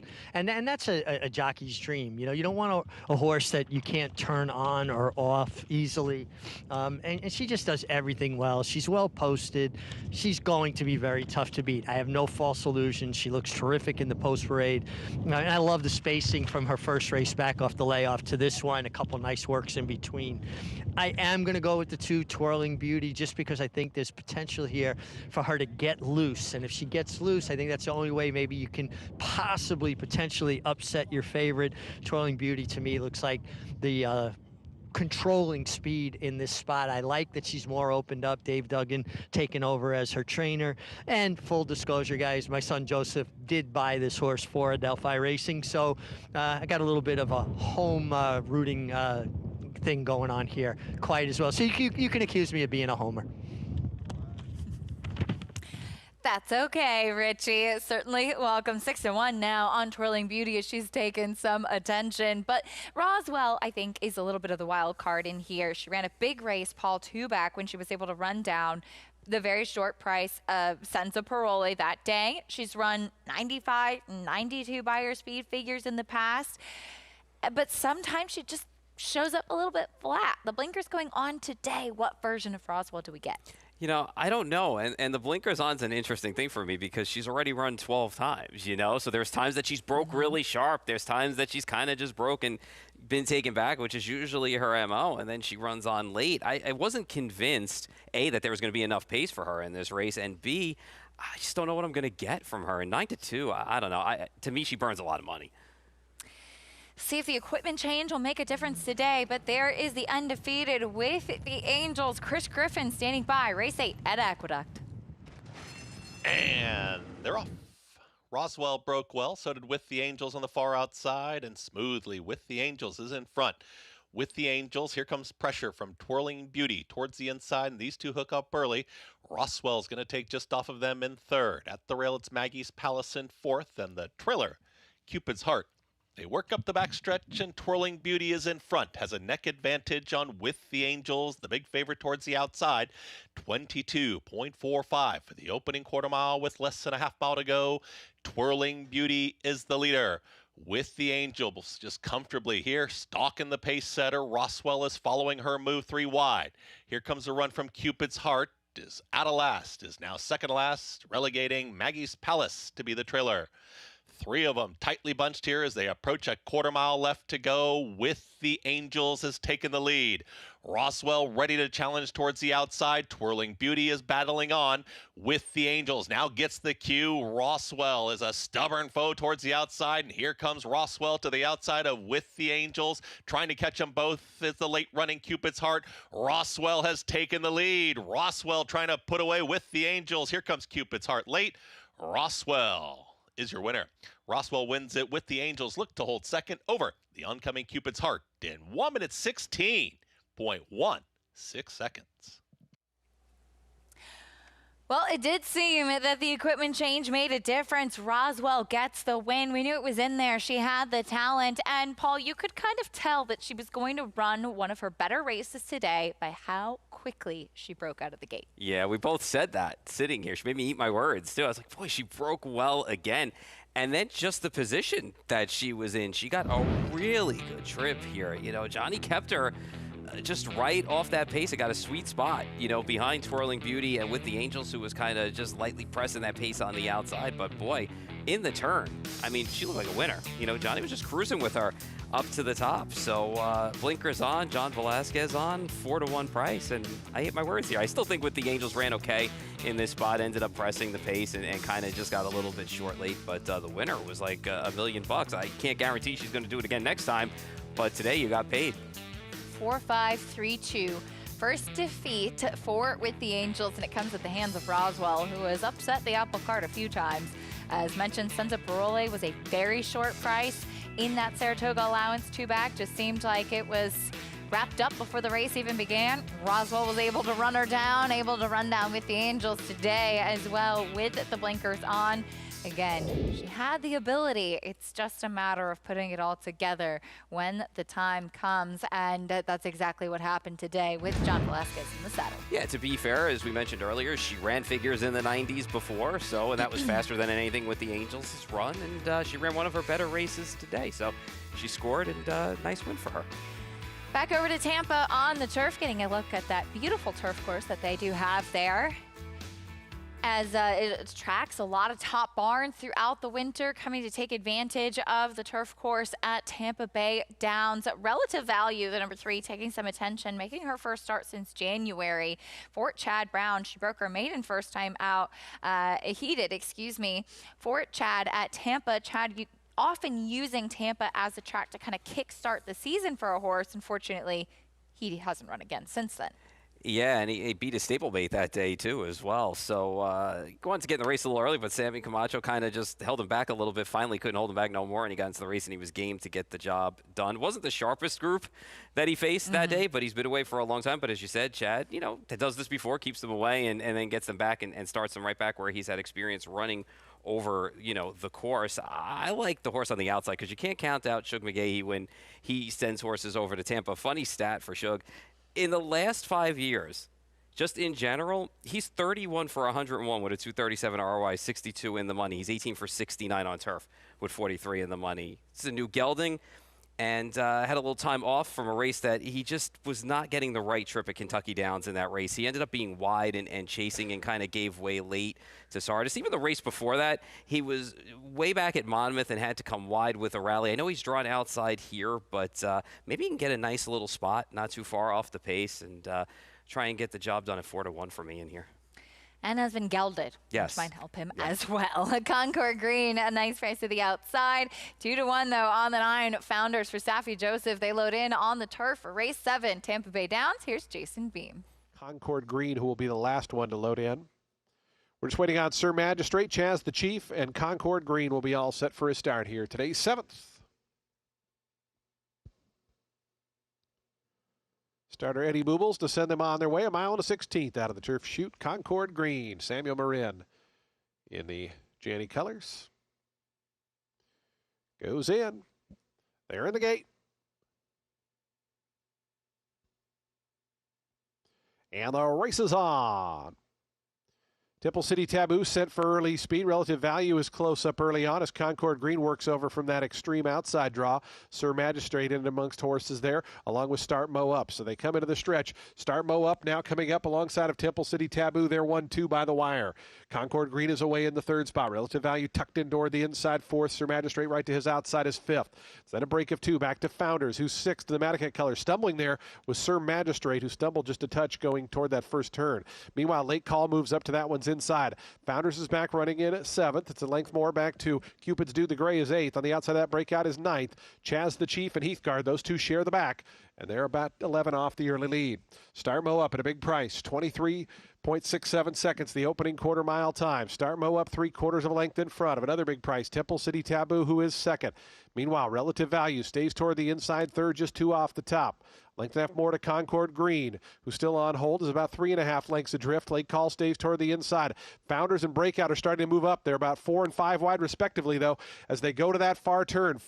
They run into the far turn. Start Mo Up. Temple City Taboo still waiting for room. Relative Value. Meanwhile, Concord Green moving up to that one's outside. Late Call is 5th right now. Heathguard's trying to close in, but is stopped down toward the inside. Founders dropped right out of it. Is back 2nd last. Going to try to re-rally toward the inside. Around to the top of the stretch. Temple City Taboo, Start Mo Up. These two have been 1-2 for much of the journey. Relative Value waiting for a seam to develop. Goes with Heathguard down to the inside. Those two trying to squeeze through. Heathguard and Relative Value both coming through on the inside. Meanwhile, Late Call and Concord Green down the outside. A wild final 16th awaits us. Heathguard down on the inside. Concord Green, Relative Value. Heathguard trying to get up. Heathguard pulls the upset there. Concord Green and Relative Value were after that. Heathguard, what a trip this horse ended up getting under Pablo Morales down on the inside, able to kick on late for Roy Lerman, and seemed to be pretty happy to be back at Tampa Bay Downs. Yeah, always good to see Roy Lerman win a race, too. Love seeing that, too. Had to dive to the inside to do it with Pablo Morales, but that rail opened up, and he was able to sail on through there and drive on through to get the job done in this spot. It's just the lack of early speed kind of just hurt this horse being wide all the time. He finally got a hole on the inside to get through and parlayed it into a win. Thought I was a winner with my Shug McGahee horse on the outside there, and he just kind of hung when he made the top, but no excuses there. I think you could say the same about the 3 relative value as well. Yeah. He was right there on the inside too with the winner, and he just didn't kick on as much. Yeah, hopefully they'll pick it up off these layoffs, second time out horses to look for, but today was probably the price to try and grab at least the 11 at anyway. Heathcard with the win over at Tampa Bay. Downs, though, second off of that big layoff and returning to Florida. Back at Aqueduct, it was an upset in race number 8. Roswell able to get the victory with the Angels taking her first defeat. Winner's Circle lead-in brought to you by the Fasig-Tipton, Kentucky Winter Mixed Sale scheduled for February 9th in Lexington, Kentucky. Main catalog entries close December 15th. Enter now at digital.fasigtipton.com. $10 winner Roswell at 4-1. Probably in multi-race sequences. Might play a little bit bigger as well with the Angels being a likely single for a lot of people. Roswell gets the victory though, as Richie got a chance to catch up with her rider. And always so pleased to be joined by Hall of Famer John Velasquez. Johnny, a little surprised to see you here this late into the season when it starts getting cold. How are you holding up with the cold? Man, I'm wore 2 pants, 2 shirts, and I'm a little too cold. A little too cold, but I mean, it's nice. I'm going to spend the weekend, next weekend here too, so hopefully it'll be a little bit better weather than it is today. Not so bad. You just, trying to stay warm. Well, I always said it's always warm in the winner's circle, and you got there with Roswell. How difficult is it? You've never ridden this filly. Preparing to ride a horse you've never ridden before? I mean, just basically something, do homework, watch a couple of replays, hard replays, blinkers on. I mean, the horse he's going to be next to me or in front of me. I was expecting he probably was going to be behind me, and then he ended up in front of me. So once I got to the half a mile pole, make sure that I put pressure on him. So, I mean, he's the horse to beat, so I didn't want him to let him go too easy. Well, also, too, your filly was out in blinkers today. Now, I know you don't have anything to compare it to, but it looked like she really traveled in the bridle.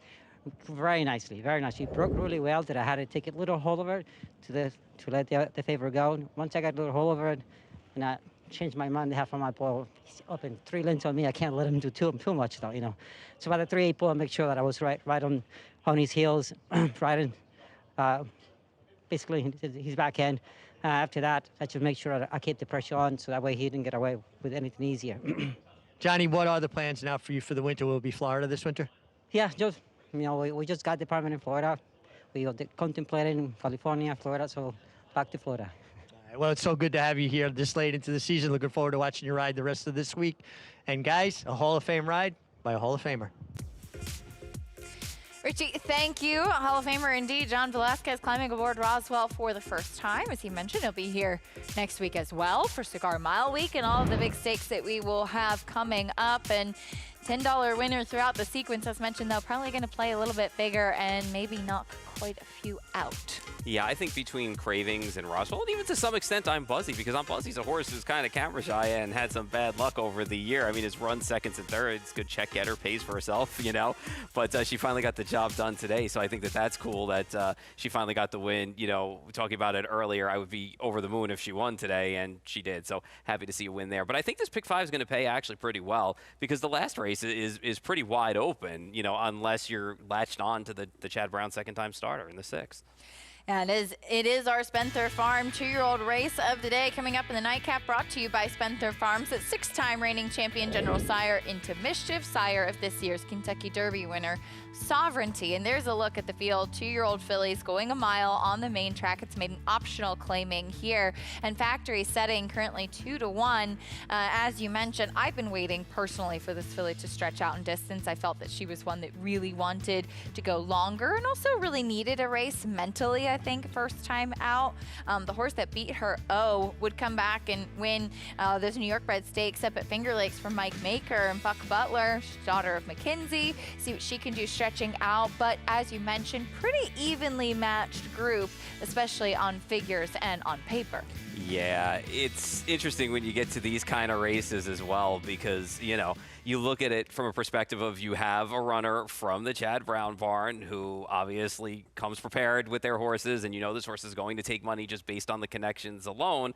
So second-time starter, we'll see if mentally the horse has been able to put it all together and also be able to deal with the stretch out as well. So if you don't believe that, you might get paid pretty well in here if this horse doesn't run well.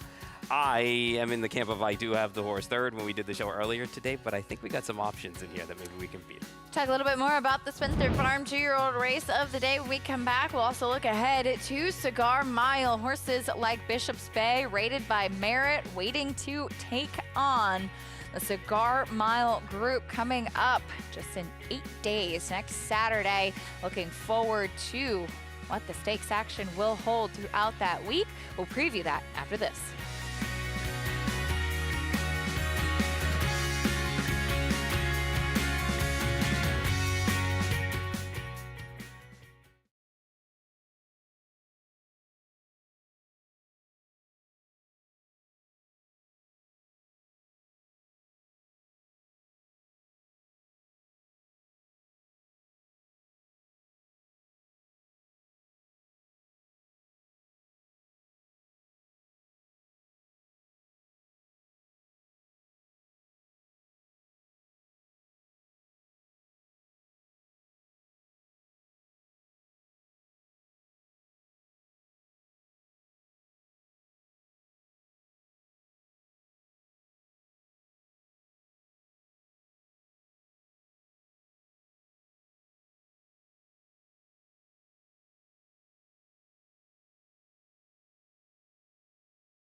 We're back on America's Day at the races, as at Tampa Bay Downs, we see Heathguard head into the winner's circle, the site of his only only recent win, which was back in 2024. So it's been a long time between drinks for Heathguard, but he's happy to return to the Tampa winner's circle, and at a price as well, $28.40 over Concord Green in relative value. Got the trip, finally got an inside journey that the rail opened up, and Pablo Morales dove right in there and made that move a winning move. You're the hero when you do that, and you're able to get through, and he was. I think Concord Green and relative value will benefit from this start, having come off a short and a longer layoff for each horse, because they both kind of hung a little bit in the stretch, I think, when they ran into each other. Back at Aqueduct, taking a look at what's coming up next week. Cigar Mile week, of course, the feature race, the Grade 2 Cigar Mile, but races like the Remsen and the Demoiselle for the 2-year-olds. You've got some of the New York Stallion series as well. Comley and Go for One on Sunday. Going to be just a terrific weekend of racing. Can't wait for that, as we'll take a look at a couple of the potential contenders for the Cigar Mile. Bishop's Bay for Brad Cox is a horse that, as a 3-year-old in that Peter Pan, dueled with eventual Belmont Stakes and Travers winner Arcangelo, and one that I feel like maybe has taken a little bit of time to kind of get his own big wins. Yeah, that's fair to say. And in this race, he was best in there. And at the end of the day, when you look at his body of work as a whole, you can excuse the one race that he was actually off the board with, because he's the type of horse that he's not his best when you jam him down inside and you leave him inside. I think letting him run outside and letting him have his own space is a good thing. And I think the gameness of this horse too He fights, is what I like. He fights, you know, down to the line, and I love that about him. When horses come calling, you know he's going to give you everything he's got. He's definitely a contender in this spot from the start, you would think, because he's got enough positional speed where he can be anywhere that he needs to be. Horse that's very fast, though, and is undefeated is rated by Merritt, who we did see win the Discovery last time out in his first start for the Chad Brown barn and off of a layoff, a Florida bred. And he runs like that. He has the tendency to drift. He runs with his head turned. Manny Franco, who rode him for the first time last time, said, I'd watched his replays and I was ready for it. But it will be interesting to see what he does with those antics as he faces some deeper company. Well, that's the whole thing, right? You know the talent's there, but now the water's gotten deeper. So has he gotten over those antics about, you know, being able to get out? I don't think he's going to get over them. It's a matter of dealing with it, yeah. It's a matter of, like, can we like, you know, contain them, you know, to a level where he'll be able to run. I think that race, though, was a good starting point, you know, for him. And now the water gets a little bit deeper. Maybe it was just the layoff. Maybe he's got to cooperate a little bit more. We'll see if he does that. But make no mistake about it, he's a good horse. It's just now mentally got to put it all together when he's out there on the racetrack, because as the waters get deeper and the fields get tougher, those antics, they're not going to play well. And, you know, the other horses will have an advantage over him for sure, I think. He's very talented, still undefeated as of yet. We'll see what he can do and keep his undefeated streak alive into the Cigar Mile for Chad Brown over at Tampa Bay Downs. We'll see the 2025 return of Nutella Fella, or at least off a little bit of a layoff in 2025, return to Tampa as he makes his first start for Greg Sacco on the hopeful as a 2-year-old. But it's all Pinehurst. Grade 1 winner at 2. Very impressive in the runaway Delmar Futurity. Graded stakes winner at 3. Pinehurst so gutsy. The highest earning son of Twirling Candy. Pinehurst lasted home to win it for the United States. Bred on the same cross as Gunrunner. Pinehurst, standing at Womack. Say hi to our new stallion, Highland Falls. From his winning debut to that spectacular Jockey Club Gold Cup. It is Highland Falls. He wins another one, this time the Jockey Club Gold Cup. Even his buyer was high. The race his sire made his own by a widening 4 lengths. A host of Grade 1 winners far behind. High and goodbye. Running a 107 when second in an All-Star Whitney. The rise and rise of Highland Falls. High class, on the track and on the page. This is his dam, winning the Acorn and then the Distaff. Going on to take the distaff. Aim high. Breed to a well-bred son of Curlin. Highland Falls, new to Darley. Now's the time to subscribe to the Naira Bets YouTube channel. Join Matthew DeSantis and Kaylee Shapiro for stakes previews, in-depth analysis, and handicapping strategy and tutorials. Subscribe to and like Naira Bets on YouTube. Elite power to the front.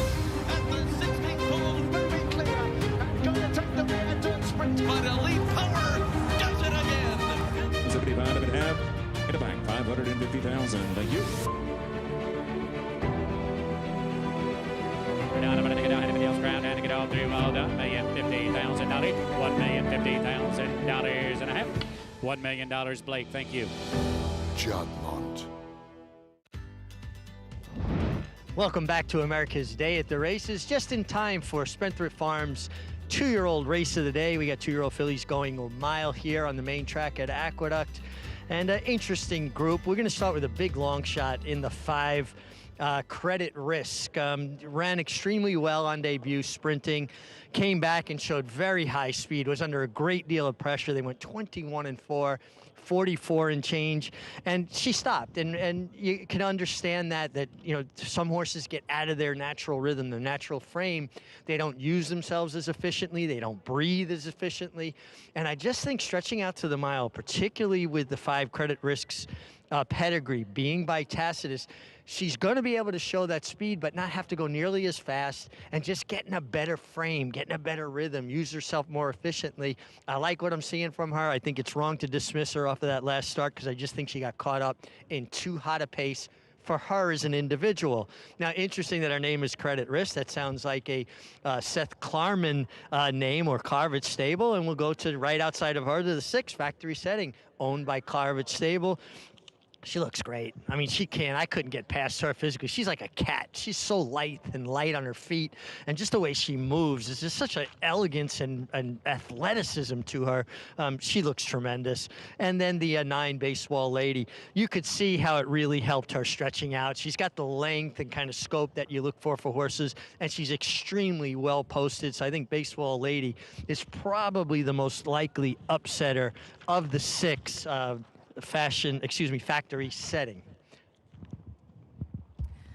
Baseball Lady navigated the mile well last time out. Richie, thank you. Finished a good second, though was an upset winner that day, but she showed that she was able to handle the distance, and she's 9-2 right now. For sure, and they were moving along for the level, too, when you look at the splits in that race. So, and she looked like she was finished going around the turn, and she found a way to still hang in there for second.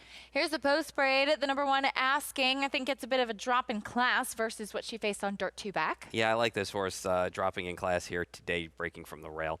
Here is Sparkling Mama, 13-1. Takes the blinkers off today, and will stretch out and try the mile on the dirt for the first time. Going off the wrong direction as of now. There is the 3 Magic in My Eyes, who gets to stretch out. I think the biggest question for this horse is the distance, because I don't see this horse getting a mile, but one sibling did run longer and ran okay. I always thought physically she would love going a bit longer. We'll see what she does as she does stretch out. Daughter of Classic Empire. There's Mariposa Moon, first time on the dirt. Second dam was graded stakes on the synth and the dirt, so going to have to step up things here, though, but getting some play at 7-1. Ricardo Santana up for Mike Maker. There's Credit Risk, who Richie had some interest in. This horse got sucked up in that pace last time out in the winter, ran giant in that spot. So I think the debut wasn't bad. It's a question whether or not this horse can settle down going the mile. 17-1, a big price. There's Factory Setting, currently the favorite, who's stretching out. Yeah, coming off a couple-month layoff for Chad Brown here. Logical favorite in this spot. 8-5 right now. Daughter of McKinsey. There's K Road, another one stretching out in distance. Got a good trip just off the pace last time. Kind of ran okay for first time out. Now it's going to stretch out to the mile second time out. Lady Rose also stretching out. Not probably, but it is the biggest price Linda Rice runner we've seen all day. Yeah, and it wasn't the worst effort first time out. These Linda horses sometimes do improve second time out. We'll see from an outside draw how they race her. And Baseball Lady finished second at the mile last time. I don't think the race was that terrible because the pace was fast early on that they were going, and said earlier she kind of looked done around the turn, still ran second. Now the winner of that race was tough to make on paper based on the horse's previous dirt races, but at least with Baseball Lady, the figures have been going in the right direction, and we see that she can handle the mile, and she's drawn outside here in this spot. Finished second last time out. Jimmy Rodriguez will be aboard. He's been riding aggressively. She has an outside post, and she has some speed, so she should be forward. As we'll take a look at her second place finish last time out behind Fonzie Angel.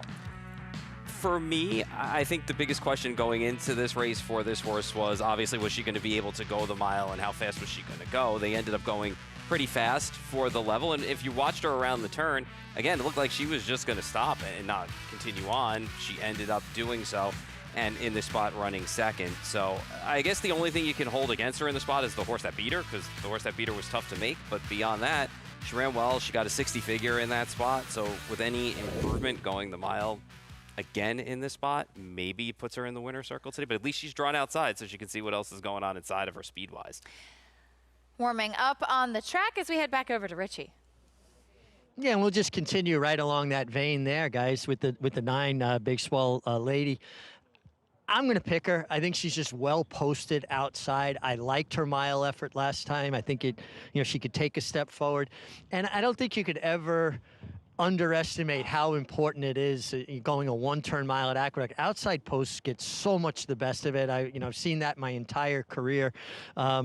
Actually thought about going to the inside horse, the 1. I'll get to her in a minute, but the post positions is what made me lean towards the 9 Baseball Lady. The 6 Factory Setting's going to be tough to beat. Like I said, she just had such a look of an athlete in the paddock, very light on her feet, almost cat-like in her movements.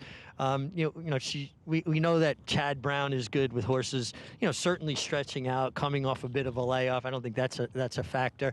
I just went in a different direction. I didn't want to take 3-2 there. The 1 horse Asking, I kind of flew under the radar for me in the paddock. Liked what I saw in the post race, liked the way she warmed up. Not enamored with the post 1, but I think she's a major player here. Looks really good in her coat for Leanna Williford. Bill Mott's longtime assistant trainer in New York, does a great job. So this homebred for Claiborne Farm and Adele Dilschneider, if she was drawn outside, she would be my top selection, but maybe she'll be able to overcome that inside draw. She will have to overcome the post position. Richie, thank you. Going the mile. She went a mile on the dirt, 2 starts back behind Believable, who would come back to run second in Stakes Company concurrently. Came back to win. Solid field that she did face, though she will have to try and turn things around with a bit of a drop in class. As we see the rider off the 4, Mariposa Moon, she's been really revved up so far, looking like they're going to load her without the rider aboard. But I know you have some interest in the 1 as your top pick. For sure. I wonder if they were a little too quick to give her a try on the turf as well after those 2 dirt starts. I know there was the Leah influence in that pedigree, but when you look at the dam side, the turf really didn't do much running on the dirt well anyway. And I just think when you go back and you look at this horse's 2 dirt races, she was able to be up close early in those spots. She ran into fields that were a little bit tougher than maybe what she's going to face today. Now, I think Richie is right with the post position, especially with Kendrick aboard. I think if she breaks well, she's going to be forward because her hand's kind of forced for being down in there. So for me, getting the switch back to the dirt, shortening up to the mile, I think I'd like to give her a shot in here, especially with the slight drop in class, as they're still working with Mariposa Moon, who's not being too cooperative behind the gate. Yeah, excuse me, as looking like they're just trying to get her to settle down a bit. Ricardo Santana jumped off in the gap behind the gate as, like I said, looking like they're going to load her without the rider, or he will jump back aboard. So I'm not sure if they parted ways or if he just jumped off or what took place, but he's getting a leg back up, which is good to see. Yeah, it's in the other shot we had. You saw him like kind of running out behind the starting gate to get there. So as long as everything's okay with both horse and rider, that's the main thing. They're reunited, and hopefully they will load up without any issues. She's been pretty sharp, though, definitely on edge as she tries the dirt for the first time for Mike Maker. There goes the number 1 Asking, getting back to the main track as you see the wheel pace there. 4th, pick 6, 5 of 6. Is that what I saw The entire there? way, yeah. Wow. Carryover tomorrow, it looks like. All right, not too bad. Factory Setting, the favorite. Credit Risk, a little bit obstinate there, going into the gate, giving the starting gate crew a little bit of a tough time. 7-5, though, on the Chad Brown favorite. Factory Setting as she does stretch out in distance. It is our Spencer Farm 2-year-old race of the day in the nightcap to wrap up this card here at Aqueduct. We'll send it up to Chris Griffin one more time today at the Big A. Magic in my eyes. K Road.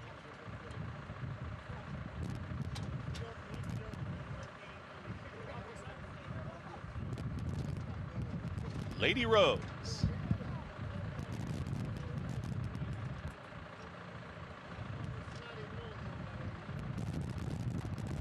Baseball Lady. Baseball Lady to the outside.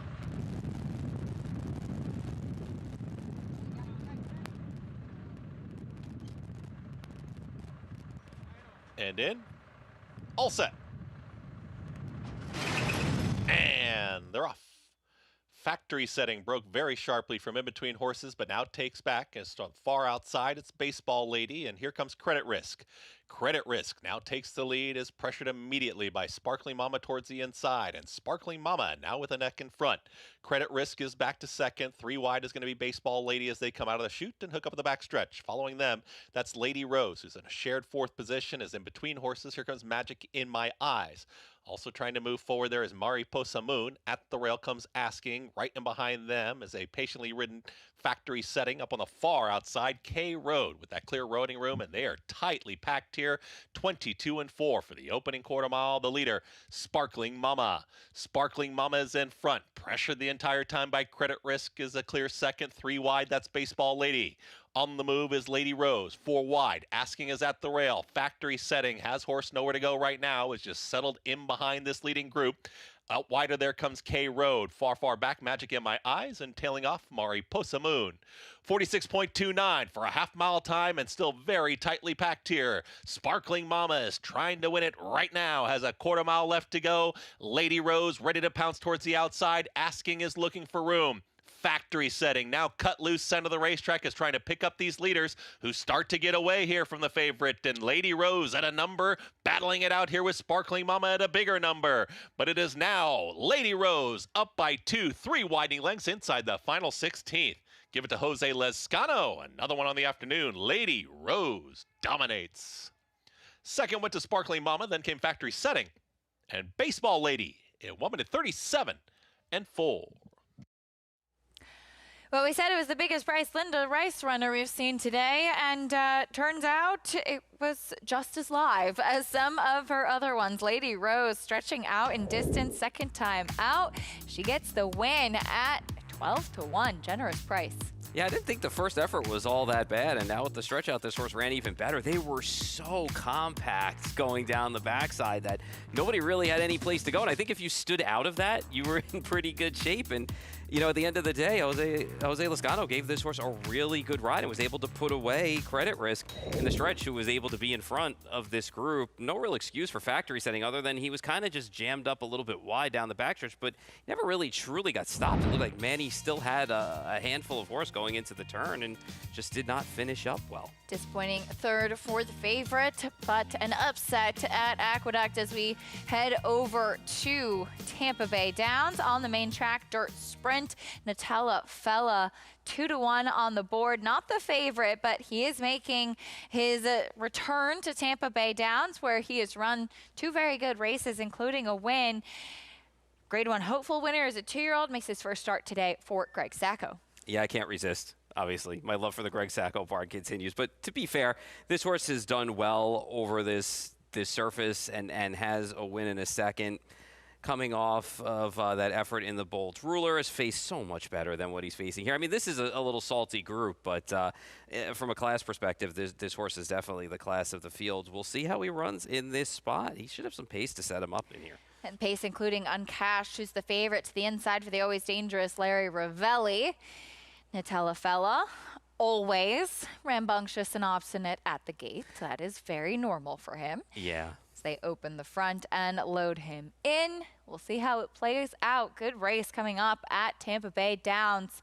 Grade 1 winner Nutella Fella returning to the Oldsmar Oval as we send it up to Jason Beam with the call.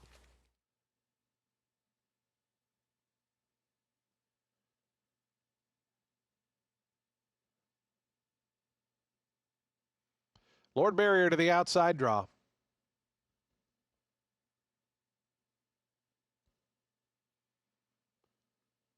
Coming up, Bandian. They're in the gate.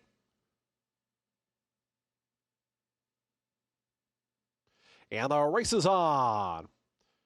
Uncashed from the inside, got away well. Toward the outside is Robe's Conquest, who wants a part of the early mix. And right in between him is the Alligator Hunter, so the pace hot and heavy here in the early going. Robe's Conquest uncashed. Those two square off as the Alligator Hunter going to sit just behind them in third. It's 2.5, 3 more back to Kozaris, along with Lord Barrier. There was fourth and fifth. Another break of 2 to Pure Class. Nutella Fella's back third last, about 10 off this battle up front. After that comes El Principito, and 4 more back to Life is Precious, who is the trailer. 21.56 seconds. Uncashed in Robe's Conquest, the favorite in a long shot, doing battle past the 3/8 pole. They're 2.5 in front of the Alligator Hunter. It's another 3 then. Back to Lord Barry Kozera. Starting to rev the engine is El Principito up on the outside. Nutella Fella is in behind that. Strawn within 6 or 7. These top two have been hard at it the entire way. Uncashed in Rome's Conquest. El Principito looping up 4 deep. The Alligator Hunter just in behind. Down along the fence. Kozeris has made up some ground. A final furlong left to go. Uncashed still there. Might have won the battle, but will he win the war? Here comes El Principito on the outside. Life is Precious, the stablemate following that one. El Principito hits the front. Uncashed late run from Life is Precious. El Principito to win it. Life is Precious up for second. A third went to Uncashed, and fourth Kozeris. El Principito gets the victory, able to run down an incredibly game Uncashed. Getting the victory, though, for perennial leading trainer Gerald Bennett. First start as a gelding, a winning one. Yeah, working well for the comeback, too, for Gerald Bennett. And here, never dismiss anything from his barn and got the perfect setup in here. Launched from way back and actually had to go about 4 wide to do it. And then was able to run down a horse on the inside and Uncashed, who basically, as Jason Beam said, you know, won the battle, but just did not win the war as Rome's Conquest took it to him hard early on. And that horse was coming off a huge effort last time out. Give a lot of credit to Uncashed and a very disappointing effort from Nutella Fella. Didn't kick on much in the stretch there, but back at Aqueduct, Lady Rose on the stretch out and distance gets the victory. Another win today for Linda Rice and Jose Lezcano. I wonder if we started the day and we asked Linda who was the least likely of the horses she felt that would win today. Maybe it was this one. I don't know. Maybe. On the stretch out. But this horse ran well because I think this horse basically stood out of the majority of the scrum that was going on the backstretch that we saw where they were lined up like 4 or 5 wide. And Jose Lezcano's credit kept him, kept her, going and was able to put away the horses that were up battling for the lead and just drew off very easily in this spot. We've seen second time improvement from Linda horses. This one really did improve off of that opening effort. $26 winner. She took a big step forward in her second start. It's official in race 9. Upsets in the top 2, in fact, in a flat third for your favorite Factory Setting. 8-2-6 in the nightcap. Strength Farm 2-year-old race of the day and a pick 6 carryover. 20,000 going into Saturday. Get ready. Get to work. Yeah. Pretty exciting stuff there. Big carryover from that pick 6 as there was just enough, I think, and especially with the presence of Roswell upsetting with the Angels, just enough, and it's nearly 10,000 in late pick 5 as well. It's a nice payout. Just considering Max Luna was a short price in there, Roswell winning, I'm Buzzy was 2-1 in that spot. So if you got paid today, congratulations to you because that was a nice pick 5 score. Yeah, absolutely. So races 5 through 10 on Saturday's card for the pick 6 follow along. We will take a look at what's coming up though over at Churchill Downs in the Clark. The likes of Magnitude and Rattle to Roll. Ready to battle. Preview that after this. Stay with us on America's Day at the Races.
America's Day at the Races continues. Gas for the Gator on the prowl, hanging out outside Tampa Bay Downs, where he is quite comfortable and very welcome, I've been told as well. Love it. As always, our program brought to you by Naira Bets, as El Principito gets the win in race 8.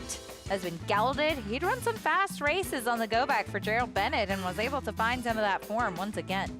Yeah, he was working well, too, coming to it. I think today, both Gerald Bennett horses who ran 1-2 in here, they got the pace setups that they needed, and the 3 definitely improved as well off the race at Gulfstream coming off the layoff as well. I think the pace scenario is truly what helped them both out in this spot. Pace was hot. Give a lot of credit to the one uncashed who was part of that early pace and dug in as long as possible.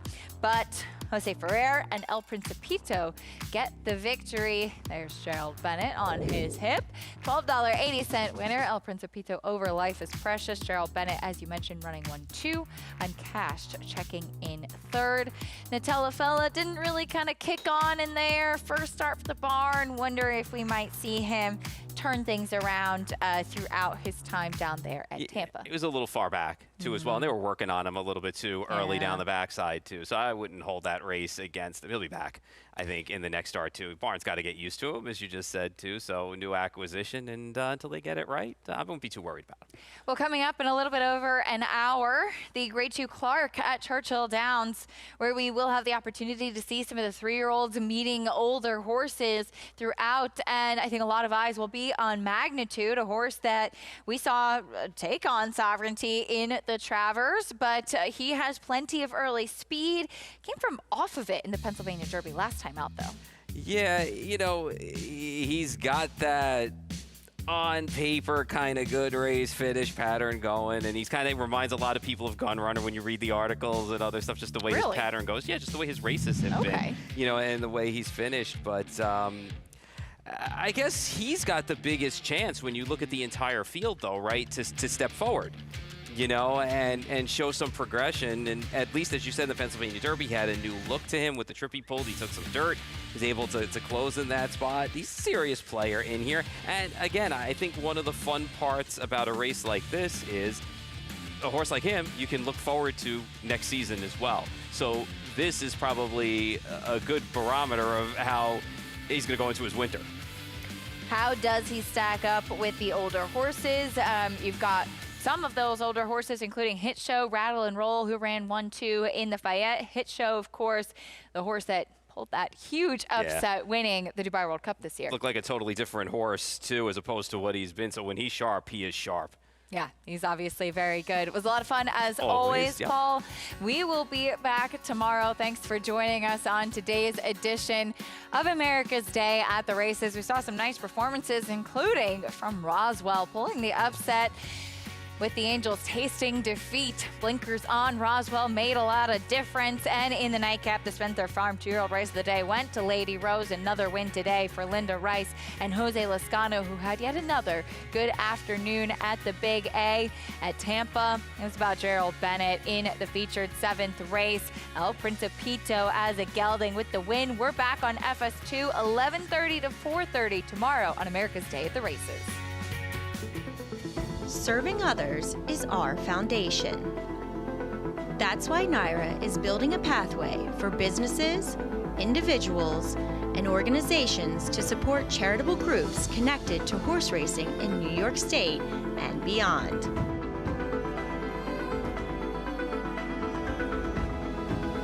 The Naira Foundation, supporting our community.